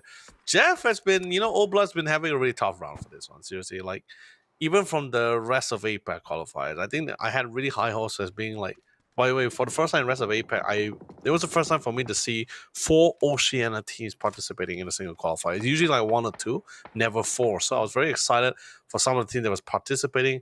Old Blast in particular definitely came within my eye view for itself, but this game, it just didn't feel like they were popping off as much as they hoped for as well. And to make the matters worse and it's not just for Old Blast, for all the teams as well. This is not it's not a 3-day event, it's only 2 days as well here. So it feels a little bit more perilous for the teams that wasn't able to get like decent amount of points for themselves here, especially for our bottom, for at least our bottom 4 teams, or at least bottom 3 teams particularly as well, not in a really good spot. But I would still say that this is a very decent chance for them to maybe convert this into a chicken dinner. They still have, decent squad strength. They actually have the leverage of the hillside, where you take a look at the far southeast that we've seen battles around these corners where Miramar United was fallen victim to, some of all these guys over the high ground. 6 teams there, yeah. Yeah, like there's just so many troubles for these guys as compared to where OBS is currently positioned. So I kind of like their odds overall, whereas TTS, the full Senate from the airstrikes and now needing to hustle up against the rest of Mile. It's going to be a tough tussle, but they're starting things strong with those grenades. Set perfectly. Metal D opens up a little bit more of the floodgates as it's going to be a catch over onto Moss. Can they revive in time? I am afraid there's not much time to be bought right now. They're all being clumped up all together, and that's just a perfect position for Dat Blue to capitalize on that. Over on the other side of the high ground, there's still a little bit more of that commotion. Savage Men arriving late from the back, and they are storming the gates. Now Team barely has enough bullets to work with. Savior goes in perfect on the exchange. Melody now looking for a little bit more recovery as he's way far off, and the only one member remaining. Leo has got no idea though, but I believe he's got a tinge. But that was a perfect headshot, connecting. Melody right now turns his back up against Mile once again, and X-Man goes in to help him out. So this is a brawl between these two, and Metal D How much more time can he buy? Up Chin needs to get those revives done. And while he's at it, Savior is looking for a flank. He's cutting in very closely. They're already in the zone. And this fight, far from over. Metal D might just be able to buy enough space, but that space is also slowly taken away by MG from the back of the minimap. So this is just a full-on fight, and the Tin Soldiers down and out, but it was a valiant effort displayed by the Vietnamese side. Savage Man Esports really bide their time here. We haven't seen much activity except for a couple of small skirmishes so far. I think that they managed to find a little bit of a rhythm for them to really play around with it so far, which is somewhat just playing around, just playing with the timing. Don't rush it into the mix as well. They'll find their moments because it was not like they were having donuts in multiple rounds. No, there was yes, one round there was pretty much a donut. Then other than that, it was just pretty much 5 kills, 6 kills, 7 kills. Finally, they got a chicken dinner, 8 kills. Then a second chicken dinner, it wasn't 8 kills, but 4 kills. So basically, they were somewhat farming out the kills. That's why they got 22 kills. And the 2 chicken dinners and placement really enabled them further even more. So now this third match, if they can end this round with another third chicken dinner, because we're finally down to our final 4 here. So sure, a man disadvantage. TMP looks pretty good right now. They're definitely intended to try to increase their odds a little bit more better. Same goes for MGG. He's not really in the top 8 so far, so it's not really out of the clear. But with this chicken dinner, this could enable him a little bit further. Old Blood, this also can somewhat give them a little bit of a fighting chance when we go towards that day number 2. Of course, it's not really like they're not really out of the woods just yet as well. They still need to secure this top 4. All of these 4 teams have a reason to win out this round here and secure all these kills for themselves here.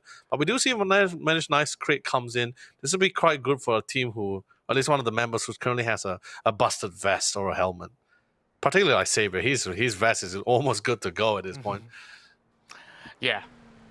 This top 4 high stakes. Oh?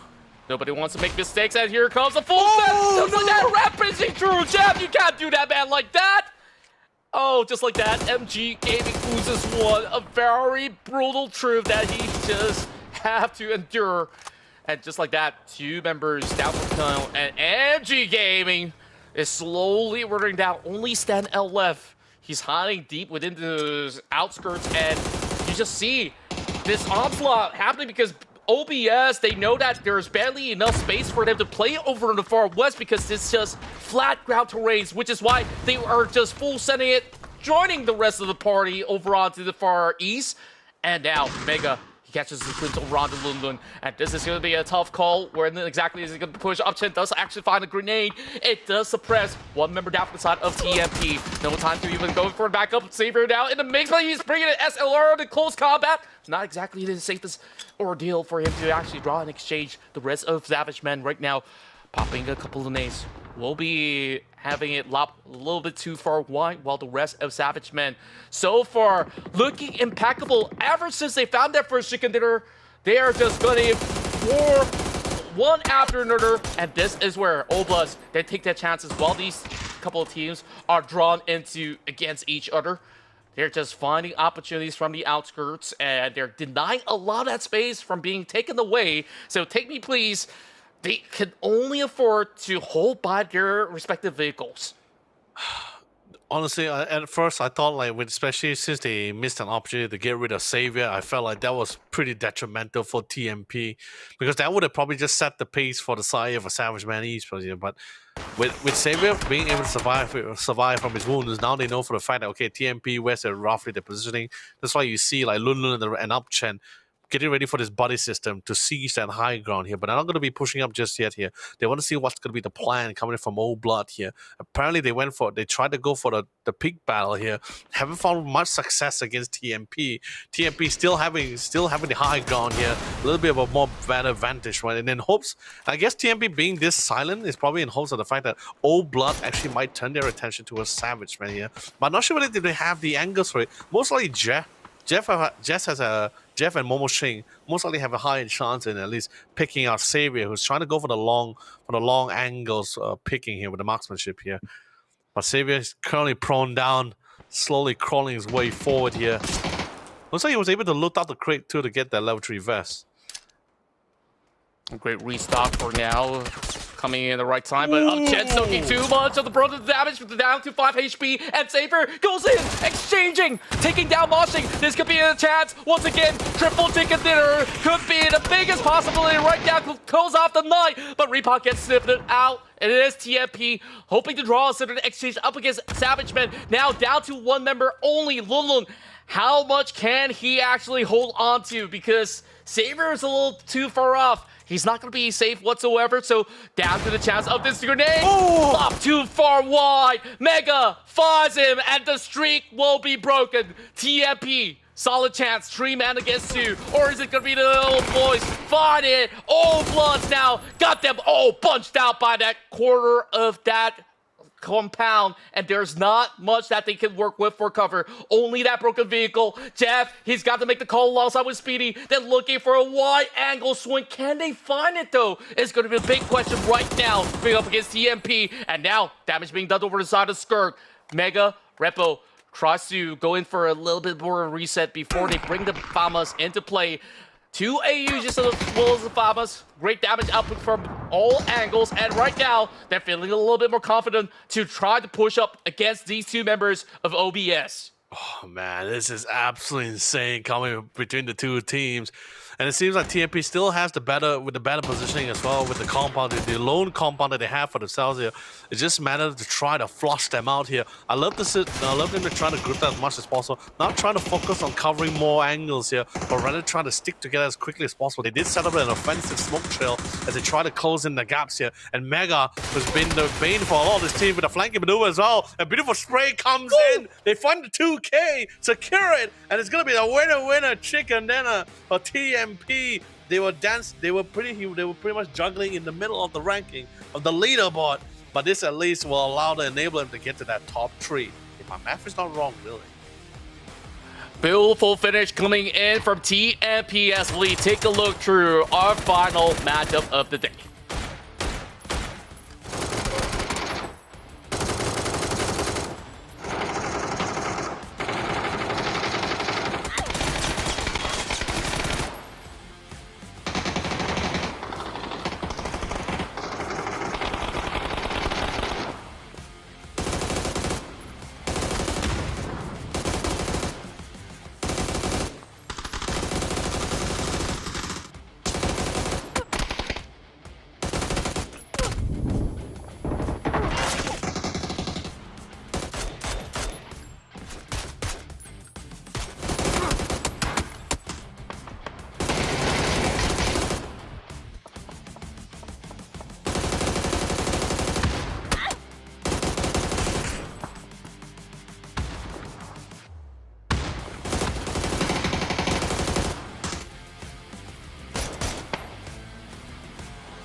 A tremendous finish coming out of TMP. Take Me Please takes the chicken dinner home after a grueling ride. I mean, I'm already getting my tongue tied for that.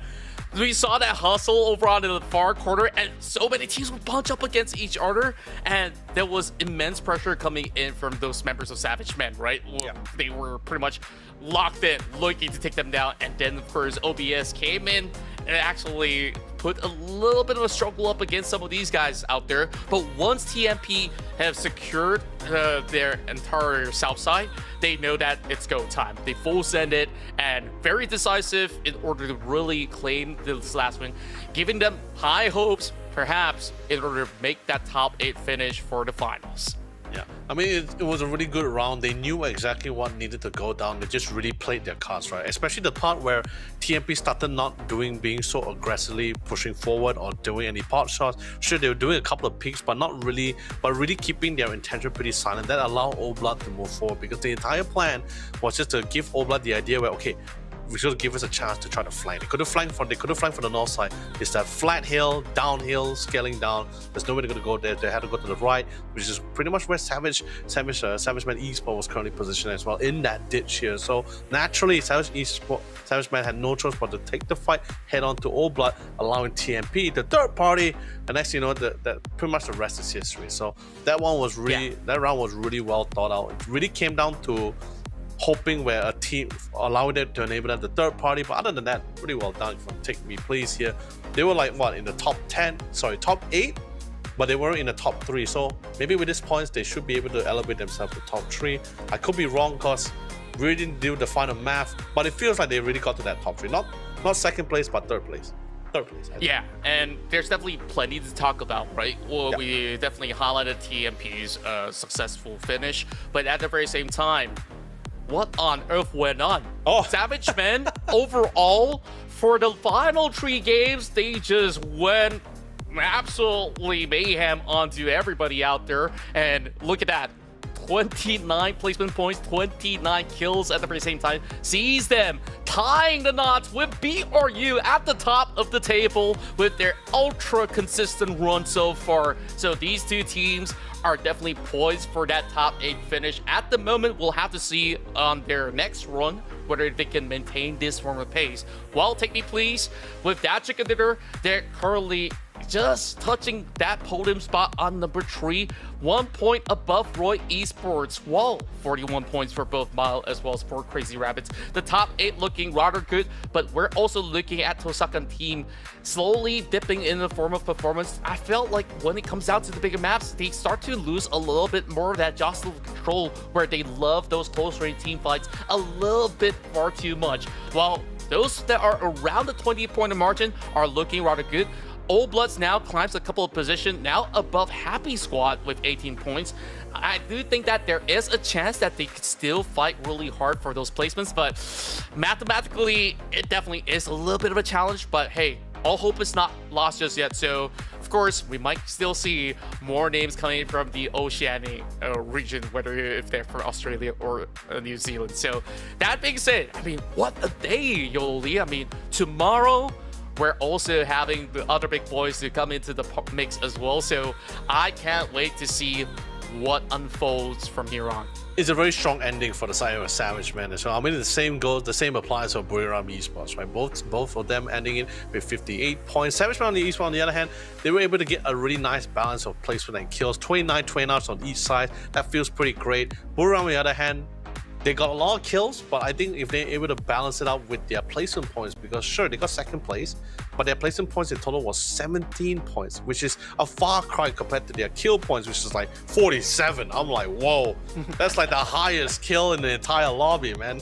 So that's pretty insane, right? So, but for the other teams, we do see a little bit of hope coming from the wrong side, because like we said, safety nets around like 30 points to 30 points, 50 points onwards. I mean, Ram and Savage Man Esports, let's be honest, they're in a really good spot. And I dare say they at least solidify themselves in top 8, unless, you know, day 2 goes absolutely wrong, or maybe another Monk special comes in where one team in particular earns 80 points in one day, you know, including both placement and kills.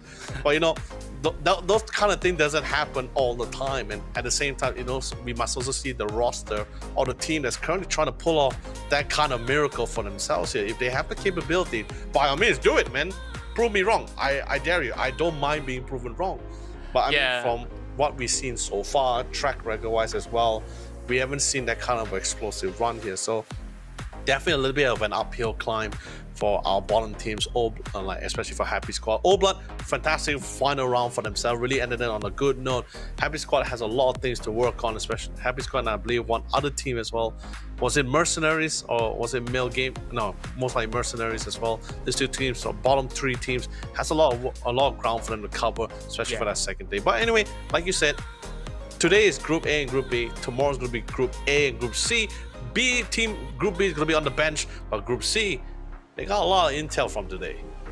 That's right, and of course we do look forward to see what will they prepare for perhaps one of the final duel for Group A. Group C will be making their mark. So that's it. Same time, same place. Make sure you guys tune in, hit that sub button to follow us for even more of these updates across the web of PUBG Esports as the road to EWC continues tomorrow for the APAC region. So we bid you good night. Thank you so much for watching. So see you guys soon.